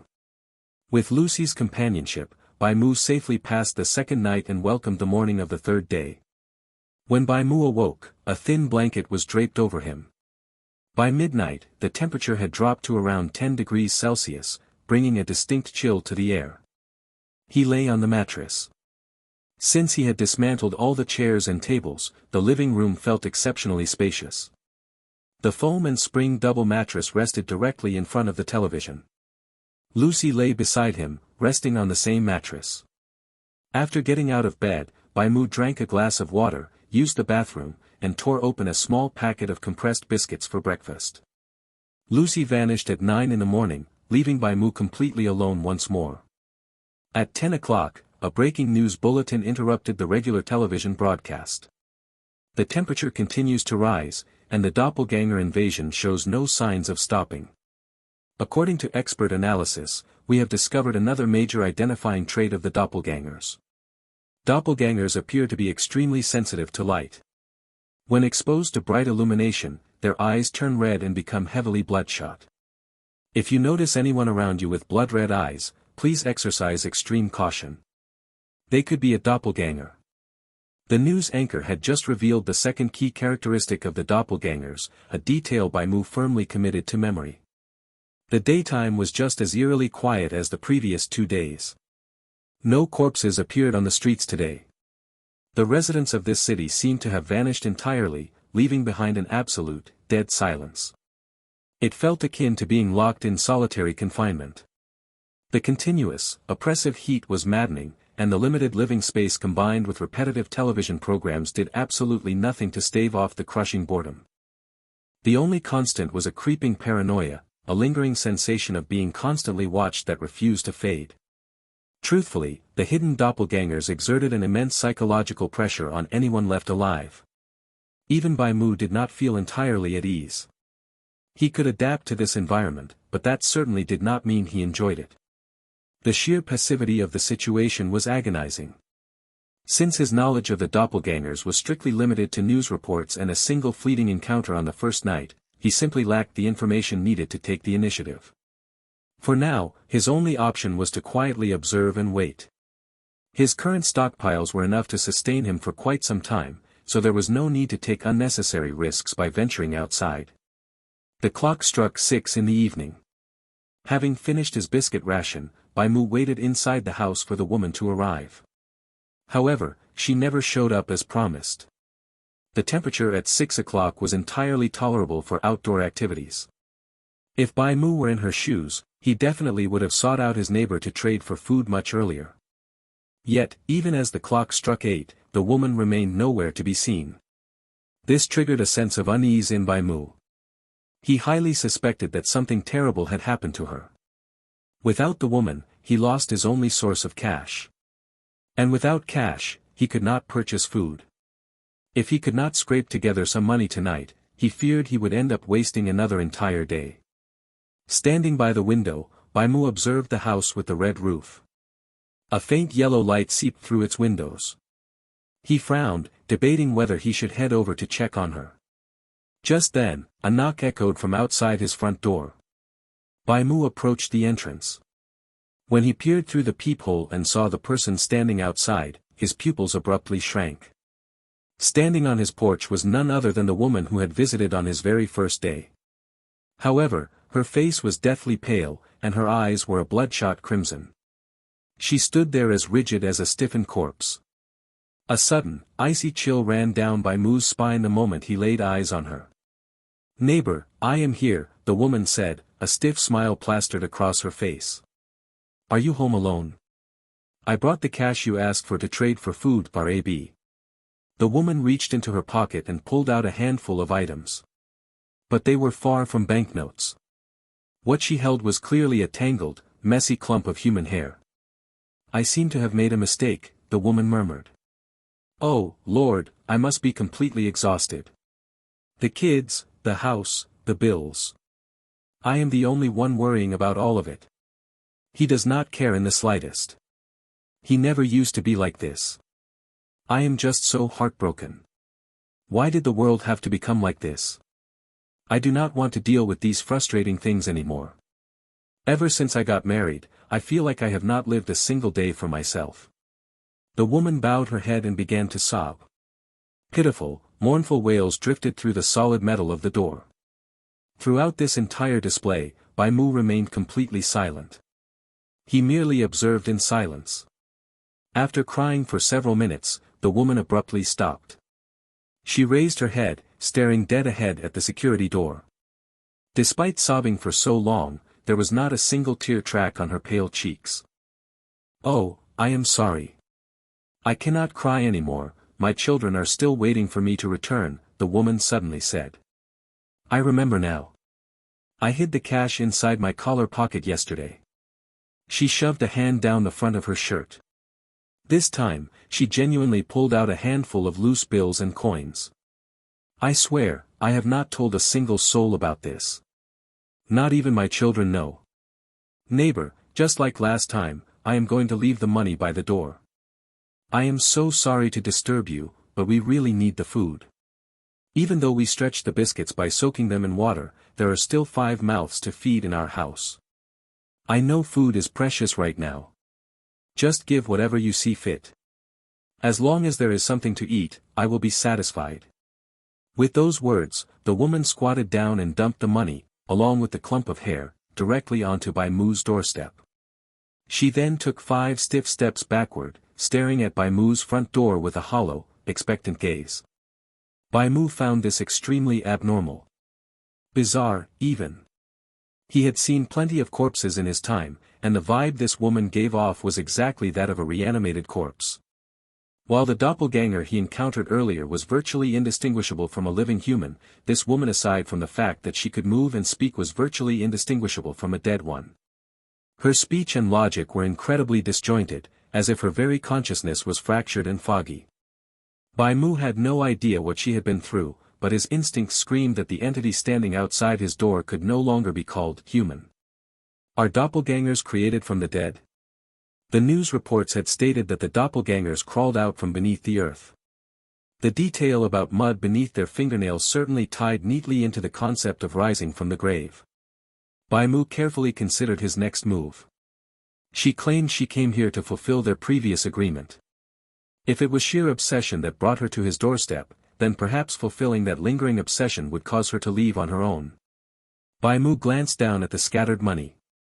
The denominations were much larger this time, with $10 and $20 bills. It looked to be around 50 in cash total. That was actually quite a substantial amount. After all, this script was set in an earlier era where the purchasing power of even a single dollar was nothing to scoff at. Voluntarily opening the door meant risking a sudden, violent attack from the woman. However, anyone could see that her current state was deeply bizarre, and she did not look like she would simply walk away unprompted. Ultimately, Bai Mu cracked the door open and tossed 15 small packets of compressed biscuits as far away from the porch as he could. He made sure to throw them quite a distance, landing them squarely on the grass near the street. Simultaneously, the hand of Walrider swept up the cash and securely tucked it into his pocket. His right hand tightly gripped his revolver, ready to fire at a moment's notice. But the woman made no aggressive moves. Instead, she eagerly chased after the biscuits, picking them up from the ground one by one. "Thank you so much, neighbor," the woman said, hastily stuffing the biscuits into her pockets. She looked absolutely thrilled. Hugging her newfound stash of biscuits, she turned away from Bai Mu's front door and shambled off toward the house with the red roof. Bai Mu silently watched her depart, choosing not to intervene. Once the woman vanished into the darkness, she did not reappear for the rest of the night. However, the following morning, a corpse lay discarded on the ground halfway between Bai Mu's house and the red-roofed house. It was the corpse of the woman. Bai Mu pulled back a corner of the curtain and looked at the corpse lying in the withered grass. The body appeared intact. From a distance, Bai Mu could not determine her cause of death. Sure enough, she was already dead when she came over last night. Bai Mu recalled the woman's pale face and bloodshot eyes. She must have been killed much earlier. Her corpse had undergone some unknown mutation in an undisclosed location, causing her to stand back up and find her way to his house. Could it be that doppelgangers have the ability to control corpses? Or perhaps some mystical force influenced her body? This script does not feel like a simple subterranean creature invasion. A faint sense of unease settled in his heart. He wanted to figure out what had happened to the woman, what she had encountered to transform from a normal human being into such an anomaly. Hiding in this house forever is not a solution. I should go out and examine the corpse. After careful consideration, Bai Mu grabbed his house keys, equipped the Dance of Elvis in his combat boots, and stepped out through the security door. This was his first time stepping outside the house since entering the script. The sun had just risen, so the surface temperature had not yet reached an unbearable level. If he delayed any longer, the risks of venturing outside would only increase. Moreover, he had to leave the house sooner or later to acquire cash. Instead of passively sitting indoors feeling anxious over that corpse, it was better to take the initiative. At the very least, he could gather some information himself.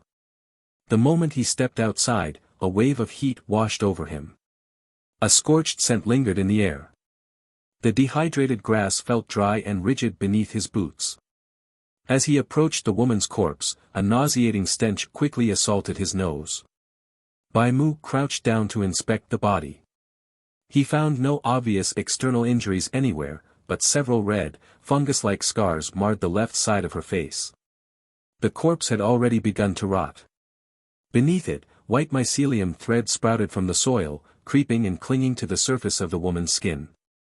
A few tiny mushrooms had bloomed within the shadow of the corpse. Name: unknown mushroom.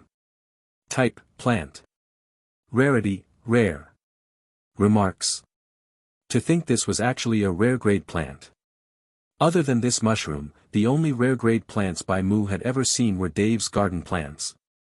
Watching the mycelium crawling over the woman's skin, he suddenly thought of cordyceps. A long time ago, he had read about Cordyceps sinensis in a miscellaneous book. Although the name contained the word grass in Chinese, it was actually a type of fungus. There were hundreds of species of cordyceps in the world, and Cordyceps sinensis was just one of them. The book mentioned that this fungus favored an insect known as the ghost moth. When breeding, ghost moths would lay their eggs in the soil. Right around the time the larvae hatched, the fungus would target these living eggs and invade the young hosts' bodies. The parasitized larvae would not die immediately. Instead, they usually became highly restless. It often took 2 to 3 months before they were gradually eaten away from the inside, eventually crawling up to the surface to become mummified husks. RB. During those 2 or 3 months, the larvae's behavior would become starkly different from that of uninfected ones. To some extent, one could consider them controlled by the fungus. Such examples of fungi controlling insects were not uncommon. Other varieties specifically parasitized ants. An infected ant would voluntarily leave its colony and climb to a suitable location such as the underside of a leaf about 10 inches off the ground where it would bite onto the main vein in a death grip before dying. This was entirely the fungus driving the ant's actions, as that precise height provided the ideal temperature and humidity it preferred. Connecting the examples he had read about with the mushrooms on the corpse, it was easy to see the similarities between the woman's condition and those parasitized insects. The moment this thought crossed his mind, Bai Mu immediately strapped on his gas mask. Fungal spores could be airborne. If the woman had truly been controlled by these mushrooms, inhaling the surrounding air could lead to an infection. Is this mushroom the reason the people from the emergency center wear such suffocating hazmat suits? The inspectors who had shown up at his door yesterday to check the census surfaced in his mind. Thinking about it carefully, wearing such airtight garments on such a sweltering day would be absolute torture. If the only threats were the extreme heat and the doppelgangers, there was no need to cover themselves so thoroughly. Even after the sun went down, before the temperature fully dropped around 9 or 10 o'clock, walking around in those suits for just a few minutes would instantly drench anyone in sweat. Generally, such suits were only used by medical personnel to avoid infection during massive viral outbreaks. It feels like the authorities are intentionally hiding something. They probably know about the existence of these mushrooms, which is why they dress like that. However, the probability of a normal person getting infected shouldn't be high. If simply breathing the air could cause someone to end up like this woman, the authorities wouldn't have kept it a secret. Perhaps they're keeping it under wraps to prevent public panic. Bai Mu retrieved a small glass vial from his inventory. Scooping up a grayish-white mushroom along with its surrounding soil, he carefully transplanted it into the container. He had merely made an educated guess based on what he observed. Whether his theory was the actual truth still required further verification. This mushroom might be extremely dangerous, but it was also his key to uncovering the truth. As the saying goes, know yourself and know your enemy, and you will never be defeated in 100 battles. Only by understanding his foes could he increase his odds of survival. After collecting the sample, Bai Mu thoroughly searched the corpse's pockets once more. The packs of compressed biscuits he had tossed to her last night were completely gone, and there was indeed no more cash in her clothing. He tilted his head back, gazing toward the red-roofed house in the distance before making his way over. He wanted to find out if the woman's children were still alive or if she even had any to begin with. The two houses were not far apart, it was only a 2 or 3 minute walk. The road was entirely deserted, deathly silent as usual. Bai Mu soon arrived in front of the building. This house was much more spacious than his solitary cabin, grand enough to be called an estate. A small green car was parked in the yard. Bai Mu noticed that the doors and windows were shut tight, and the lights inside were off. On the lawn, he found footprints, the woman's footprints. At the same time, he caught the faint sound of footsteps coming from inside. It seemed someone was standing behind the door, watching him through the peephole. Bai Mu stepped up to the entrance and spotted a doorbell. If the woman's children were still alive, they might know more about what had happened to her. Consequently, Bai Mu pressed the button, and a sharp chime echoed from within. To avoid scaring the people inside, Bai Mu took off his gas mask before approaching the door. He figured his face was relatively approachable. At the very least, his first impression wouldn't make him look like a bad guy. "Hello, is anyone there? Who are you?" A young, slightly immature boy's voice drifted from inside. His tone trembled, making his nervousness plain. "I am a friend of your mother," Bai Mu said. "Although you haven't met me, I gave your mother 5 bags of compressed biscuits 3 nights ago." "Really, mister? Are you really Mom's friend?" The boy's voice brightened with excitement. "Do you know where Mom went? She hasn't come back all night. Did she go to your place?" Bai Mu paused for a moment before replying. "She ran into some trouble and cannot come back for now. Before she left, she asked me to come and check on you all, which is why I am here. There should be 2 boys and a younger sister, right? She mentioned to me that she had 3 children. See, it's true. He really is Mom's friend." "No, Sam, Mom said we cannot open the door for strangers. But Mom knows him. But we don't know him. Mom knows him. We don't know him. But he is the only one who knows where Mom went. We need to figure this out, Sam. Mom might need us right now." "Alright, you are right, Leon." The bickering inside ceased. Bai Mu listened as the 2 boys argued, and it seemed Leon ultimately won the debate. "Mister, can you show us your hands?" the boy asked. It seemed they had also watched the news and knew about the physical traits of the doppelgangers announced by the authorities. Of course. Bai Mu openly held up his hands, deliberately angling his fingernails toward the peephole. "I know what you are worried about. Relax, I am not a doppelganger. Mom brought back some more compressed biscuits last night. Did she get those from you too, mister?" "She brought the biscuits home." Bai Mu caught this crucial detail. "Do you remember what time that was?" "Around 8:30, the boy said. She left the biscuits in the living room and went right back out. We called out to her, but she didn't answer." Rango, yes. "What time did she leave the first time?" "It should have been 7 o'clock. I heard the doorbell ring, and then Mom told us to stay in the bedroom before she went out. The doorbell rang at 7 o'clock. The people from the emergency center should have finished inspecting the woman's house before 7. Bai Mu remembered that the gray vehicles had already driven away by 7 o'clock. It was obvious that someone unaffiliated with the authorities had rung her doorbell. Logically speaking, if she sensed danger, the woman wouldn't have actively left the house to go outside. Could it be that the face which appeared before her was a familiar one? Could it have been her husband, who had been missing for days? Was she so eager to reunite with her husband that she rushed out? No. If she was truly reuniting with her husband, she should have opened the door and let him inside. She must have sensed danger, deciding she needed to act as bait to lure whatever was at the door away. What happened next wasn't hard to guess. She was killed, and her corpse was turned into a puppet. Driven by some lingering obsession, she had found her way to Bai Mu's front door. She must have sprinted with all her might. There might still be traces of her struggle with that thing nearby. Bai Mu lowered his gaze, carefully examining the ground and the lower surroundings. To his surprise, he actually found a small notebook. The notebook had fallen under a car. He noticed a patch of grass near the vehicle that had been scraped away, as if someone had crashed heavily onto the lawn and torn up the turf. Bai Mu walked over and bent down to pick it up. It was a palm-sized ledger, thoroughly covered in mud and dust. He patted off the dirt and flipped open the pages. The earlier entries detailed trivial matters, such as daily expenses, the water bill, and the electricity bill. The final section, however, transitioned into something resembling a diary. The weather is getting hotter and hotter. This summer is incredibly strange. Due to the high temperatures, both my husband's and my workplaces have shut down. The news says it is an abnormal solar flare eruption. I hope this disaster passes quickly. Good heavens, we have 3 children to raise.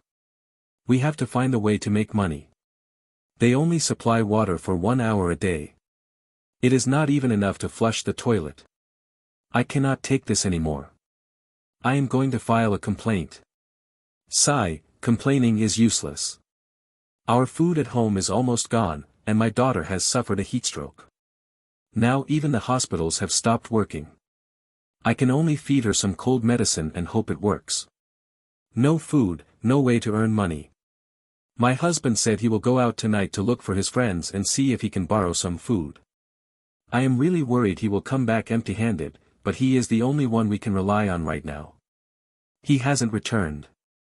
The news says doppelgangers have appeared in the city. Why has the world turned out like this? I don't know what to do anymore. I am sorry, Mom. I cannot do anything right. I cannot even feed my own children. The neighbor is a good man. He shared his precious food with me. In times like these, what use is cash anyway? He is so kind. Friends are completely unreliable, not a single one was willing to help me. Only my neighbor was willing to lend a hand, but I cannot keep inconveniencing him forever. Mom, I will find a way to raise my children, just like you raised me. The diary ended there. There were no further entries. Side quest, dying with a grievance, has been triggered. Task requirement, help the woman take care of her children. Task reward. Mister, can you please tell us where Mom actually went? The boy behind the door asked. When will she be back? We are all so worried about her. Bai Mu closed the notebook. That rotting corpse lay quietly on the grass, as if silently recounting a tragic tale that filled one with sorrow. Judging from the traces at the scene, the woman had been killed by something before 8 o'clock. For the sake of her children, she had bolted out the front door but tripped and fell beside the car. A terrifying creature had pursued her. There were drag marks on the ground, indicating she had likely been grabbed by her hair and dragged away. She was murdered in a dark corner, with no one around to hear her cries. Perhaps she was supposed to become a monster under the parasitism of that strange mushroom. Yet, a fierce, unyielding obsession had driven her to Bai Mu's front door. Her mind had been chaotic, her logic shattered, yet she remembered she had to find food for her children. She had even carried those biscuits all the way back to her own home. Bai Mu suddenly understood why she had died in that empty clearing. She likely knew that in her current state, she couldn't stay with her children. Thus, even after hearing her kids calling out to her, she left without looking back and firmly shut the door. She went alone to an empty clearing where she wouldn't affect anyone. Just as she had written in her diary, she didn't want to be a burden anymore. She felt she had done everything she was supposed to do, and so she lay down quietly in that spot to welcome her death. However, it seemed there was still something she couldn't let go of. Right before she died, she had clearly turned her head to gaze in the direction of her home. In her gradually blurring vision, perhaps all that remained was the pale yellow light glowing from her house. Returning to the main topic, Bai Mu had figured out the cause and effect of the whole incident and even triggered a side quest. The task required him to take care of the woman's children. The word care covered a very broad scope, but according to his understanding, he had to at least ensure these 3 children survived until the end of the script. If any of the children died during this process, the task would either fail or the rewards would be significantly reduced. Frankly speaking, this was not a simple task. He had to prepare extra food and drinking water for 3 children. Furthermore, it would be difficult for the kids to provide him with any help, they would merely force him to bear a greater consumption of resources. However, as a human being, many choices could not be made purely based on calculating resources. Besides, doing this was not entirely without reward. The payouts for hidden side quests had always been quite good. He ultimately decided to accept this task. Having a few more people in the house might also help deter violent invasions from a doppelganger. To be honest, I do not know how your mother is doing right now. She was taken away by the people from the emergency center, the ones wearing yellow hazmat suits yesterday, Bai Mu explained. She probably will not be able to come back for a while, so she entrusted me to take care of you. Have you eaten breakfast? Is anyone sick? Do you still have enough food and water? Bai Mu told a little lie. Although he felt the children had the right to know the truth, he also had to consider their mental resilience. Giving them a little hope was better than letting them drown in the pain and despair of losing their mother. Only with hope could people burst forth with immense potential. It was just like how Warlord Chao told his soldiers there was a plum grove ahead to quench their thirst, allowing the troops to endure the scorching heat and dehydration to finish their march. We ate biscuits this morning, the boy replied. There is still water in the bathroom, and we should be able to collect a bit more tonight. Mom taught us to collect the water in the bucket with a lid. That is good. Knowing you are fine puts my mind at ease. Bai Mu nodded. My house is right next door, very close to you. I will come over again tonight to check on your situation, and maybe bring you some more food. Additionally, I want you to seriously consider whether or not you want to move into my house. After all, as you well know, the city has not been very peaceful lately. Bai Mu did not immediately demand that the children open the door and follow him. Even though he had decided to accept this task, it still depended on whether these 3 children were willing to trust him. He did not want to invite 3 troublesome burdens upon himself. If they were dead set against trusting a stranger, or if they followed him but remained highly suspicious and disobedient, then he could only say that everyone had their own fate. Thank you for your concern, mister. We will seriously consider it, the boy promised. Bai Mu gave a nod and turned to leave. The temperature outside had already risen to an unbearable level. Sweat soaked through his hair, his short-sleeved shirt, and his socks. He felt terribly hot and had no desire to stay outdoors any longer. He quickly returned to his own home. The woman's corpse was still lying out on the withered grass. It was not that Bai Mu deliberately wanted to watch her corpse be exposed to the wilderness, but until he figured out exactly what that mushroom did, approaching the body undoubtedly carried a massive risk. However, Bai Mu had made a call to the emergency center. Professional matters were best left to professionals. They said they would send someone over in the evening to deal with it, which could be considered taking care of her final arrangements. Nothing particularly special happened after that, right up until the sun went down. Once his skill cooldown ended, Bai Mu summoned Lucy again. He handed over the cash he obtained yesterday and asked her to help buy some more compressed biscuits from the supermarket. Because there were 3 extra mouths to feed, he postponed his plan to buy canned fruit and sausages until the next supermarket shopping. Bai Mu sealed the mushroom inside his inventory. After that, he simply watched the news, ate biscuits, and drank water. The boring and sweltering time quickly passed. Evening arrived. Bai Mu finished collecting his daily water supply, and the staff from the emergency center drove over once again, packing the woman's corpse into a black body bag. At the same time, they set a fire, burning the grass and the mushroom beneath the corpse into ashes. Since Bai Mu was the one who made the call, the staff members also came to his door to ask a few questions. Bai Mu hid the fact that he had gone out during the day and that the woman had come to him to exchange food. He pretended to know nothing, simply stating that he woke up in the morning and saw a corpse lying on the lawn. The staff did not dwell too much on his story and soon left with the body. They did not even press for the woman's identity, nor did they go to her house to take a look, they just hurriedly carted the body away. The sky darkened as the time reached 6 in the evening. The sun had not yet fully set, painting the sky in fiery hues. Bai Mu went out as promised. Taking a tin of canned tomato soup with him, he arrived in front of the house with the red roof. Perhaps because of the frequent incidents in this neighborhood, the patrolling soldiers parked on a nearby street today. They drove a land tank, wore helmets and camouflage uniforms, and gathered together to smoke with guns in hand. This seemed to provide the nearby residents with a slight sense of security. Quite a few people stepped out of their doors to get some fresh air on their porches. Even though everyone minded their own business, at most exchanging brief glances, it still added a bit of vitality to the dead silence, making people feel as if they were still living in human society. Bai Mu rang the doorbell and called out, "I am here to see you. How are you holding up? Is there still no news about Mom, Mr.?" the boy behind the door asked, sounding a bit dejected. "Unfortunately, no," Bai Mu replied. "Let's think about happier things. I imagine you must be tired of eating compressed biscuits, so I brought a tin of canned tomatoes for you. Summer is the perfect time to eat something sweet and sour." Bai Mu held up the aluminum can printed with tomatoes, aligning it with the peephole. "Have you thought about moving into my house?" The boy fell silent for a moment before saying, "I am sorry, mister, but we do not want to leave our home for now. If Mom comes home and cannot find us, she will definitely be very worried." "There is nothing to apologize for, kid," Bai Mu assured him. "I just wanted to let you know that my place is open to you at any time. I will leave this can at the door, and I will come back again tomorrow morning.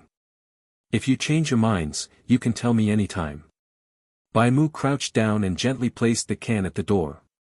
After saying his piece, he turned and left. When he was a dozen paces away, the door creaked open. A pair of small hands reached out and pulled the can into the house. Through the crack in the door, 3 pairs of little eyes watched his departing back. Only after he had walked far away did the door finally click shut. After leaving, Bai Mu did not head straight home. He was completely out of cash. Now that the woman was dead, he had to find a way to secure some funds on his own. Furthermore, he wanted to catch a small animal, perhaps a rat, to test the effects of that strange mushroom. He avoided crowded areas. Although the soldier patrols provided the citizens with a false sense of security today, making it seem like an ideal time for trading, Bai Mu simply had too few valuable items on hand to make a decent profit. Rather than bartering goods for cash, he figured it would be better to fall back on his old profession. Bai Mu quietly slipped behind an apartment building about 3 kilometers away from his own place. He was dressed in a black trench coat. The sun had almost set, shifting the sky from a fiery crimson to a deep, dark red. Visibility was dropping fast, and warm lights began to flicker on in several nearby homes. Bai Mu's footsteps were incredibly light. He employed a unique walking technique that allowed him to move without making a single sound. The illegal infiltration skill was also taking effect. This passive ability drastically reduced his presence, turning him into a mere shadow hidden within the night. Bai Mu bypassed the main entrance entirely. Instead, he scaled a water pipe in the narrow alleyway, climbing up to the upper floors of the apartment building barehanded. As he climbed, he pressed his ear against the exterior wall, listening carefully for any signs of activity inside the rooms. The building was sparsely populated. Across all 6 floors, the number of illuminated rooms could be counted on a single hand. Reaching the 6th floor, Bai Mu selected a dark, empty room. Using his masterful lock-picking skills, he pried the window open and slipped silently into the apartment. A faint, musty odor hung in the air. It was a single-occupancy apartment, featuring only a bedroom and a bathroom. There was no kitchen, though a portable induction cooktop sat on a counter. The bed was neatly made, but large, dark bloodstains marred the sheets. They had dried a long time ago. This must have been a solitary resident who was attacked by a doppelganger, Bai Mu thought, scanning the room. The corpse had likely been removed by the emergency center, as he could not find any human fragments lying around. What he did find strange, however, was the front door. It was perfectly locked, showing absolutely no signs of forced entry. Did the tenant willingly invite the doppelganger inside, only to be murdered? Bai Mu analyzed the visual clues scattered around the room to piece together the tragedy that had unfolded here. While investigating, he methodically rummaged through the cabinets and drawers, thoroughly looting every corner of the apartment. He did not find any food, but he did recover a flashlight. In the narrow gap between the bed and the wall, he also discovered a crumpled $5 bill, likely dropped by the tenant a long time ago.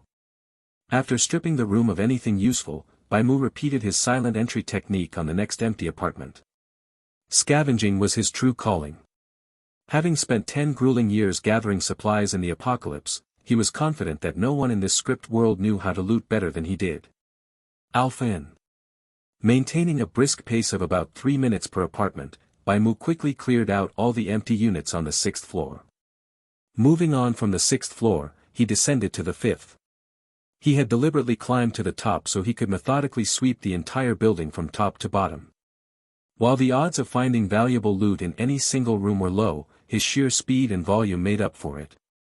By the time he reached the 3rd floor, he had amassed 2 cups of seafood instant noodles, 1 cup of cheese-flavored instant noodles, an unopened bag of black pepper beef jerky, half a bag of milk caramels, and 2 bags of butter-flavored potato chips. Aside from food, he had also secured a bag of coffee beans, half a pack of cigarettes, and various survival tools, including flashlights, candles, and lighters.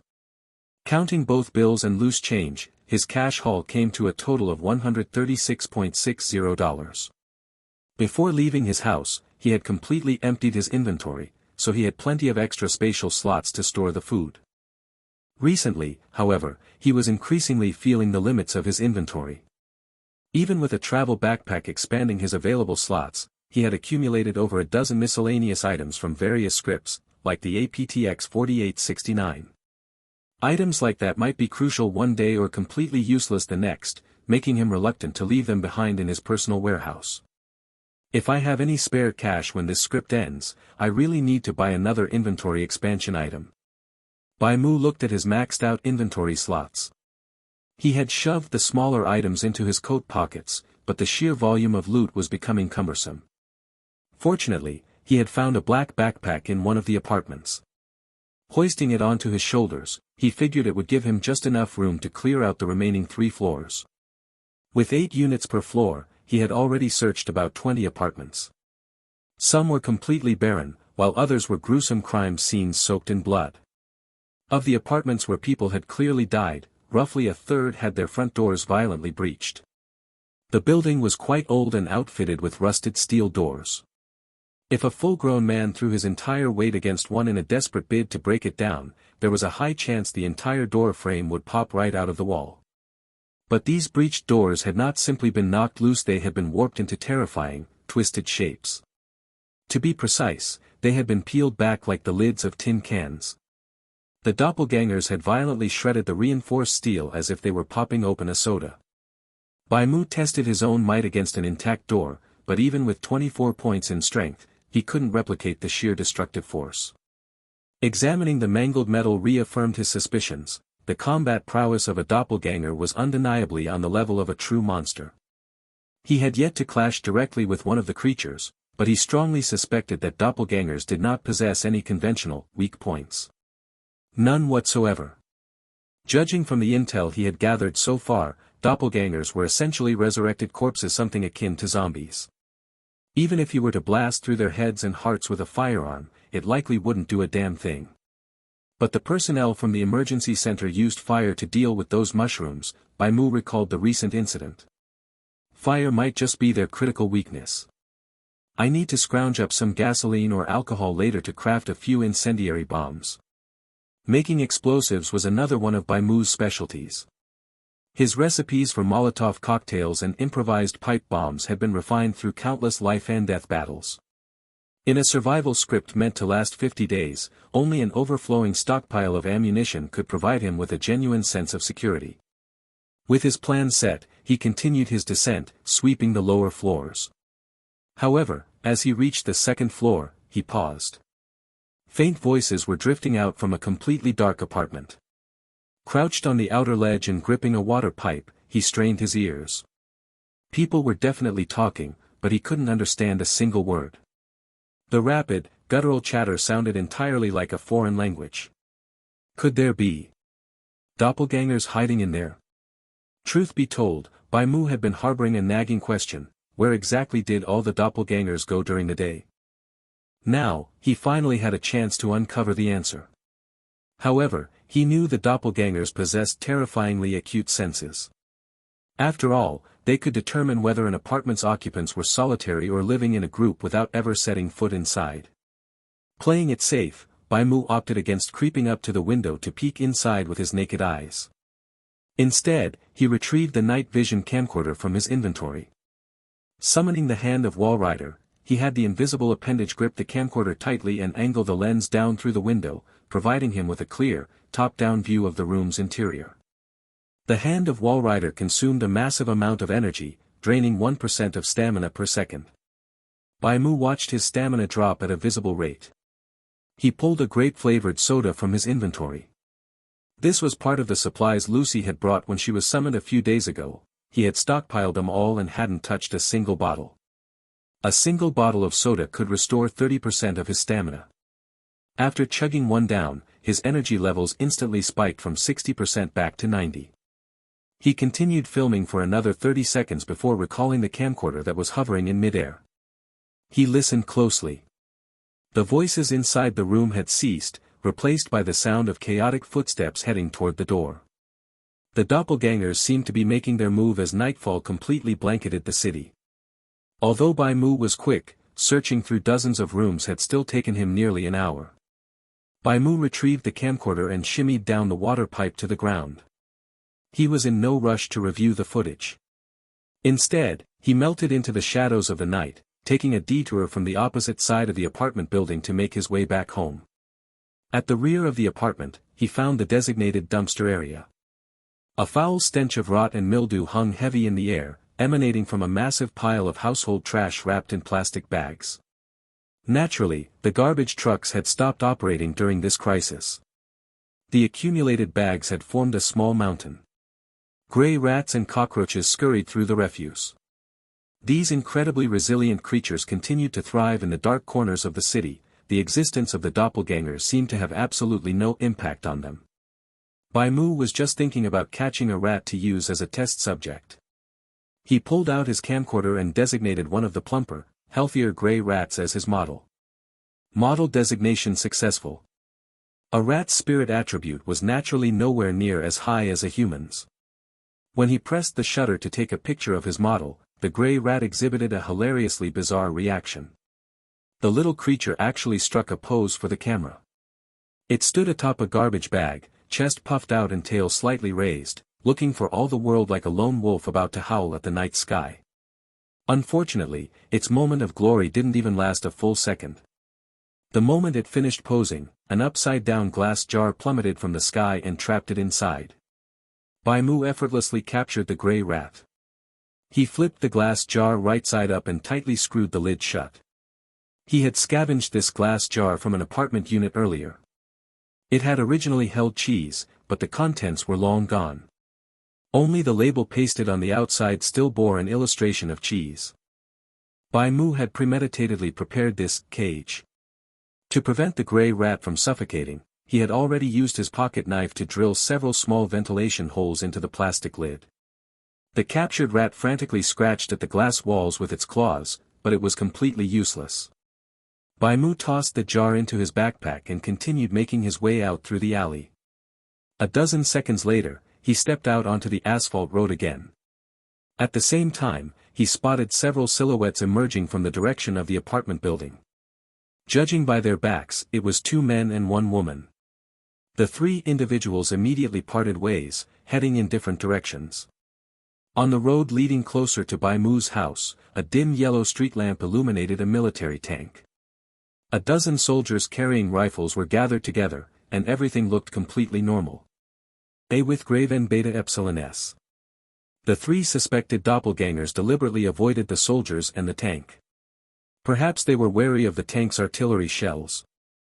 Even if they could withstand gunfire, they still had to steer clear of a cannon blast that could blow a person to bloody pieces. Judging from this behavior, doppelgangers weren't unkillable, ghost-like entities. Powerful firearms and heavy weaponry should be more than enough to take them down. Only after the 3 figures wandered far away did Bai Mu step out from behind the apartment and head toward his own home. He also made sure to bypass the soldiers. Sure, they were patrolling with guns, but that didn't mean they were his friends. In the pitch-black night, if a group of soldiers saw a man wandering around with a heavy backpack, they would more than likely stop him for questioning. Best case scenario, the food in his bag would be confiscated. In a worst-case scenario, the soldiers might mistake him for a doppelganger and arrest or execute him on the spot. He couldn't rely on the soldiers having an unyielding sense of justice. They were individuals with their own minds, merely following orders from the higher-ups. Any group had its share of good and bad people. Since he didn't know a single one of the patrolling soldiers, keeping a wide berth was the only sensible choice. Similarly, he had no intention of reporting the anomalies he had discovered in the apartment to the emergency center. Doing so would likely drag him into unnecessary trouble. He would have to figure out a way to explain how he stumbled upon the strange activity, which would only draw unwanted attention to himself. In extraordinary times like these, it was crucial to draw a clear line between himself and the word trouble. After taking a massive detour, Bai Mu finally arrived at the front of his own house. He deftly unlocked the security door and stepped into the entryway. Even inside his own home, he didn't let his guard down. He inspected the wooden planks he had nailed behind the door. Attached to them was a tiny, custom-made trap, a trigger mechanism constructed from nails and thin strips of wood. If the door was opened incorrectly, the wooden strip would snap. If someone tried to pick the lock or force their way inside with violence, the strip would also break. The mechanism remained perfectly intact, meaning no one had touched the door while he was away. After confirming the front entrance was secure, he moved on to check the windows and the arrangement of his furniture. He had set up similar hidden traps in every corner of the house. Even if a rat had merely scurried across the floor, he would have been able to spot the signs. This was a habit he had developed after learning the hard way. Once, he had gone out with De Huang to scavenge for supplies, only to return and find a small, feline-shaped mutant hiding in his home. It had nearly killed him. Later, during his inspection, he discovered that a small hole had actually been chewed through the security grate over the bathroom window. From that day forward, he paid strict attention to these minute details, meticulously sweeping the house 3 times a day without fail.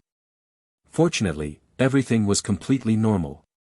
The house looked exactly as he had left it. Bai Mu's taut nerves finally relaxed a fraction. He set down his backpack, first taking out the glass jar containing the gray rat and placing it on the small coffee table. Afterward, he turned on the television to provide a dim source of light for the living room.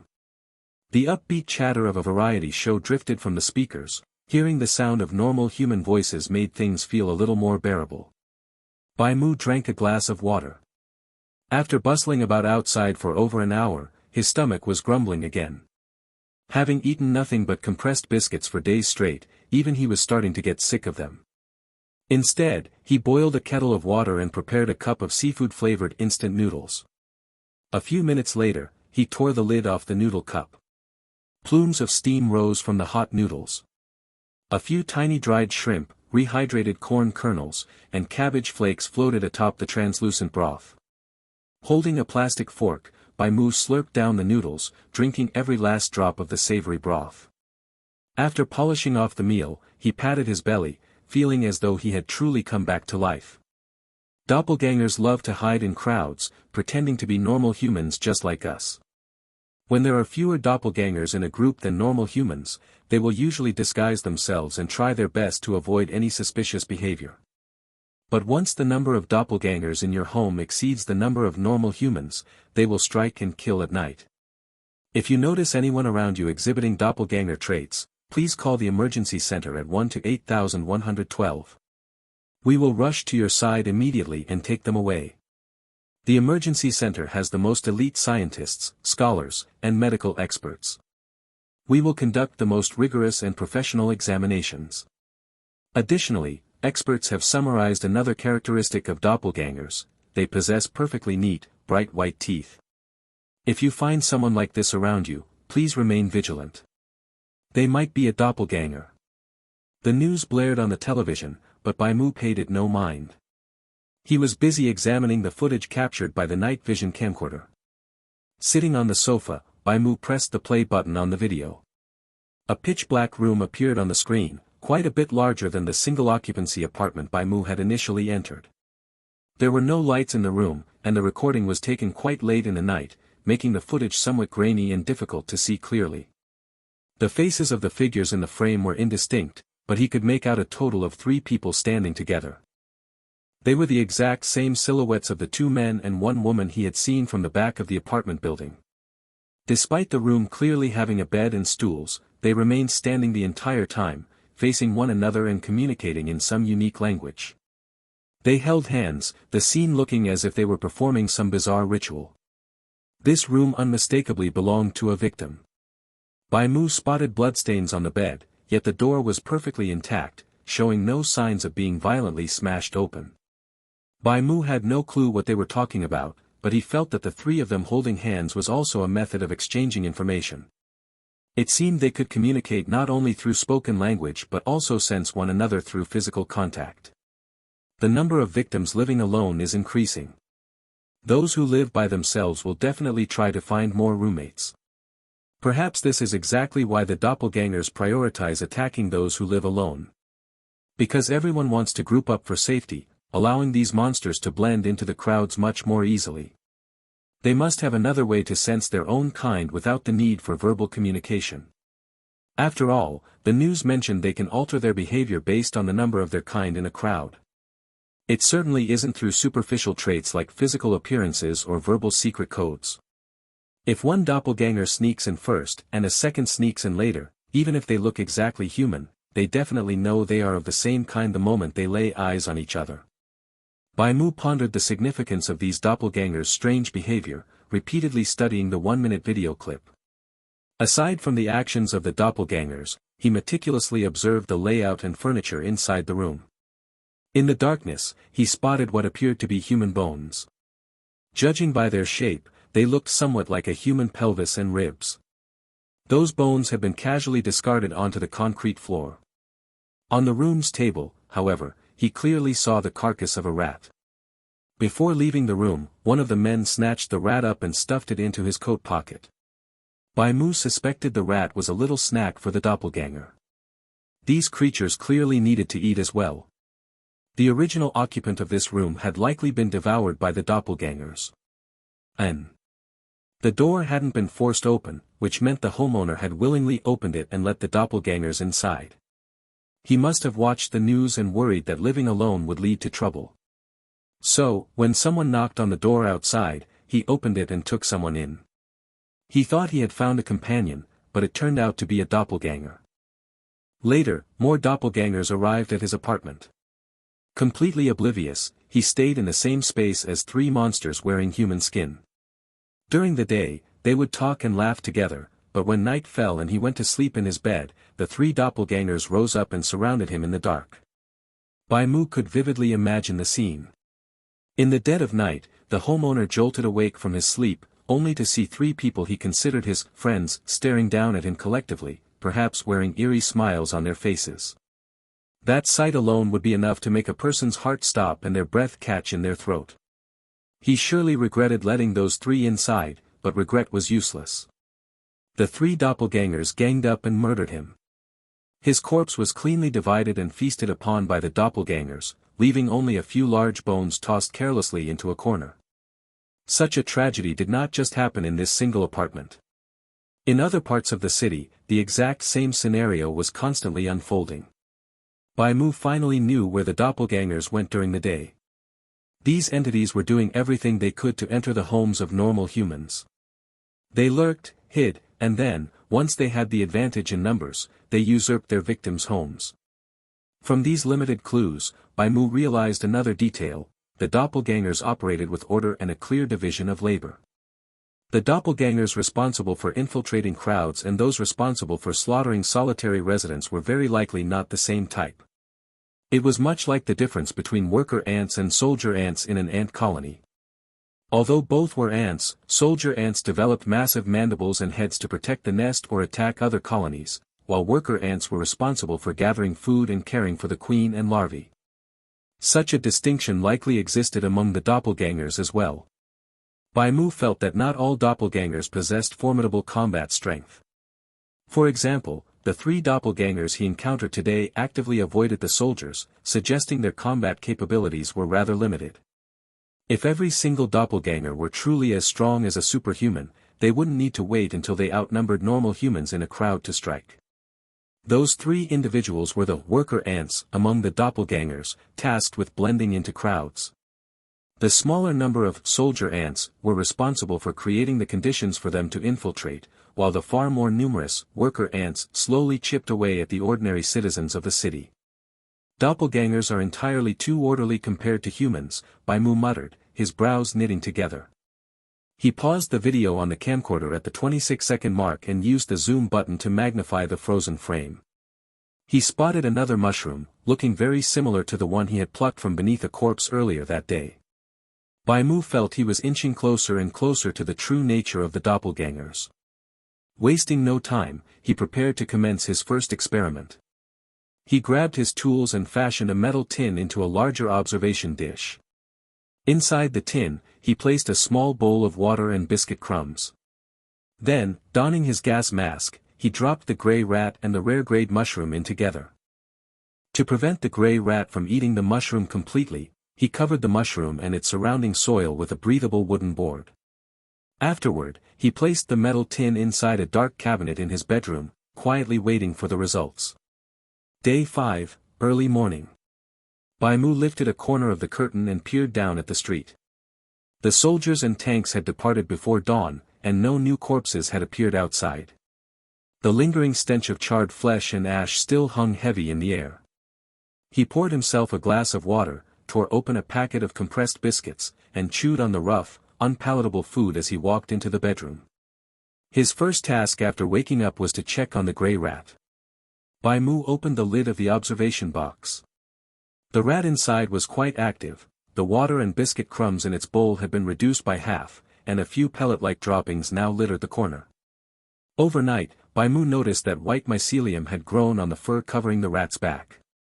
It kept rubbing against the rough surfaces inside the box, clearly finding the fungal growths incredibly itchy. The infectivity of this mushroom is incredibly strong, just as I suspected. Wearing his gas mask the entire time, Bai Mu added more food and water to the bowl before sealing the box shut. He then documented his observations for the day in a dedicated journal to maintain a strict record. Afterward, he left the apartment to check on the woman's 3 children. He brought a bag of butter-flavored potato chips with him. Following a brief greeting, he simply left the chips behind the door, just like yesterday, and turned to head back home. Next came his daily routine of summoning Lucy, which yielded him another 2.4 kilograms of compressed biscuits. His stockpile of food and drinking water was becoming quite abundant, easily enough to sustain him for at least half a month. This time, he handed over the cash he had scavenged yesterday, asking Lucy to buy some canned fruit and sausages for him.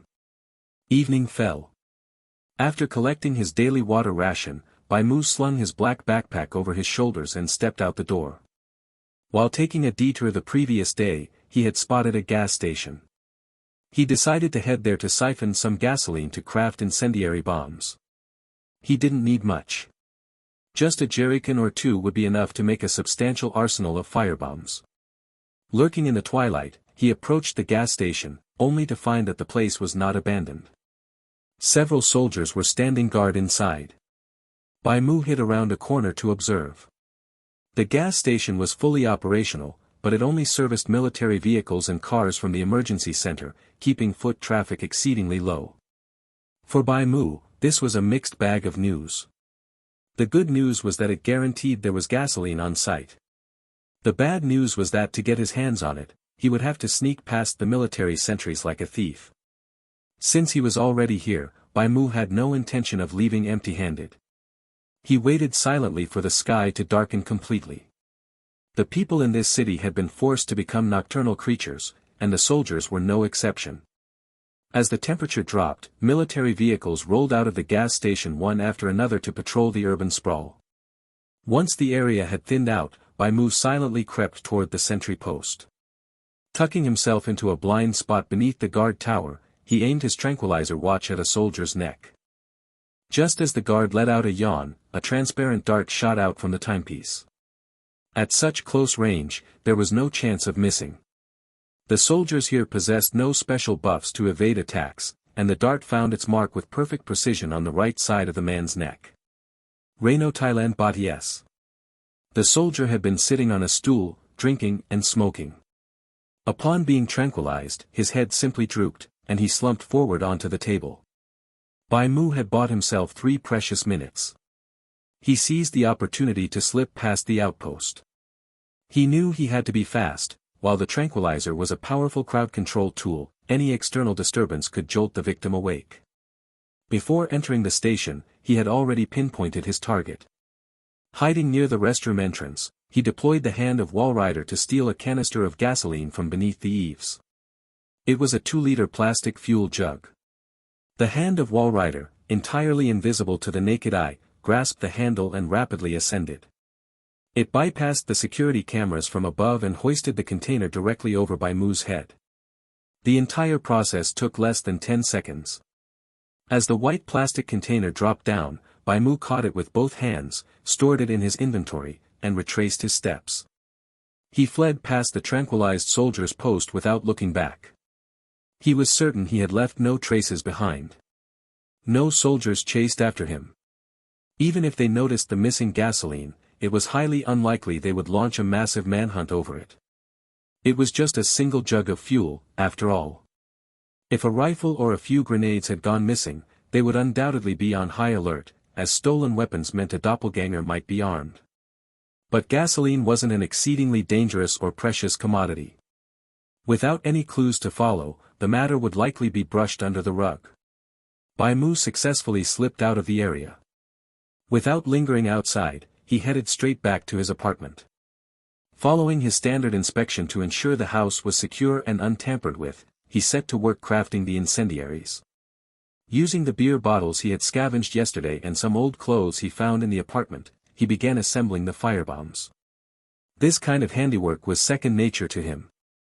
Working steadily until 9 o'clock, he managed to produce 12 Molotov cocktails in just an hour. Name: homemade incendiary bomb. Type: consumable. Quality: common. Note: 100% handmade, satisfaction guaranteed. All he needed to do was light the rag stuffed in a bottleneck with a lighter and smash the glass against a hard surface to unleash a raging inferno.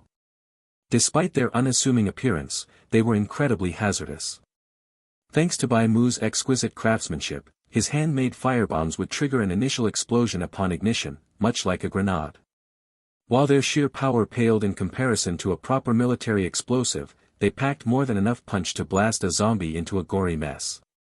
He had proven this in real combat. The glass shrapnel and gasoline would lodge deep into the zombie's flesh, igniting it and burning the creature to a crisp. Bai Mu stacked the 12 incendiary bombs into the second slot of his inventory, feeling a substantial sense of relief wash over him. Even if a doppelganger came knocking on his door tonight, he felt fully prepared to deal with it. Still, he deeply hoped the doppelgangers wouldn't wreck his sanctuary. Staying in this house granted him a free daily supply of drinking water, an absolute necessity for survival.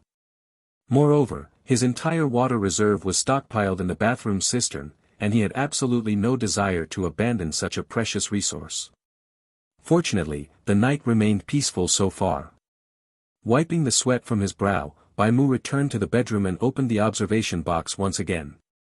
A full day and night had passed since he placed the grey rat inside with the mushroom. A bizarre transformation had overtaken the creature. It was dead. Yes, when Bai Mu pressed his hand against its body, there was no warmth. Simply put, it was stone cold. Yet, it was still moving. It scurried around the box exactly as it had in life. Startled by a sudden noise, it huddled into a corner, its beady black eyes silently staring up at Bai Mu's gas mask. Bai Mu's attention focused on the grey rat. The creature's name had changed from grey rat to spore-infected grey rat. Name: spore-infected grey rat. Type: creature. Note: for it, death is not the end. The white mycelium had taken deep root inside the grey rat's body. A patch of fur on its back had been rubbed off. During the day, intense itching had driven it to constantly scratch itself against rough surfaces, rubbing itself raw until it bled and the flesh beneath its coat was exposed. Traces of a fungal infection had appeared there, resembling ringworm. Wearing gloves, Bai Mu carefully touched the grey rat. Its entire body was cold, and its heart had stopped beating, yet its blood hadn't coagulated. It seemed to still be flowing through its veins. Aside from the fungal ringworm, there were no signs of decay on its body. It behaved like a normal rat, showing no abnormal behavior despite the infection.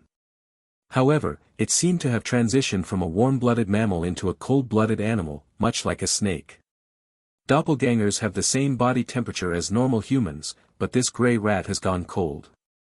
Is it because the transformation hasn't fully completed yet? Bai Mu picked up the gray rat to test its reaction to food. It still ate crackers, its chewing function was normal, and it reacted normally to sound. However, its sense of touch seemed to have developed some issues. It appeared to feel no pain, even when Bai Mu pinched its neck with some force, it showed no extra reaction. Bai Mu took out a small knife and pricked the rat's paw. The blade pierced its flesh, but it neither flinched nor squeaked. It merely struggled in Bai Mu's grip, trying to escape. When Bai Mu released it, it scurried back into the corner of the box. He also noticed that it had developed a peculiar dependence on that mushroom. It constantly circled around it, and when Bai Mu reached out to grab the mushroom, the rat displayed clear aggression, trying to bite his hand. Naturally, it failed. It was just a palm-sized rat, and with a casual movement, Bai Mu pinned it firmly under his hand. This mushroom feels like very bad news. It's practically like a zombie virus, Bai Mu muttered, resealing the box and locking it in the deepest part of the cabinet. Bai Mu wrote down everything he had just observed in his observation diary. He believed he could find the same traits in doppelgangers. Those creatures were likely also highly insensitive to pain. They might be able to fake the facial expressions and reactions of an injured normal person, but superficial wounds would probably have minimal effect on them. He decided to wait a few more days to see what the gray rat would ultimately become. At 9:30 p.m., Bai Mu returned to the living room, reclined on the mattress, and entered a state of light sleep. He had muted the television, keeping a program running to provide faint illumination. The grayish-white light from the electronic screen cast his shadow across the room. A with circumflex NB. The sound of the wind sweeping past could be heard outside. Because of the drastic temperature difference between day and night, the wind howled whenever the temperature plummeted after dark. A rhythmic dripping echoed from the bathroom. Water that had evaporated and condensed on the cistern lid continuously fell, a sound that felt eternal, as if it would never stop. The house was incredibly quiet, so quiet that it felt unsettling. Bai Mu didn't like this deathly silence. He thought of De Huang again. When that loyal countryside mutt was still alive, he could always hear the dogs panting and breathing at night. De Huang would sleep by his feet. When it woke up, it would pant enthusiastically and lick Bai Mu's hand. He felt a bit nostalgic for those days, the goofy canine face surfacing in his mind. I'll go ask those 3 kids tomorrow if they're willing to move in, Bai Mu planned in his mind. Given the time, they probably don't have many crackers left. Tomorrow would mark the 3rd day since the woman's death. 15 bags of compressed biscuits split among 3 children, assuming they each ate 2 bags a day, they would go through 6 bags daily. 3 days would require 18 bags of biscuits to survive. By tomorrow evening, they would realize they didn't have enough food. They should also be realizing their predicament by now. When the time came, Bai Mu could just give them a little push, which should be enough to convince them to move over. Taking care of 3 children meant taking on a heavier burden with supplies, but it would also add a bit of life to this house. In truth, for a normal person in this kind of environment, loneliness and isolation were also formidable enemies. Of course, that wasn't the case for players. As a player, Bai Mu had a concrete goal. He knew that surviving for 50 days would allow him to leave the script, that was his way out and his finish line. But for the rest of the people in this city, they had no idea when this disaster would end, living every day in anxiety and dread. Those 3 children who had lost their father and mother were undoubtedly trapped in this magnified anxiety over the past few days. At a time like this, the appearance of a reliable adult would undoubtedly be a beacon of immense hope for them. There are 45 days left, Bai Mu calculated silently. Time ticked by, and drowsiness washed over him. But suddenly, a glow unrelated to the television screen flickered against his closed eyelids. Bai Mu snapped wide awake. Gripping his baseball bat and the revolver in his pocket, he sprang up from the mattress. In a single second, he entered a state of combat readiness. This unnatural light had triggered his alarm bells. He listened closely to his surroundings, but all he heard were the ordinary sounds of the wind and dripping water. There were no footsteps or unusual noises around his house. The light was coming from outside the window. It was the glow of a fire. Bai Mu tore back the curtains and saw a raging inferno. It wasn't his house that had caught fire, it was the house with the red roof. The place where those 3 children lived was ablaze. The flames were spreading from the right side of the building, churning out thick, black smoke, and the tongues of fire were about to climb onto the roof. Bai Mu hadn't expected a massive fire to break out in the middle of the night. The moment he saw the flames, he burst out the front door and rushed toward it. He wasn't sure what had started the blaze, but the side quest, dying with a grievance, hadn't shown as failed yet, meaning the 3 children weren't dead. Bai Mu sprinted into their courtyard and saw 2 men dressed like homeless vagrants walking out of the front door. In that instant, a surge of fury gripped him. The 2 vagrants wore grinning expressions, carelessly stuffing open packages of compressed biscuits into their mouths. They were carrying 2 small children's backpacks. At the same time, one of them pulled out a lighter to light a cigarette for the other. From Bai Mu's observations, doppelgangers didn't smoke, nor did they like eating compressed biscuits. Like wild beasts, they much preferred flesh and blood. These 2 vagrants were not doppelgangers, they were human. And it was precisely because they were human that Bai Mu felt such intense fury. Bai Mu locked eyes with the vagrants. The 2 homeless men froze, their footsteps halting in an instant. The relaxed, slack expressions vanished from their faces, replaced by vicious and hostile glares. They looked like snarling wild dogs, warning an outsider to mind their own business. They were armed. One clutched a kitchen knife, while the other gripped an iron pipe. Exchanging a brief glance, they adopted a ruthless, all-or-nothing demeanor and moved to encircle Bai Mu. It seemed they believed that in a 2-on-1 fight, the advantage was entirely theirs. Neither side spoke a word, but the exchange of glances and body language made their stances perfectly clear. In the city today, 1 or 2 deaths were no longer a big deal. People were dying everywhere, and there simply wasn't enough official manpower to handle every single incident. At best, the personnel from the emergency center merely went around collecting corpses and telling citizens to stay vigilant. These 2 vagrants had clearly realized this. They knew the laws and order of the past no longer existed. Even if they committed murder and arson, no one would come to stop them. Or perhaps they thought Bai Mu, appearing in the dead of night, was a doppelganger. Deciding to eliminate the monster together, the kitchen knife and iron pipe in their hands glinted coldly in the firelight. Bai Mu never showed mercy to his enemies. The moment these 2 drew their weapons and advanced toward him, his finger tightened over the trigger of his revolver. It happened in a flash. He drew his gun and fired, 2 bullets bursting from the dark muzzle. Bai Mu didn't hold back just because his opponents were fellow humans. These were 2 home-invading robbers and arsonists who had just tried to kill him. Accompanied by 2 sharp cracks, bloody holes appeared in the center of the vagrants' foreheads one after another. The bullets pierced straight through their skulls, and they collapsed onto the lawn with a heavy thud. Their deaths were simple. They didn't even have time to utter a single last word. It was hardly surprising, they were just 2 vagrants. Cowardly and despicable, they had likely observed the house for days, choosing it as their target precisely because they knew only 3 children lived inside. They didn't even dare to rob houses with adults, only daring to prey on the weak and bully those more vulnerable than themselves. Sparing their lives would only allow them to harm others. Once they robbed a place, they would do it again. As soon as the biscuits in their hands ran out, they would inevitably choose another target.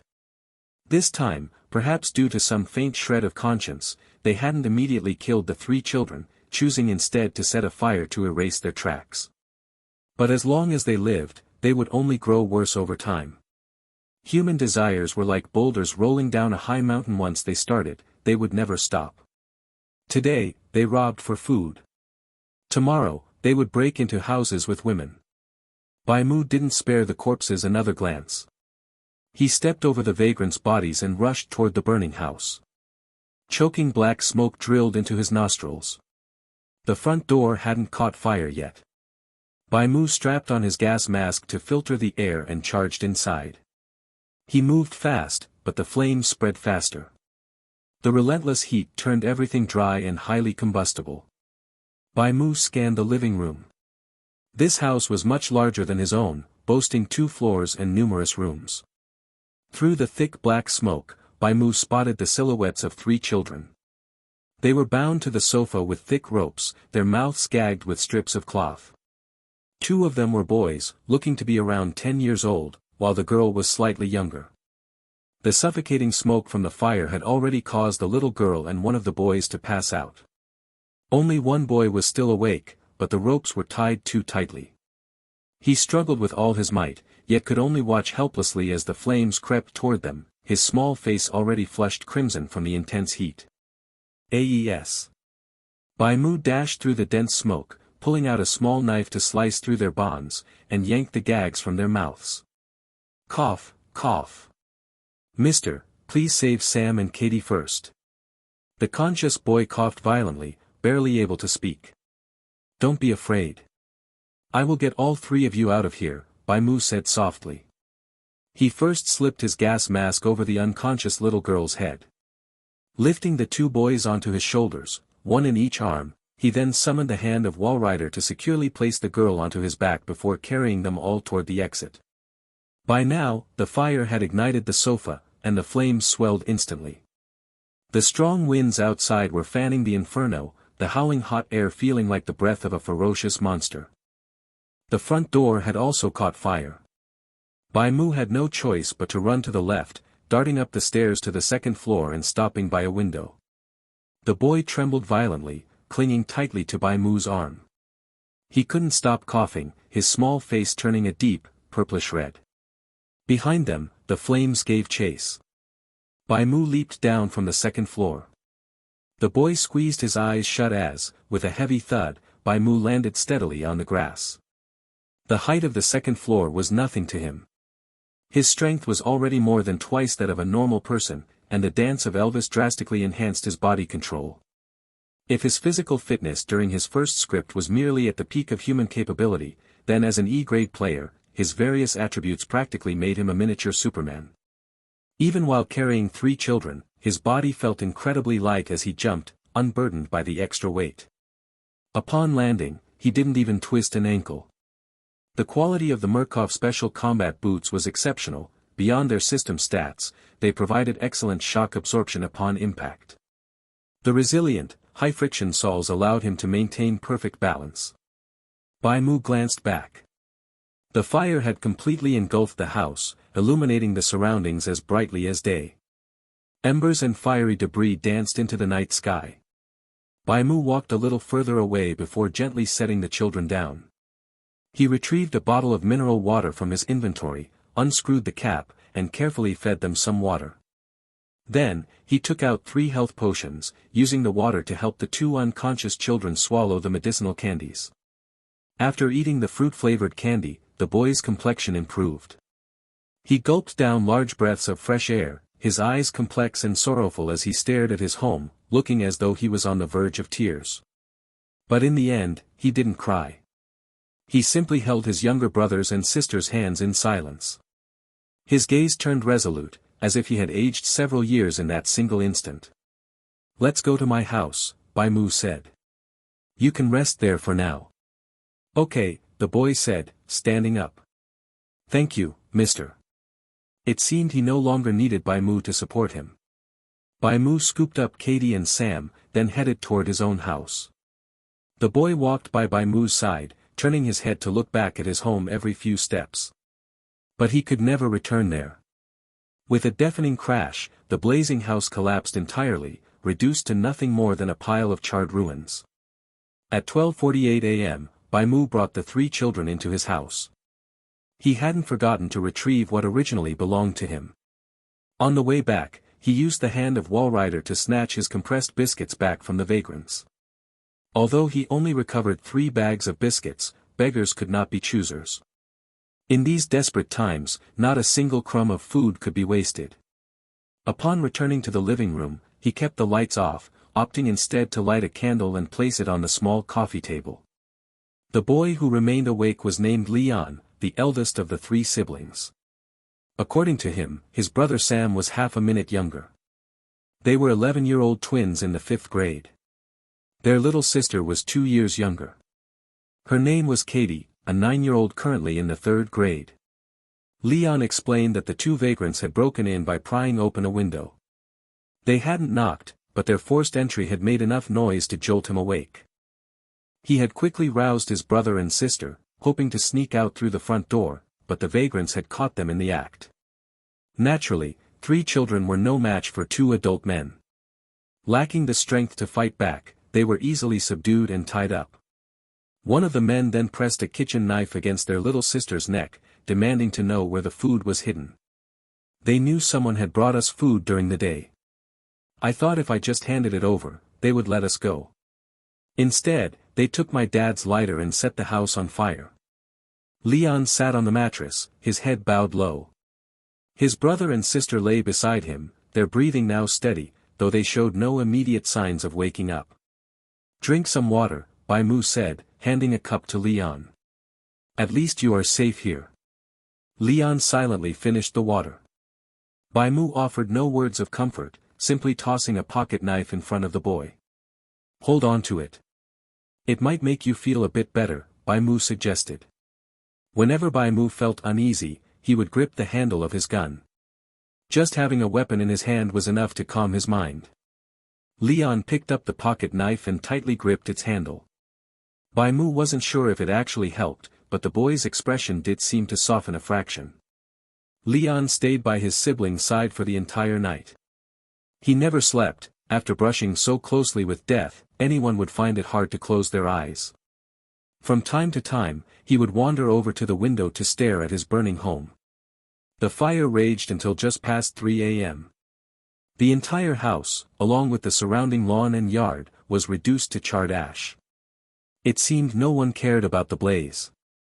While the flames were at their peak, Bai Mu had watched a military vehicle drive past on the asphalt road. The soldiers merely observed the inferno from the distant safety of their truck. They did not care if anyone inside was burning to death, nor did they care how the fire had started. Everything felt suffocatingly apathetic. The soldiers lingered in front of the burning house for barely 10 seconds before driving away without a second thought.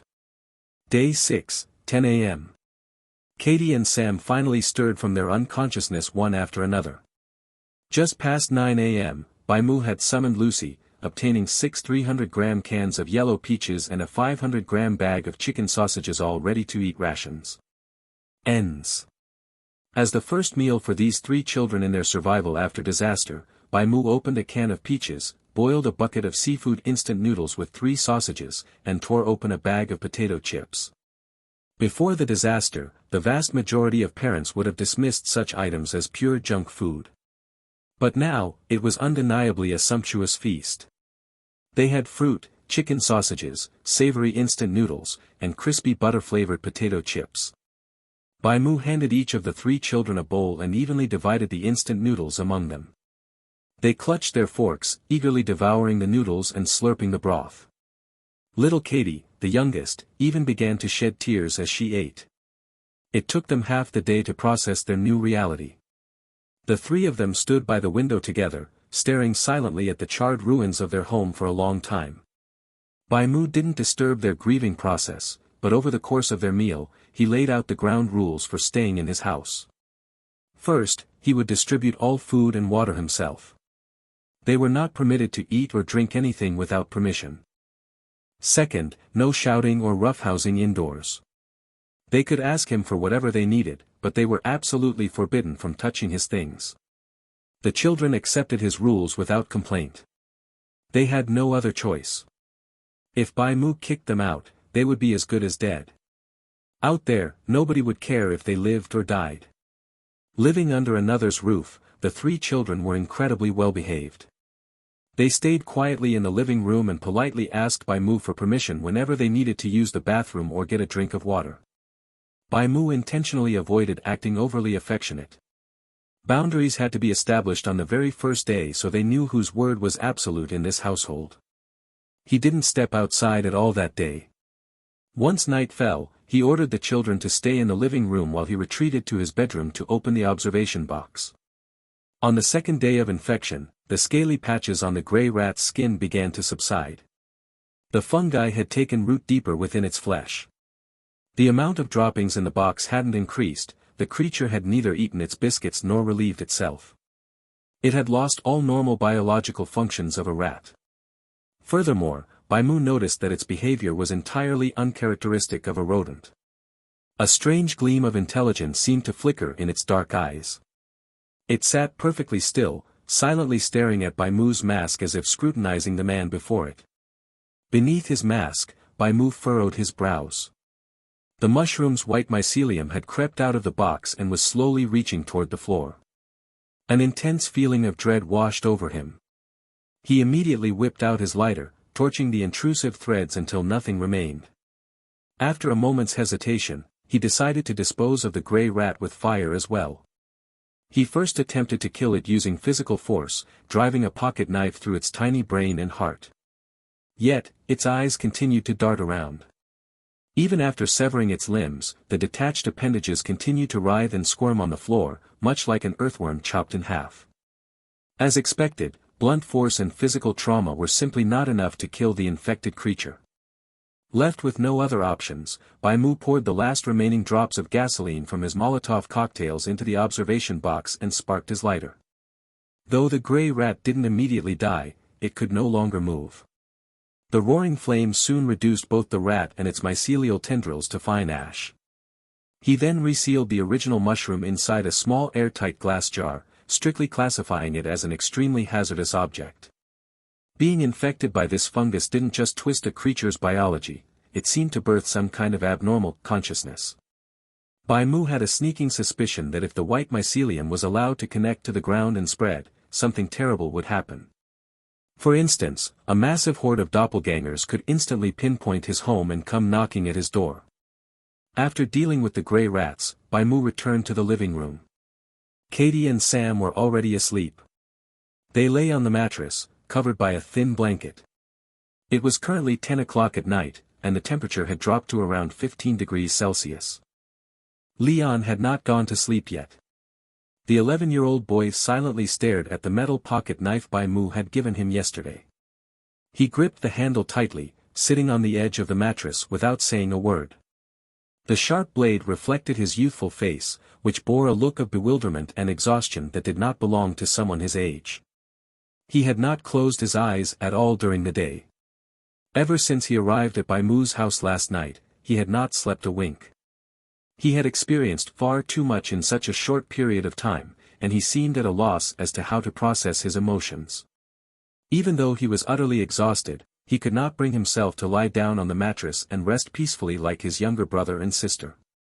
Bai Mu walked over to the sofa and asked softly, "Are you not going to sleep?" Leon shifted his gaze from the pocket knife to Bai Mu's face. He looked up at him and suddenly asked, "Mister, why are you so strong?"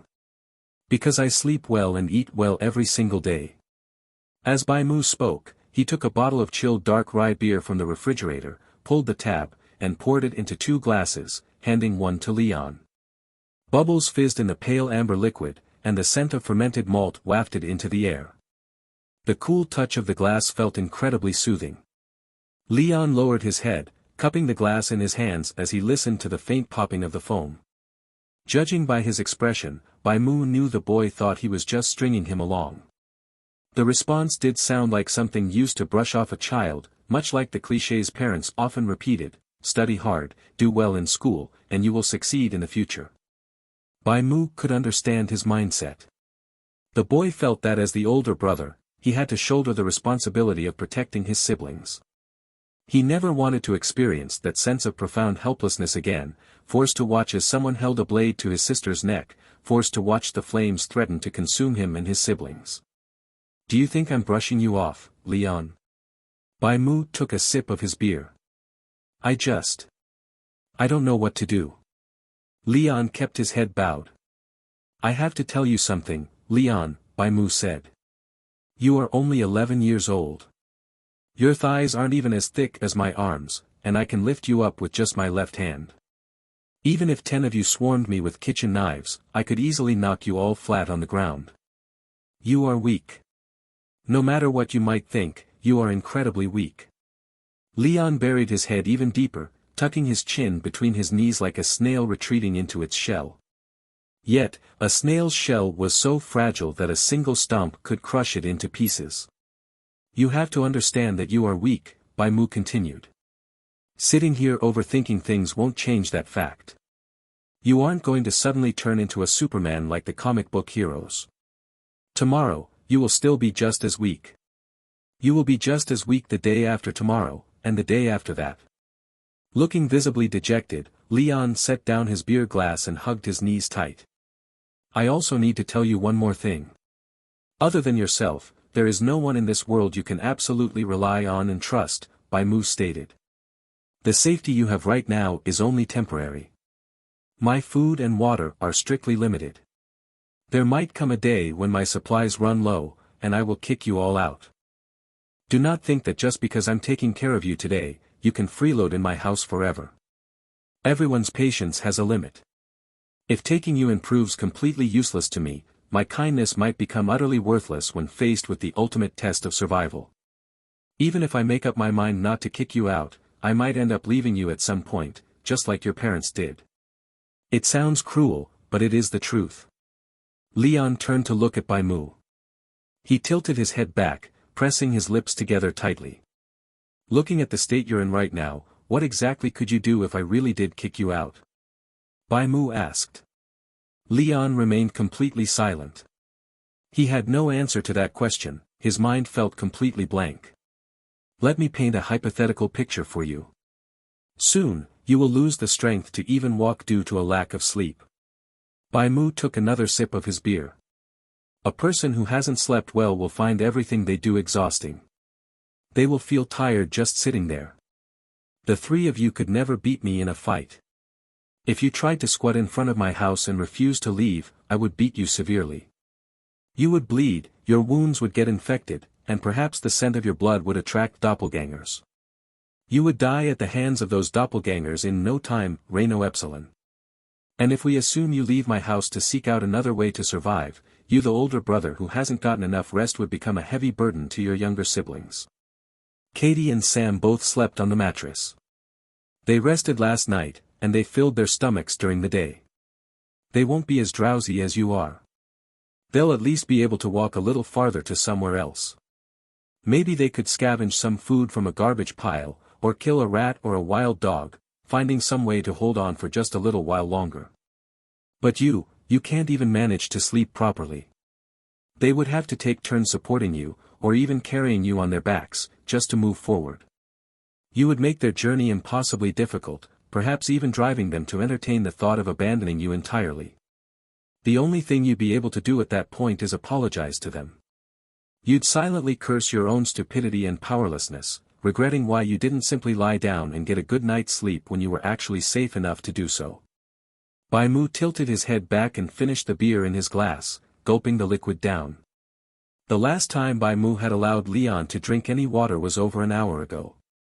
Leon stared at Bai Mu's throat, swallowing hard and licking his dry, cracked lips. Bai Mu picked up the glass of beer that the boy had set down, staring down into Leon's eyes from above. Are you thirsty? Bai Mu asked. Leon nodded. Then you should have drunk that beer just now. Having said that, Bai Mu downed a second glass of beer in one go. He didn't leave a single drop for Leon. Even the remaining liquid in the bottle had been completely emptied out. I believe you remember my rule. All food and water must be distributed by me. And the moment you set down the drink I gave you, you forfeited the right to drink it. You can consider this your very first lesson, Leon, Bai Mu declared. Focus on thinking about what you can actually do right now, rather than just sitting there staring into space. You can continue sitting here and pondering the meaning of life, that's fine, but I need to go to sleep, Bai Mu said. If I wake up tomorrow morning and find that my food and water are missing, do not think for a second that I will tolerate it. With that, Bai Mu placed the empty beer bottle on the coffee table. He sat back on the sofa, half reclining, and closed his eyes. Leon silently watched the reclining Bai Mu, then turned to glance back at his younger brother and sister. He didn't say a word, but a few seconds later, he lay down on the mattress while still gripping the pocket knife. He pulled a corner of the blanket over his chest and closed his eyes. Without even opening his eyes, Bai Mu could sense the boy's breathing level out. A tidal wave of drowsiness washed over the child, and clutching the pocket knife, he fell into a deep slumber. Day 7, early morning. When Katie and Sam woke up, Leon was still fast asleep on the mattress.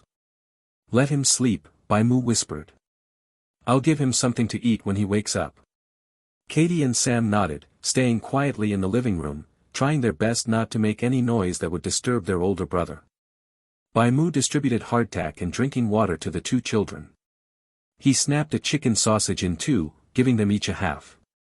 His resources could not support daily feasts like yesterday's lavish breakfast. He only had 1 cup of cheese-flavored instant noodles left. Hardtack was the norm. The children had no complaints about this. In truth, the food Bai Mu shared was barely enough to keep hunger at bay. Hunger truly was the best seasoning. When there was nothing else and starvation set in, even the most unpalatable scraps tasted like delicacies. Leon slept until 1 in the afternoon before finally crawling out of bed. He looked much more energetic after his rest. Bai Mu handed him his portion of the rations, then turned up the volume on the television to catch the daily news. Bai Mu felt that today was even hotter than the previous days. Even just sitting indoors doing absolutely nothing, sweat kept oozing out. He didn't dare open the windows. The breeze outside felt exactly like the scorching air rising off a bonfire. He handed out damp towels to himself and the 3 children, draping them over their heads to cool down. Even he was finding this blistering heat unbearable. He wanted nothing more than to find a pool to dive into and wash his entire body. Solar activity has intensified, and wildfires are raging across forested areas. Experts state that abnormal solar activity is the primary cause. The full scope of the disaster remains unclear, but neighboring cities have deployed emergency forces to suppress the flames. This concludes the latest update. Please remain calm. Try to stay indoors during the daytime and avoid going outside. The temperature had risen again. Bai Mu wiped his sweat with the towel, wondering if the heat was going to spike at regular intervals. Is there no limit? Will the entire Earth eventually turn into an oven? He suddenly understood why those mushrooms had failed to spread and cause widespread infection. The outside temperature was simply too high. Mushrooms and fungi thrived in damp, dark environments. That stuff ultimately fell under the umbrella of plant life. They would ignite and burn to ashes. Under such extreme heat, it wouldn't take half a day for fresh mushrooms to be roasted dry. The parched, hardened earth simply couldn't support their growth. Those mushrooms could only grow in the dark confines of an observation box. If tossed outside, they would instantly wither away, becoming exactly like the dead grass. Could it be that these doppelgangers also couldn't stand the heat, so they crawled out from underground to fight humanity for territory? An initially absurd, yet surprisingly logical thought upon deeper reflection popped into Bai Mu's mind. The more he considered it, the more plausible it seemed. After all, the doppelgangers had appeared alongside the extreme heat. There was an inextricable link between the two. Perhaps the soaring temperatures had also deprived them of water or destroyed their natural habitat. But even if that were true, it offered no help for his current predicament. He began seriously considering whether he should relocate. If the temperature was going to rise endlessly, living above ground was actually an incredibly dangerous choice. There were still exactly 43 days until the main quest concluded. Although the heat was barely within the limits of human endurance for now, who knew how scorching it would become in 43 days? This was like boiling a frog in slowly heating water. If he didn't take action now, he might not get the chance later. Under such blistering conditions, you really need to live in a place like a cellar to stay cool, he muttered. Bai Mu's house didn't have a basement. The insulation of this kind of detached single-family home was actually quite average. The biggest advantage of staying here was the steady supply of electricity and water, allowing him to watch the news right away and secure a steady supply of free water. Raw section.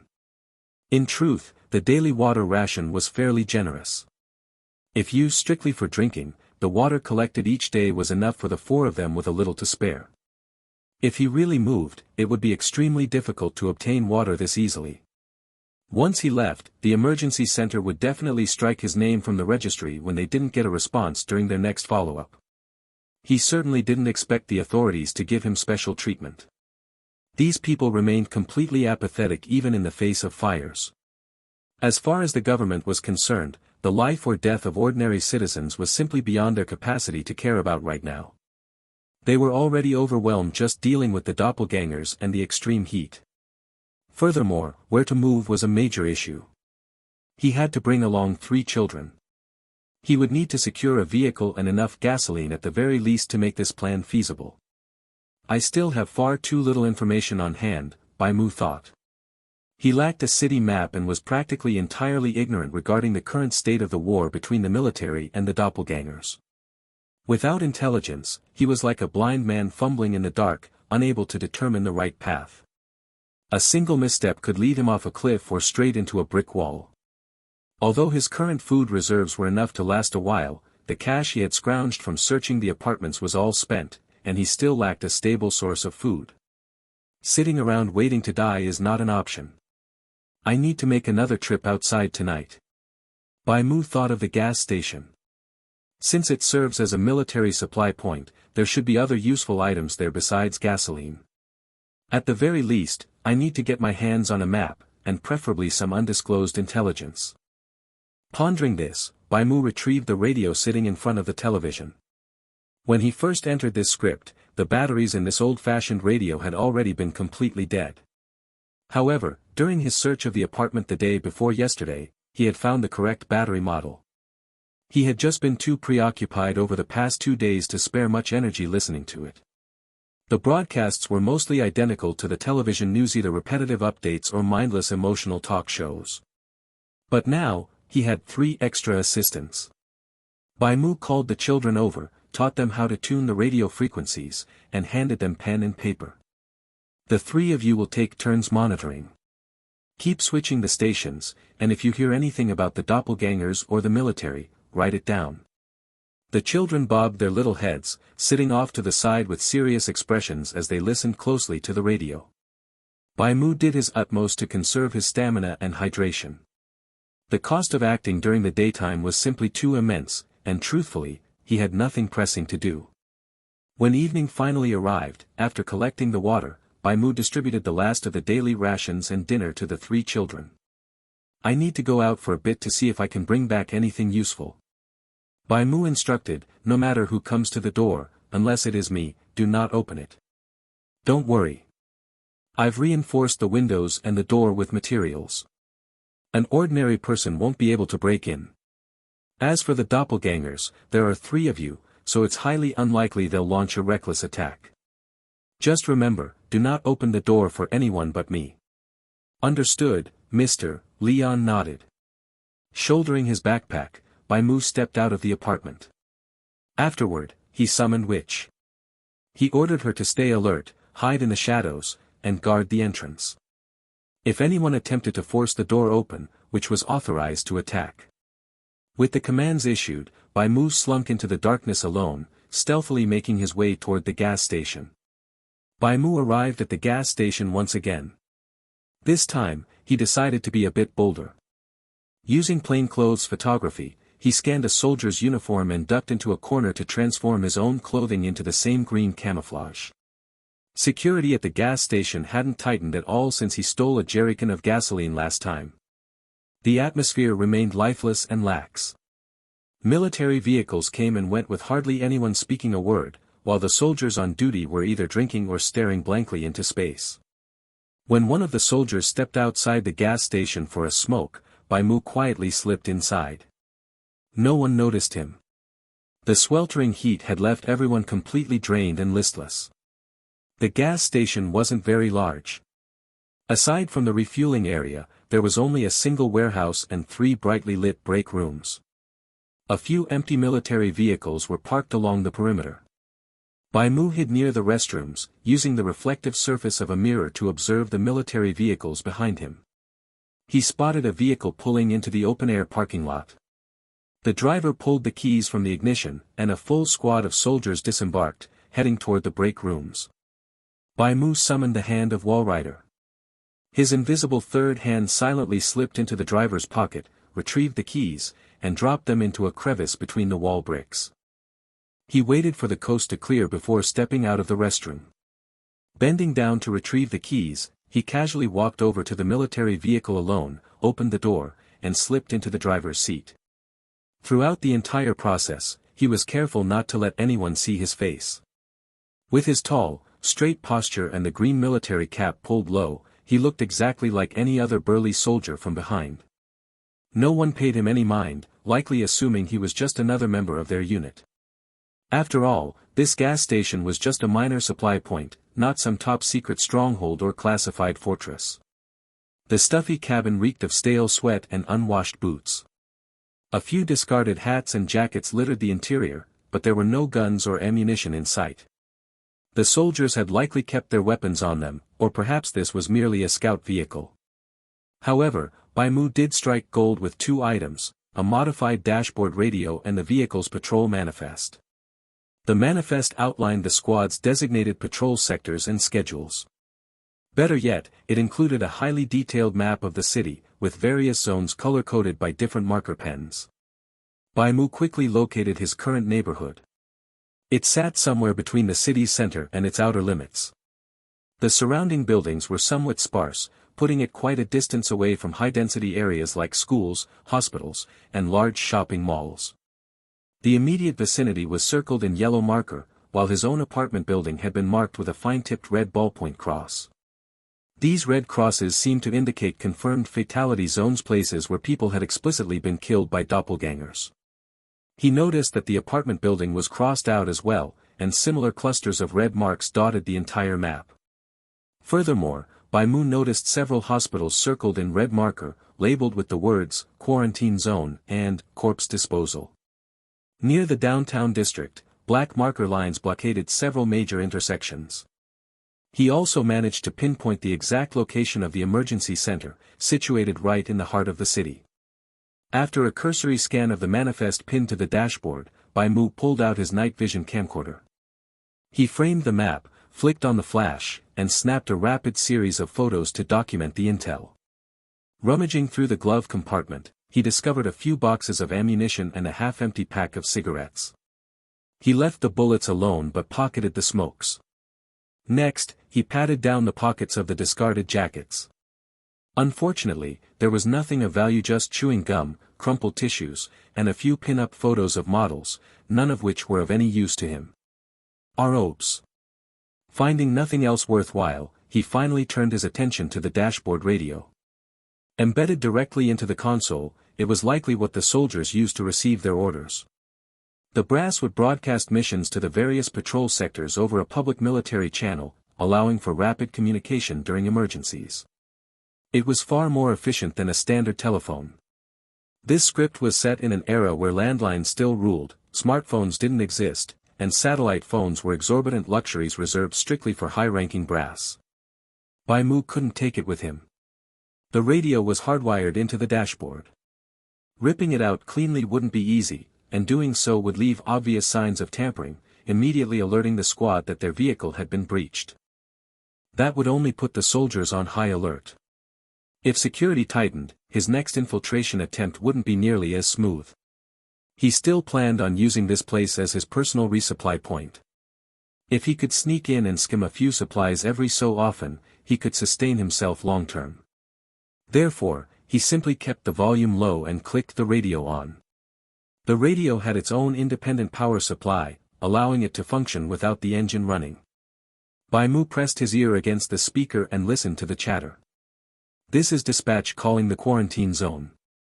Squad 4 to 23 is bringing in the quarantined individuals. Please stand by to receive.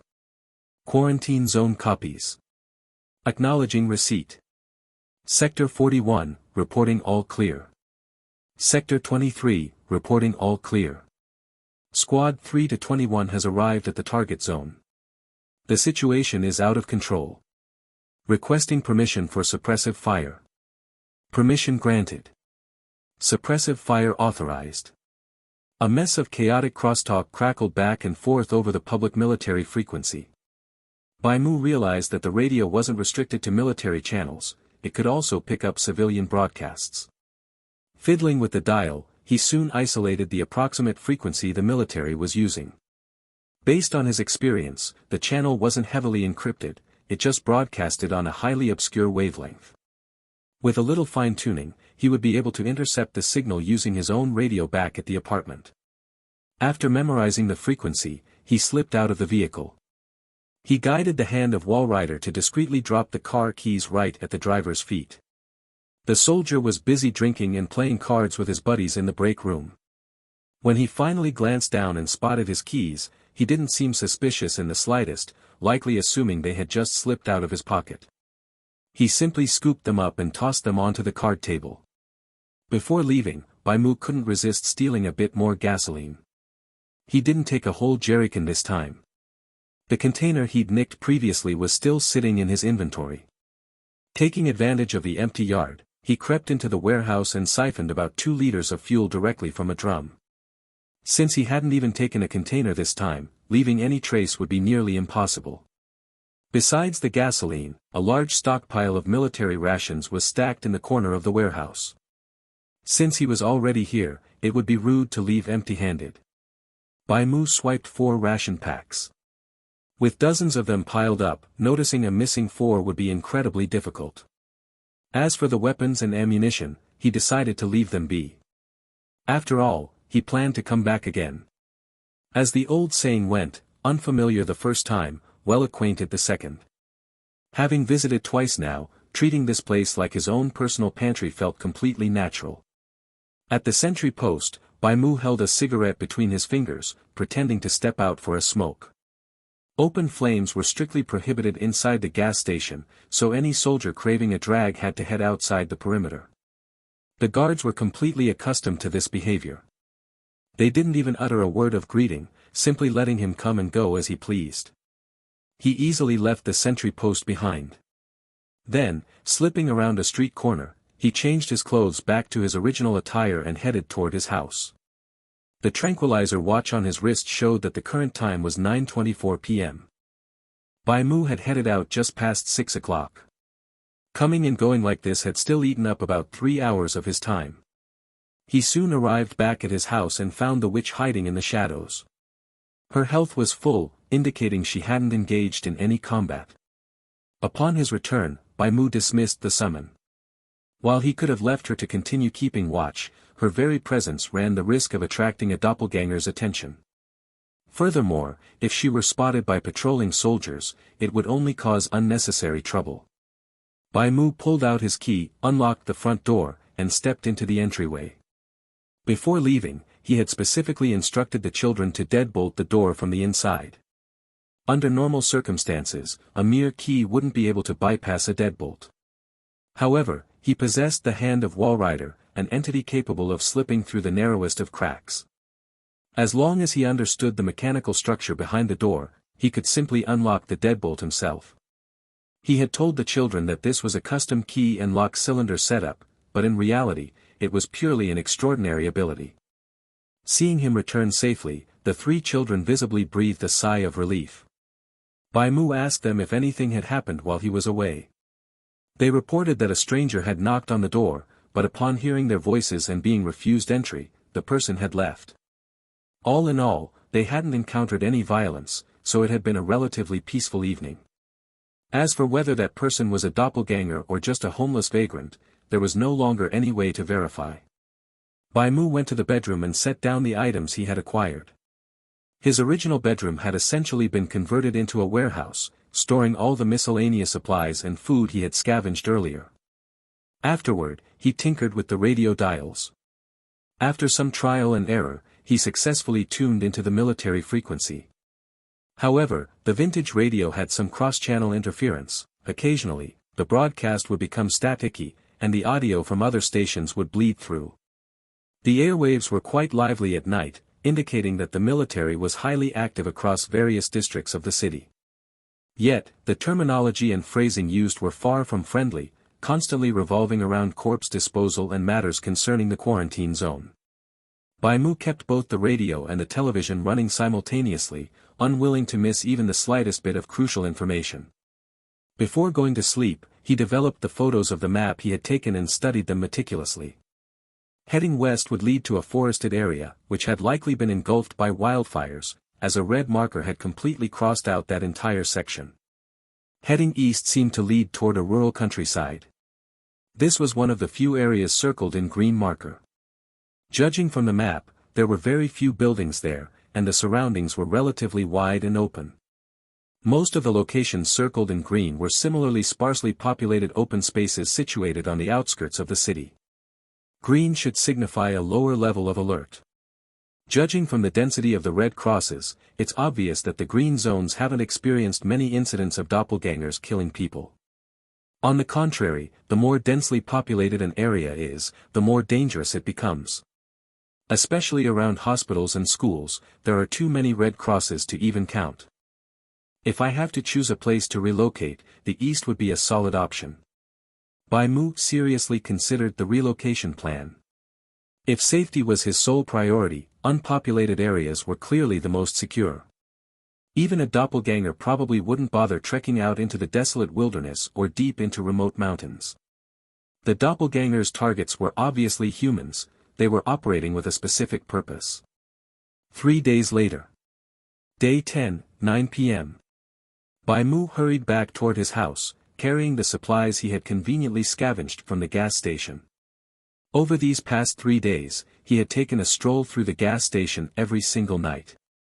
He felt like he knew the layout even better than the guard stationed there. After all, it was a relatively small gas station, just a break room, a storage room, and restrooms. That was all there was to it, and he had scoured every single room. The sentries seemed to have developed an unspoken understanding with him. When he returned today, one of them even bummed a cigarette off him. With a cute new yes. Bai Mu amiably handed over a cigarette to the nameless soldier he hadn't exchanged a single word with. The two of them stood in the dark, finishing their smokes in silence. Afterward, the guy went back to his post, while Bai Mu found a secluded spot to change clothes before heading home. 3 consecutive days of scavenging had allowed Bai Mu to amass a hoard of useful supplies. He had practically transported an entire 20-liter drum of gasoline back to his house in batches. Of course, he didn't relentlessly siphon from just one barrel. The storage room housed dozens of them, so he distributed his theft evenly, draining less than a single liter from each container. Unless someone specifically weighed each drum, it was nearly impossible to tell with the naked eye that any fuel was missing. Any soldier inspecting them would probably just assume the barrels had only been filled that much to begin with. During these extraordinary times, relying on the military was truly the way to go. The troops with the guns held all the power. They had no shortage of food or water, the gas station even had a 24-hour uninterrupted water supply. Bai Mu secured plenty of food and also managed to swipe a sizable amount of cash. He discovered that the cash register at the gas station had been completely untouched. It was likely that the location had been commandeered by the army before the owner could even clear out the till. The soldiers' resources were all allocated from above, so they had no use for hard cash. When they played cards and gambled, they used cigarettes, alcohol, and coffee beans as direct stakes, rather than paper bills printed with faces that couldn't buy a thing. As a result, the cash register was emptied entirely by Bai Mu alone. In this single haul, he netted over 1,000 in cash. Just by having Lucy go on grocery runs to the supermarket, he didn't even need to leave the house. His resources were more than enough to sustain himself and the 3 children. However, over the past few days, the number of people wandering the streets at night and knocking on doors had been steadily increasing. The citizens had depleted their stockpiled food, forcing them to venture outside. Soldiers began rounding up the roamers in massive droves. The radio broadcasts constantly mentioned the quarantine zone taking in new arrivals, but the fragmented chatter made it impossible to discern what kind of place it truly was. It most certainly wasn't a charity shelter offering free room and board. Every day, Bai Mu heard orders for soldiers to transport corpses out of the quarantine zone. He increasingly felt that the city was unsafe, so he pushed his relocation plan to the top of his agenda. He had amassed just about enough food and gasoline. Wrapping his trench coat tighter around himself, he hurried home. Suddenly, the streetlights lost power. First, he saw a flash of fire, followed immediately by the deafening roar of an explosion. The blast had originated from the northwest. Bai Mu looked up in that direction, his brow furrowing. He remembered that there was a quarantine zone located there. The surrounding blocks had all been plunged into darkness because of the explosion. It seemed something terrible had happened. Quickening his pace, he sprinted back toward his house. Bai Mu opened the door and stepped into the entryway. A conical beam of light shone from the direction of the living room. It was Leon holding a flashlight, with Sam and Katie huddled behind him. Did the power go out in the house too? Bai Mu asked. It just went out, Leon replied, a hint of nervousness in his voice. What happened outside? Mister, we heard a really loud noise. Something blew up, Bai Mu said, closing the security door. It might be the military fighting the doppelgangers. Let's head inside first and listen to the radio. Bai Mu's calm demeanor gave the children a sense of security. They followed behind him and gathered around the radio. Static-laced voices crackled through the speaker. This is dispatch, calling the quarantine zone. We are conducting a status check, code 51.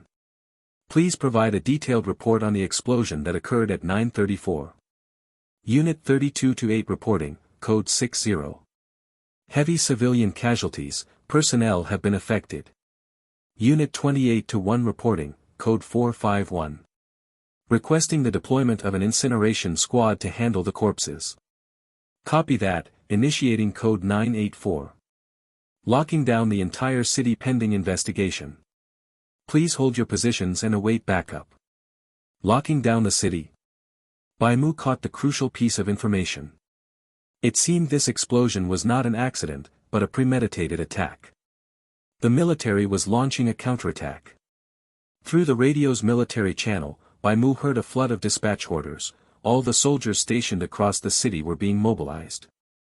The roar of engines erupted outside Bai Mu's house. Glancing out the window, he saw military vehicles with their headlights blazing rushing toward the explosion site. The soldiers from the gas station were heading out as reinforcements. Furthermore, the piercing shriek of fighter jets tearing through the sky echoed overhead. The human military system had been fully activated. Bai Mu did not know exactly what was happening on the front lines, but it was undoubtedly brutal. Perhaps the doppelgangers had launched a coordinated assault, infiltrating the military and seizing human weapons. Gunfire and explosions rang out in the distance once again, indicating a fierce firefight in that area.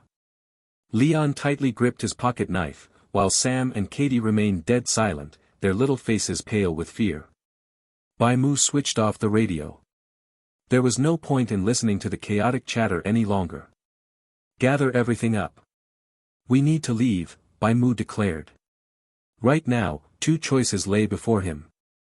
The first option was to stay in the house and pray that the flames of war would not reach them. The second option was to take action and escape this dangerous place before the military completely locked down the city. He had never liked being passive. Placing his hopes in others at a time like this was no different from lying down and waiting for death.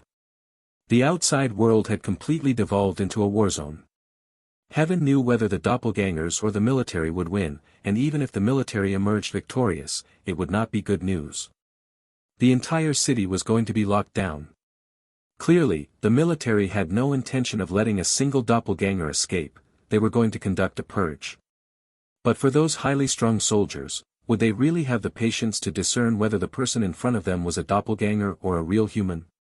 Order would completely collapse. The doppelgangers had planted the seeds of suspicion in everyone's minds. The soldiers holding the guns possessed absolute authority. As long as they suspected you were a doppelganger, they would pull the trigger.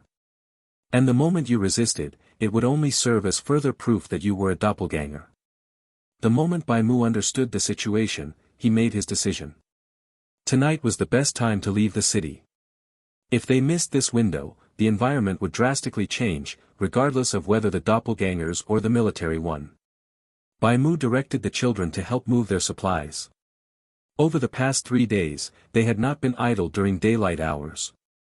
By the second day after finding the map, Bai Mu had already started organizing their belongings.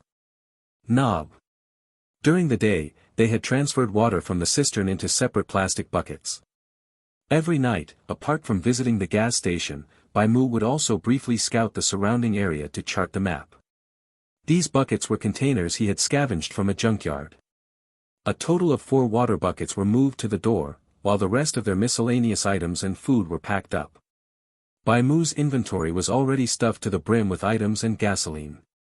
To prevent high temperatures from causing the fuel to spontaneously combust and explode, he stored all the gasoline inside his personal inventory. There actually was not much they needed to take with them. The essentials were mainly water, food, and gasoline. However, they still lacked a vehicle. From his house to the green zone outside the city was a distance of over 30 kilometers. This was not a journey they could complete on foot while carrying heavy loads, especially since he had to bring 3 children along. After taking a few minutes to gather everything they needed, Bai Mu stepped up to the door. "I will be right back." "Mister, is there anything we can do?" Leon asked, looking up at him. "Keep the door locked and wait for me to return. That is all you need to do." With that said, Bai Mu closed the door and rushed toward the gas station once again. Before leaving, he summoned Witch, leaving her behind to protect the 3 little ones in the house. He quickly arrived at the gas station. The soldiers had been fully mobilized, with military vehicles driving out one after another. Additionally, several vehicles carrying wounded soldiers were returning from the war zone. A few military transports parked near the gas station, loaded with injured troops. They bore bullet holes and burn marks. The wounded groaned in agony as they were carried onto ground lined with white sheets. The gas station's power grid was no longer functioning, but someone had brought out a diesel generator. Amidst its deafening rumble, a pale yellow light illuminated the faces twisted in pain. The stench of sweat, fresh blood, mutilated flesh, and excrement mixed into a foul, nauseating odor. Medics sprayed disinfectant everywhere, frantically applying bandages to stem the bleeding of the wounded.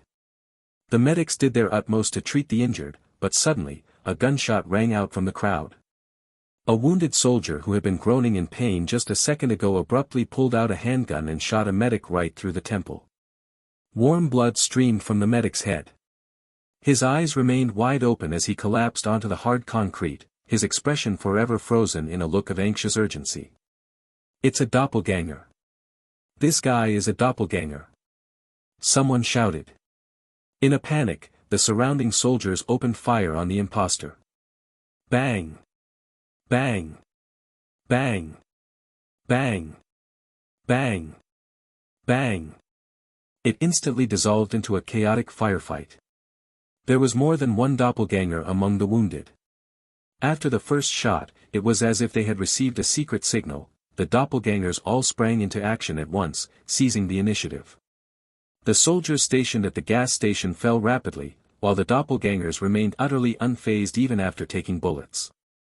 Wounds that would be fatal to a human had absolutely no effect on the doppelgangers. These monsters had already learned how to use human weapons and employ ambush tactics.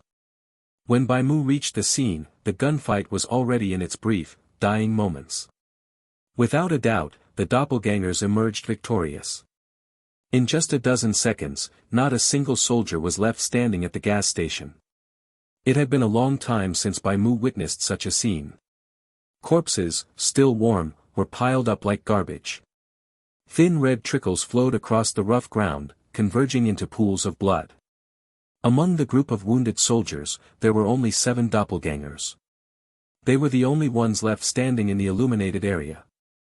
After gunning down all the soldiers, those 7 faces reverted to the exact same look of apathy, acting almost like machines. Bai Mu hid in the shadows, holding his breath and remaining perfectly still. If it were 7 unarmed doppelgangers, he felt he could still challenge them. However, they were armed with guns. Even a child with a firearm could easily kill a full-grown adult with a single bullet. All are equal before the barrel of a gun. That was no joke. Bai Mu's goal was not to fight these doppelgangers to the death. Even if he managed to kill them, he would gain absolutely nothing. It was far more likely that he would just make himself a target and invite even greater trouble. After bathing the gas station in blood, the 7 doppelgangers crouched down to scavenge ammunition and weapons from the corpses. They took the guns and bullets without uttering a single word throughout the entire process.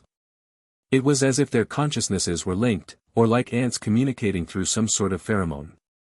They gave off a feeling of being far more orderly than even a well-trained army. After finishing their search of the soldiers' bodies, one of the doppelgangers suddenly looked up, glancing in Bai Mu's direction.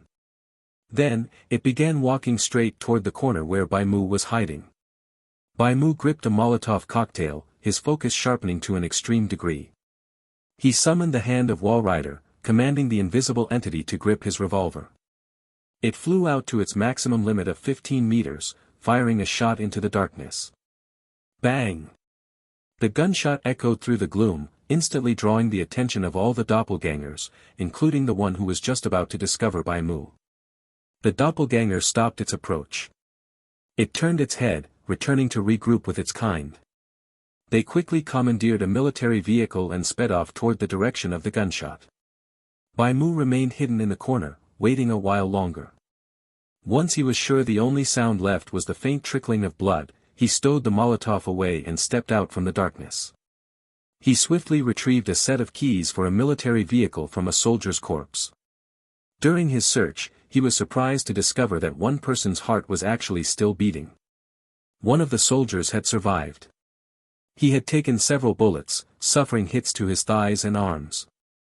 He even took a shot to the chest, but the bullet had narrowly missed his heart. Although these doppelgangers had learned how to use firearms, their marksmanship was not entirely accurate. Bai Mu found this sole survivor a bit familiar. It was the same sentry he had smoked a cigarette with earlier that night. When the shootout began, he had been standing at his guard post, away from the center of the crossfire, which luckily spared his life. However, if left alone, he would soon die from severe blood loss. Bai Mu fed him a health potion, then used a medic's tweezers to extract the bullets from his wounds. He didn't save this sentry simply out of the goodness of his heart. He needed someone who understood the military's internal regulations. Having an insider around might make his journey out of the city much smoother. His food and water supplies were more than sufficient, even bordering on a surplus, so saving this man wouldn't be a burden.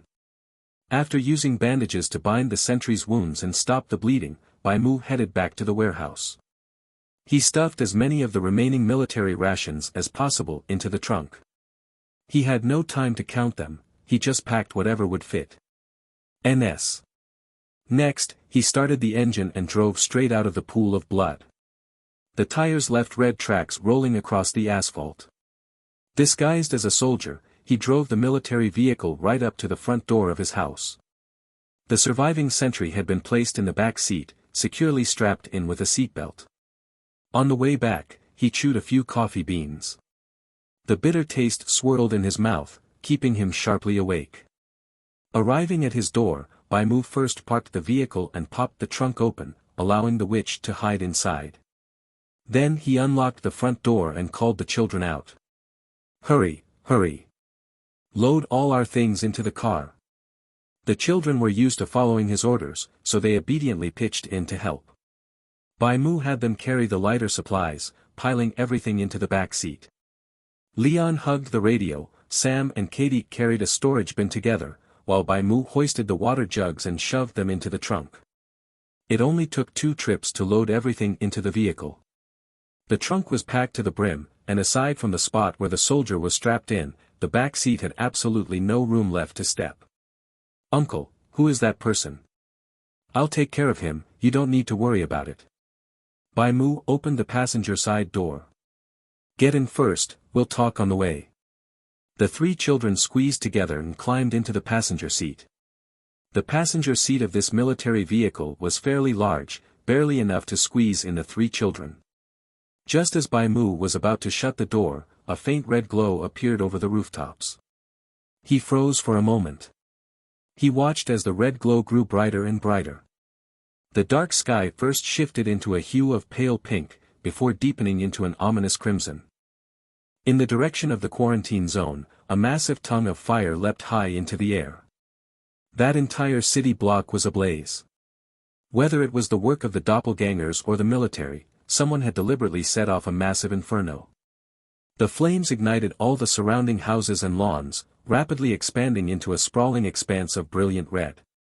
A gust of scorching wind swept past them.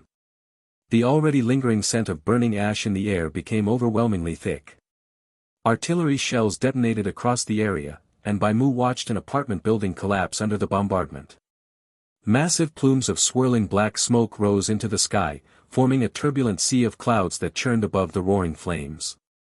In the passenger seat, the children's faces instantly drained of color. The youngest, Katie, bit her lower lip, squeezed her eyes shut, and shrank into her brother's embrace. The fire likely triggered a traumatic memory for her. The night a vagrant had held a knife to her throat, there had been a similarly massive blaze. This inferno looked as though it wanted to swallow the entire city whole. All three children went rigid with terror. The military's artillery units seemed to have reached the war zone, as a relentless series of deafening explosions assaulted their eardrums. Leon tightly clutched the pocket knife, gripping it so hard that his knuckles turned a mottled white and purple. The skyward flames tore through the night sky, and the earth trembled beneath them.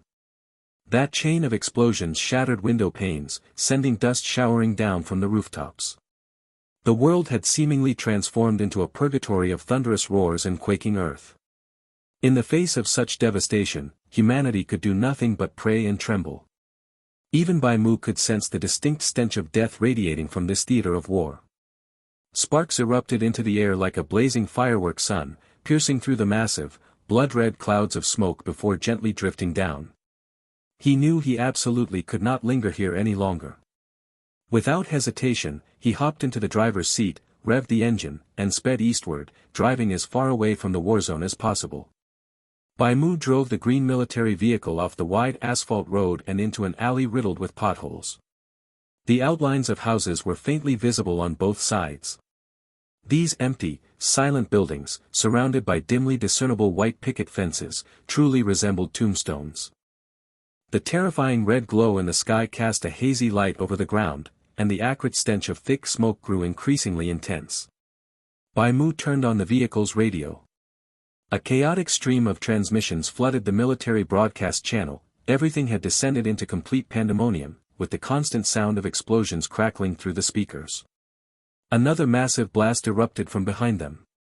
The flames roaring above the buildings illuminated the streets and houses brighter than day, casting startling shadows that twisted and danced wildly in the wind like phantoms. The three children huddled together. The youngest, Katie, was already paralyzed with fear, her hands covering her ears and her eyes squeezed shut. Sam and Leon were not faring much better. Their legs trembled violently, the explosion sounded so close it felt as if they were detonating right beside them. Bai Mu had no time to comfort the children, he needed to focus entirely on driving. He perked his ears, listening intently to the noises echoing from all directions, and did his best to avoid any area where the commotion was loudest.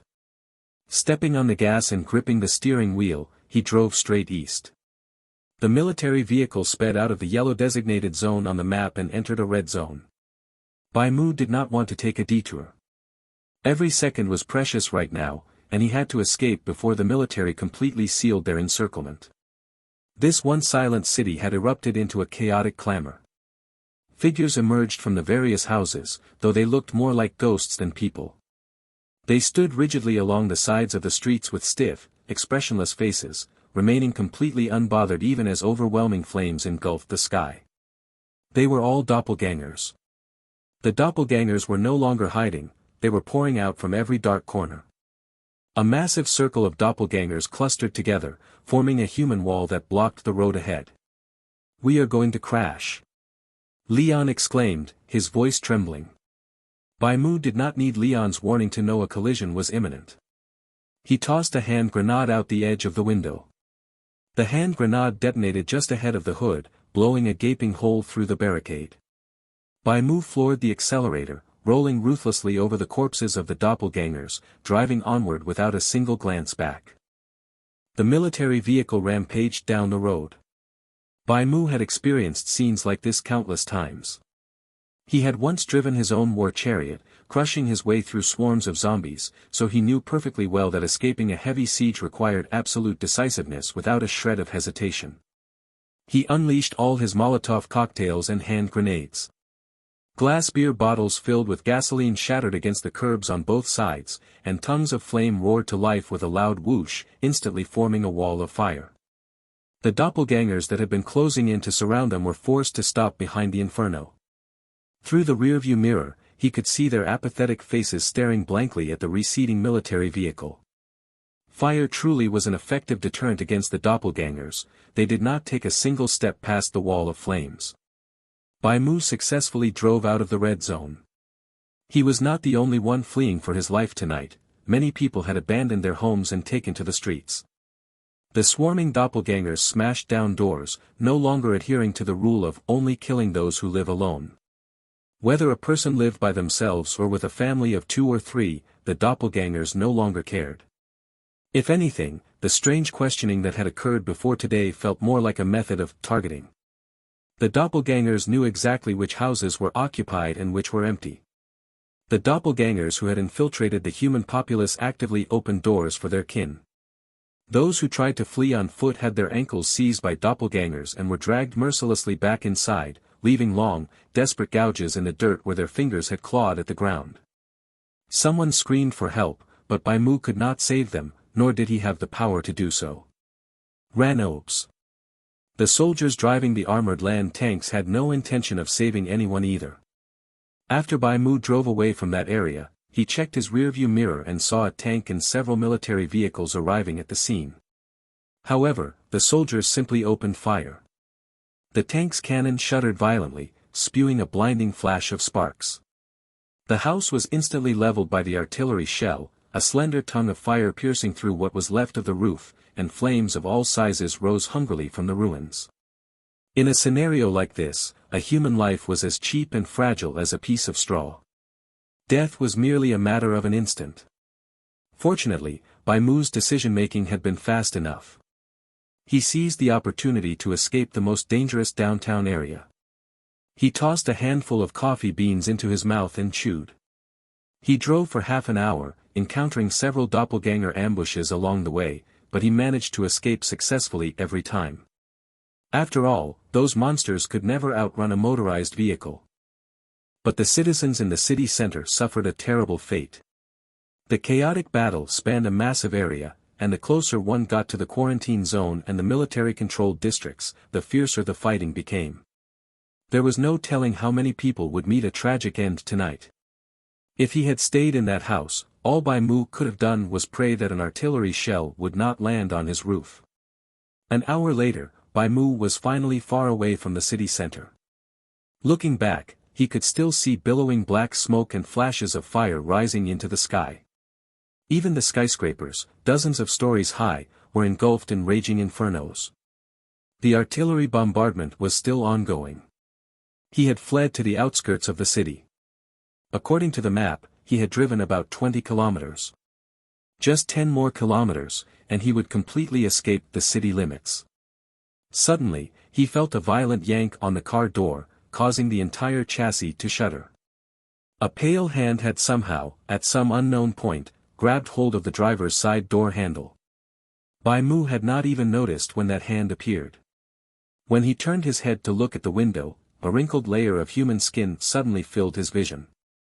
It was a pale doppelganger wearing a suit of human skin. A bizarre, eerie smile was plastered across its face as it peered through the glass into the vehicle. It lay sprawled across the hood, contorting its body in an extremely unnatural manner to press itself against the window.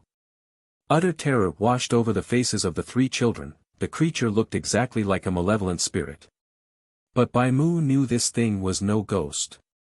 It was just a doppelganger, specifically a combat unit, among them one of those monsters responsible for massacring people and spreading panic everywhere. It seemed intent on ripping the car door clean off its hinges. The piercing screech of grinding metal assaulted their ears. Its strength was horrifyingly immense, even the solid steel door could not withstand its forceful tugging. Before the creature could tear the door away, Bai Mu proactively rolled down the window and pulled out Dave's shotgun. The 2 thick barrels aimed directly at the doppelganger's head, and with a deafening boom, a bright muzzle flash erupted. Bang! The doppelganger's head burst open like a smashed watermelon. A mess of fluid, identical to human blood, splattered across the pavement and the car window. Yet, even so, it refused to let go. Losing its head was clearly not a fatal wound for this creature. Its hand continued to apply pressure, acting like a can opener, relentlessly trying to peel the door off. The sight was incredibly horrifying, a bloody, headless corpse clinging to the window, acting as though it were entirely unkillable. The three children squeezed together against the opposite door in fright. At such close range, Bai Mu could not use another Molotov cocktail. The gasoline would ignite both the military vehicle and the doppelganger. Instead, he simply continued firing at the creature's body. He pressed the muzzle directly against the doppelganger's knee and elbow joints and pulled the trigger. After Bai Mu fired 4 more shots, the monstrosity finally tumbled off the hood. However, its severed hand remained hooked onto the car door, its grip still clamped tightly around the handle. Bai Mu summoned the hand of Walrider and carefully removed the severed arm hanging from the car door. The arm's strength was truly immense. Even though it had been blasted off by a shotgun, the hand of Walrider, with its 10 points of strength, could not pry its fingers open. Severed from its main body, it continued to exert force, exactly like the phenomenon Bai Mu had witnessed when he dismembered that infected grey rat. Combat-oriented doppelgangers possessed a tenacious vitality that neither humans nor any animals in the natural world could ever hope to match. Bai Mu had no choice but to have the hand of Walrider grip a small knife, slice at the severed arm outside the car window, and tear it away piece by piece. The whole process took about 10 seconds, dropping his stamina to 74%. However, the special effect of the Murkoff military boots was still active. Even though he was driving, his stamina was not depleting, instead, it was slowly recovering. He tore open a pack of compressed biscuits, popped one into his mouth, and then took out a bottle of mineral water, drinking half of it to rehydrate. "You all should eat and drink something too," Bai Mu said to the children in the passenger seat. The 3 kids exchanged glances, but they only drank a little water and ate nothing. Even drinking water seemed to be a struggle for them, their expressions looking as if they were fighting the urge to gag. Only then did Bai Mu remember that they were just 3 underage children. The sheer horror of what they had witnessed along the way was too massive of a shock. The fact that they had not thrown up was already a miracle, especially with a massive pool of blood smeared across the car window and the heavy stench of sweat and gore lingering in the cabin. 10 years ago, when the apocalypse first began, Bai Mu had gone through this exact phase. Fear at the sight of corpses and blood was an instinctual reaction hardwired into human genetics, a primal warning that such things must be avoided. Bai Mu grabbed a handful of coffee beans and a cigarette, offering them to the children. "If you feel nauseous, smell the tobacco and coffee." The children followed his advice, taking a few deep sniffs, and slowly began to recover. "Mister, are you not scared at all?" Leon asked. "Of course I have been scared," Bai Mu replied. "But fear does not solve anything. If we could not overcome the terror in our hearts, we would have been killed by that thing just now." Leon stared at the pocket knife in his hands, seemingly pondering his words. Bai Mu continued driving.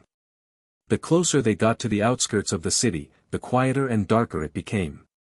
Buildings grew increasingly sparse, replaced by desolate and ruined landscapes. However, at the intersection ahead, Bai Mu spotted a barricaded checkpoint in the distance. He had no choice but to bring the car to a halt. On the road leading out of the city, the military had set up a defensive line. Tanks, military vehicles, and mortars formed a solid wall, completely blocking the path forward. R. Epsilon. Searchlights flared to life there, illuminating the surroundings. Bai Mu had been driving with his headlights off, so the army should not have noticed him yet. But trying to drive straight through them would be nothing short of a pipe dream. That was a fully armed military force.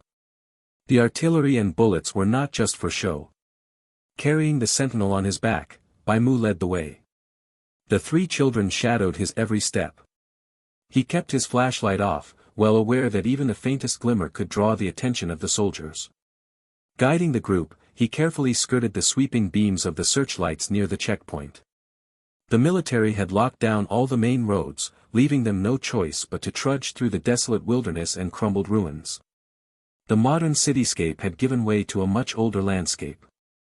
Towering structures of reinforced concrete were nowhere to be found, replaced instead by dilapidated old houses built from red bricks and clay tiles. A heavy, suffocating darkness blanketed the entire area. Their only source of illumination came from the erratic sweeping of distant searchlights. It looked as though no one had lived in these houses for years. Broken bricks and debris littered the ground, crunching sharply underfoot with every step.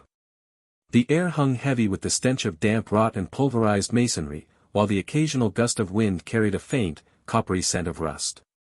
Bai Mu kept his ears pricked and his eyes peeled, frequently pausing to guide the three scrawny shadows into hiding behind the crumbling walls. The heavy tread of soldiers echoed terrifyingly close. Even in this ruined wasteland, patrols were actively sweeping the area. Whenever the footsteps drew near, the children held their breath in sheer terror. They crouched deep in the shadows, clamping their hands over their mouths. Only when the marching faded into the distance would Bai Mu motion for them to press on.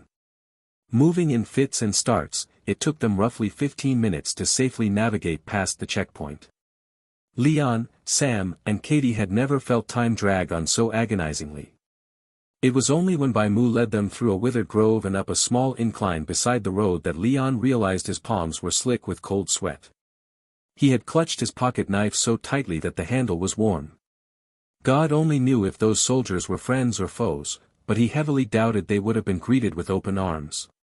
At least they had finally escaped. Standing on the hillside, Leon gazed back at the night-shrouded city. The shoes he had worn for days were caked in mud, and he was covered from head to toe in grime. None of them had bathed in days, and a sour stench clung to their unwashed bodies. Clean water was far too scarce to drink, let alone waste on a bath.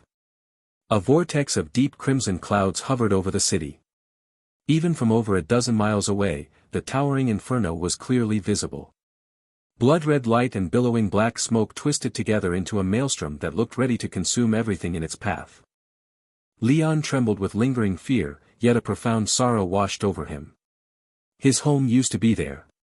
Before this summer, he had lived such a beautifully ordinary and mundane life. He remembered fighting with his siblings over the TV remote, dozing off during class, excitedly chatting about the latest video game consoles, and complaining about exams while eagerly awaiting the holidays. Back then, he never had to worry about where his next meal or sip of clean water would come from. Yet, ironically, he had always found those days painfully boring. Now, his home had been reduced to ashes. The city he grew up in was entirely swallowed by a sea of fire. His father was missing. His mother was missing. As for his classmates and friends, he had no idea where they had gone or if they had even survived. That peaceful routine now felt like nothing more than a beautiful dream. The dream had shattered, plunging him into a waking nightmare. Exhaustion weighed heavily on his bones. He could not help but gaze up at the tall figure leading them. Bai Mu's mature face maintained an unwavering, absolute calm. The man carried a burden far heavier than any of them could imagine. A fully grown adult was slung over his back, and a massive rucksack strapped to his chest likely weighed more than Leon himself. Leon knew deep down that he and his siblings were just another burden, yet this stranger had carried them all this way regardless. If he did not have to drag us along, his journey would be so much easier, Leon thought. A profound sense of uselessness washed over the boy. He felt like dead weight, unable to help, unable to contribute. But as he watched Bai Mu take another steady step forward, a fresh surge of courage blossomed in Leon's chest, urging him to keep moving. Bai Mu continued to lead the way. He avoided the main roads. Wide avenues meant for vehicles were too risky, as military convoys could roll through at any moment. They had no choice but to navigate rugged, unpaved trails, paths choked with weeds, slick with mud, and littered with jagged rocks. It was a desolate trek through the wilderness where nothing broke the silence save for the howling wind. Glancing up at the starry sky, Bai Mu checked the printed photograph of the map to ensure they were still on course. Are with acute and Omicron. He had set their destination as an abandoned factory on the outskirts of the city. It used to be a cannery that processed food sourced from the surrounding farmlands. However, due to high operating costs and poor-tasting products, the facility had eventually shut down. Bai Mu had read about the closure in some old newspapers and magazines he had scavenged. He figured the place would be completely deserted, yet still structurally sound enough to offer decent shelter from the elements. The location was ideal, far removed from the urban sprawl.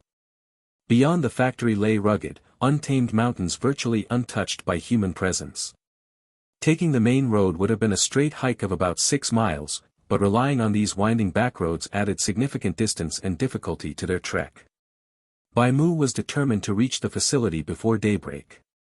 Once the sun crested the horizon and the scorching heat set in, traveling would become impossible.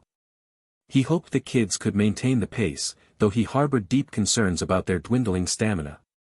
Regardless, pressing forward was their only option. Leaving behind a trail of footprints, the group trudged across the unforgiving terrain of dirt and loose gravel. 3 hours later, at 3 in the morning. Much to Bai Mu's surprise, the children possessed a staggering amount of resilience.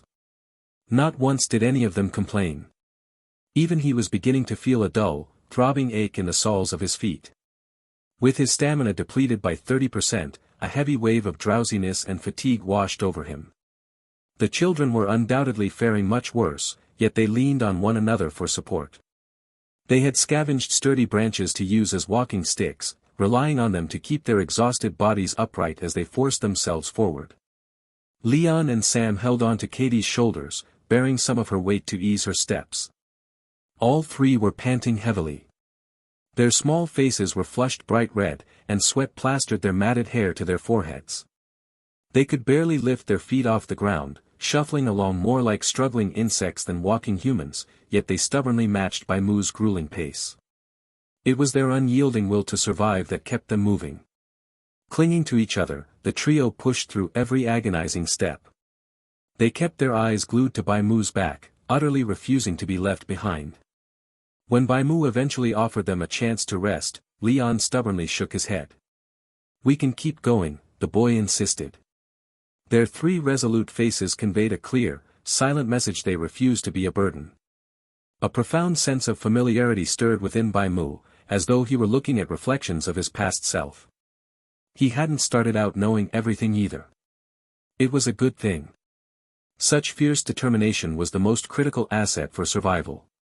With that, he dropped the subject of resting and continued to lead the march into the darkness. Finally, as dawn began to break over the horizon, their brutal 6-hour trek came to an end. They had reached their destination. A long streak of gold stretched across the edge of the horizon, heralding the sunrise. The time was exactly 6:34 a.m.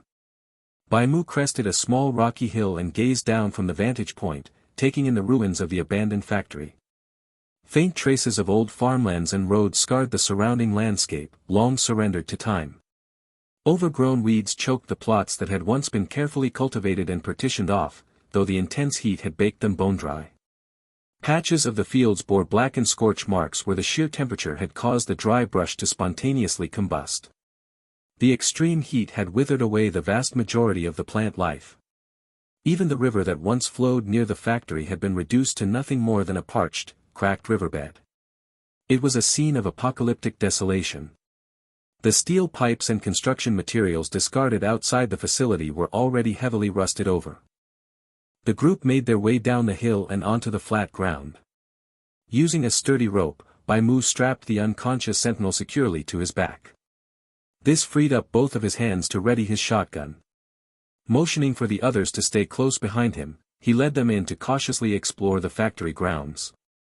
He had no way of knowing if the place was truly deserted, but as they advanced, they found 0 traces of human footprints.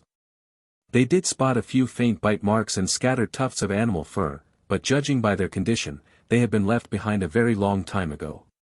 Keeping his guard up, he patrolled a short perimeter around the exterior before prying the lock off a rusted iron door. As they stepped inside the facility, they were greeted by the sight of blue-painted manufacturing floors meant for canning, alongside various storage warehouses. The structures were built from cheap corrugated shipping containers. Unable to withstand years of exposure to the elements, many sections of the paneling had peeled away, allowing the wind to whistle through the gaps. The three children were struggling to keep their eyes open. Their legs felt like they were filled with solid lead, barely able to lift another step. Bai Mu could still hold on, this was far from his physical limit. Until one was pushed to the absolute brink of life and death, it was impossible to gauge just how far those limits stretched. However, even he desperately needed rest. After conducting a rudimentary sweep to confirm there were no traces of anyone else, he guided the group down into an underground storage warehouse. Given that it was a cannery, it naturally featured subterranean storage rooms to keep goods cool. It was exactly this feature that had prompted him to choose the factory as their destination. The facility's water and power systems had broken down ages ago. Anything of actual value had been stripped bare and divided up by the employees and management when the factory went bankrupt. The only items left behind were massive pieces of machinery that were too heavy to move or impossible to sell, along with a few small transport handcarts. Clicking on his flashlight, Bai Mu led the way into the dark, enclosed underground space.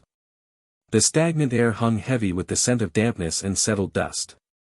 The storage room was piled high with random clutter, battered cardboard boxes, scattered tools, desks, stools, chairs, and several mattresses. Because the factory was located so far out of the city, the workers had basically been forced to live on site, which thankfully spared Bai Mu's group the torture of sleeping on the cold, hard floor. Bai Mu dragged out the thick foam mattresses and arranged them into makeshift beds. They were coated in a thick layer of dust, but everyone was far too exhausted to care about cleanliness at this point. After sipping some water and eating a few biscuits, the three children collapsed onto the mattresses, plunging into a deep sleep the instant their heads hit the foam. Their leg muscles twitched in involuntary spasms, and their tender skin was chafed raw and bleeding. They had truly pushed themselves to their absolute limits. They had relied entirely on sheer willpower to make it to the destination, and now that their frayed nerves finally relaxed, a tidal wave of exhaustion washed over them. Ironically, the sentinel ended up being the most well-rested member of the group. He had been unconscious the entire trip, not having to walk a single step himself. Of course, calling him well-rested required completely ignoring the brutal gunshot wounds on his arm, leg, and chest. The bandages tightly wrapped around his injuries were already blooming with fresh crimson stains, and his face was deathly pale from immense blood loss. Bai Mu fed him another health potion. However, it seemed that these healing items weren't entirely effective on the native characters of the script. It was just like when he encountered Stephen in Mount Massive Asylum, no amount of healing items could restore Stephen to full health. It was highly likely that health potions could only replenish the numerical health value of the script's characters, but couldn't physically heal their open wounds or replenish the blood they had lost. Regardless, his condition looked much more stable now. Whether he woke up or not was entirely in the hands of fate. Bai Mu just hoped the man hadn't contracted an infection or suffered an internal brain hemorrhage that would leave him in a vegetative state.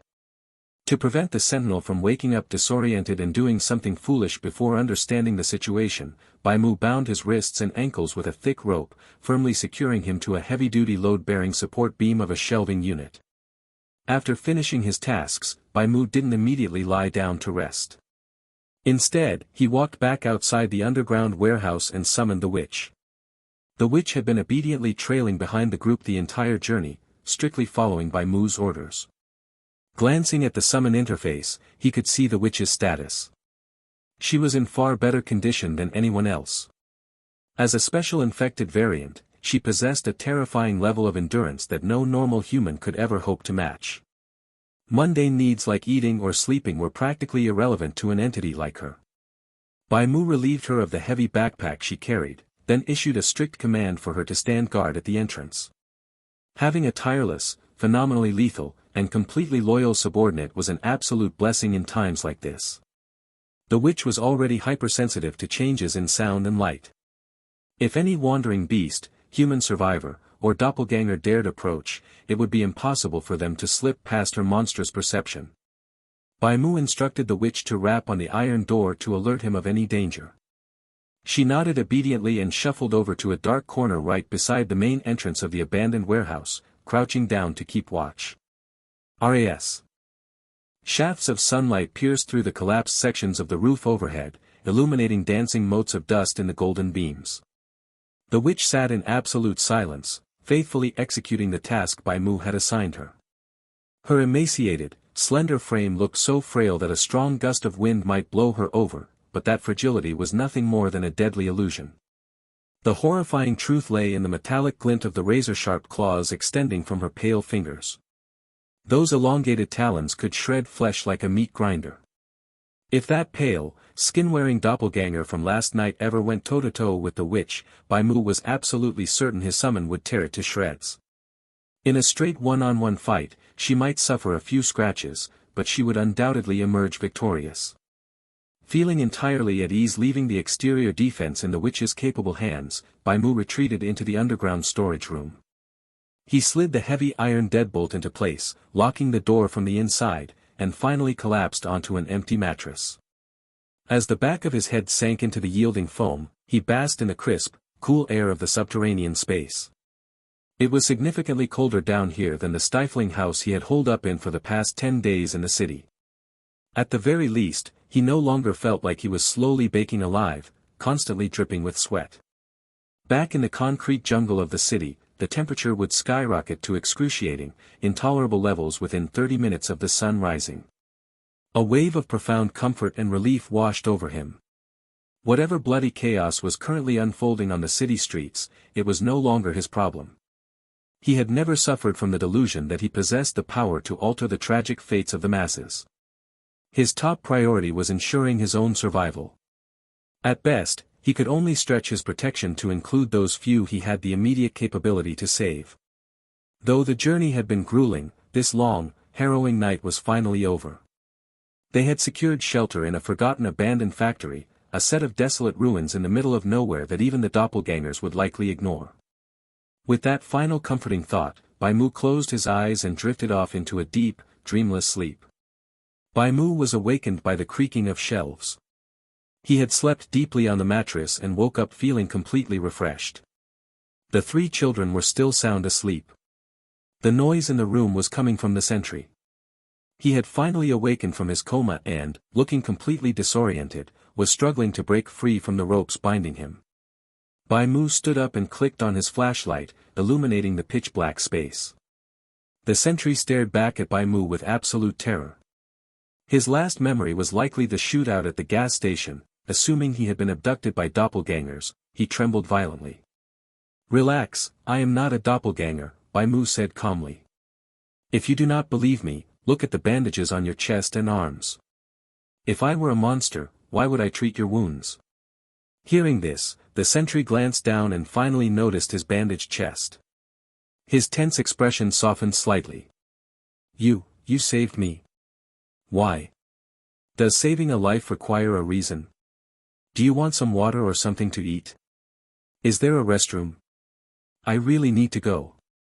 "Settle it outside, there are still people sleeping." Bai Mu shined his beam briefly toward the 3 resting children before untying the ropes on the sentry's wrists and ankles. He helped the man up and guided him out of the underground warehouse.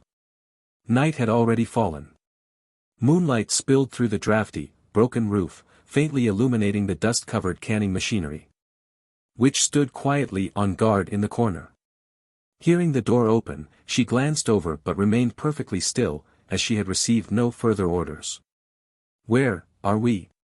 The sentry looked around.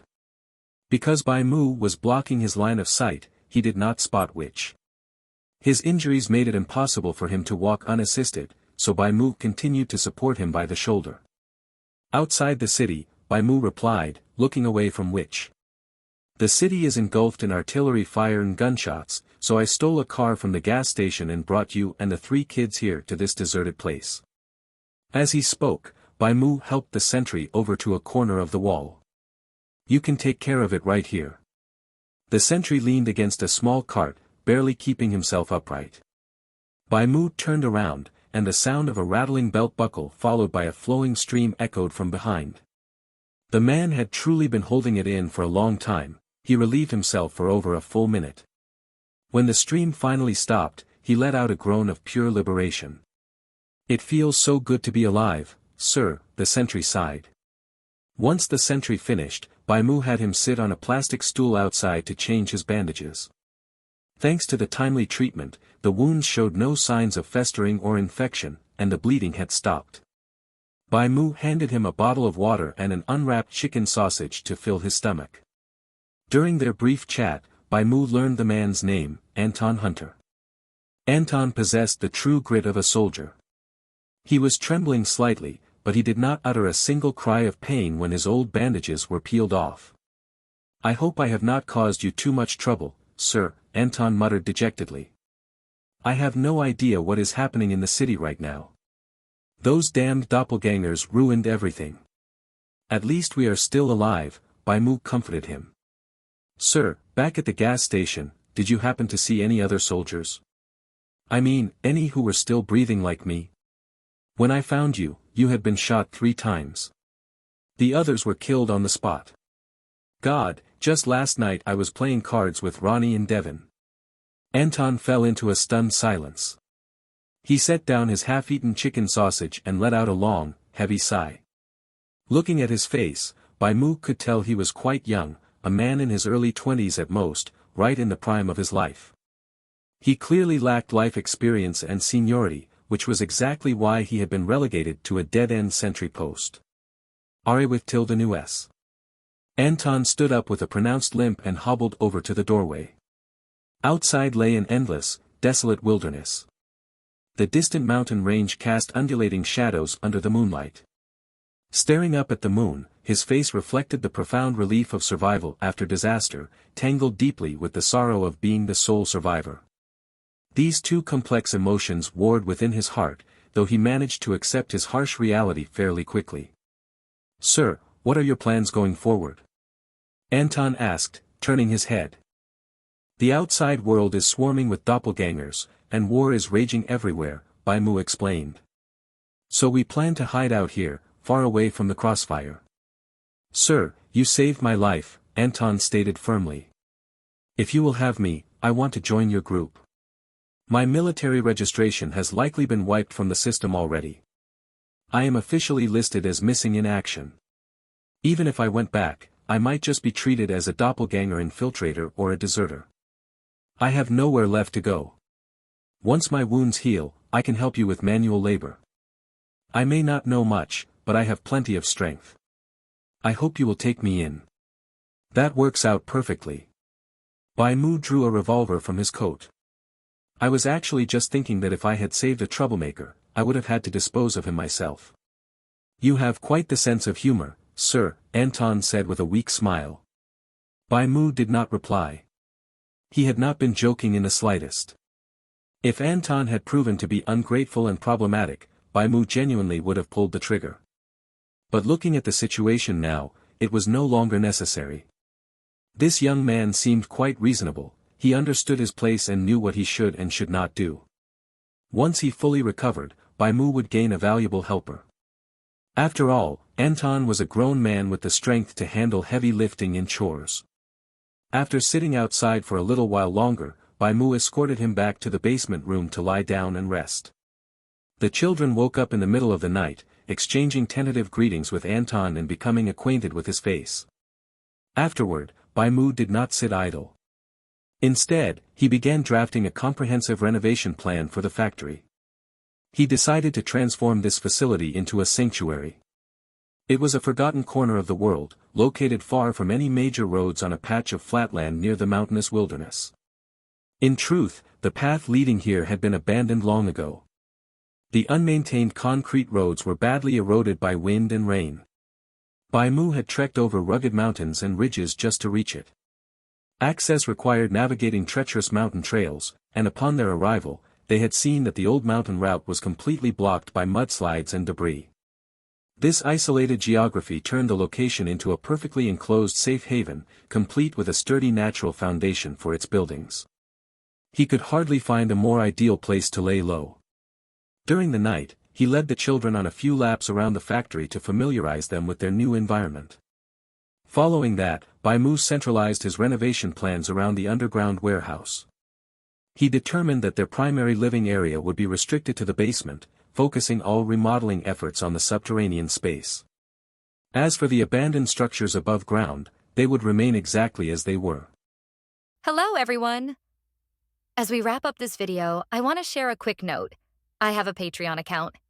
If you'd like to support me and enjoy on-demand audiobooks, you can become a Patreon member. Alternatively, you can check out my Google Drive link, which has 500-plus novel audiobooks available through my Ko-fi or Patreon shop. I appreciate your support.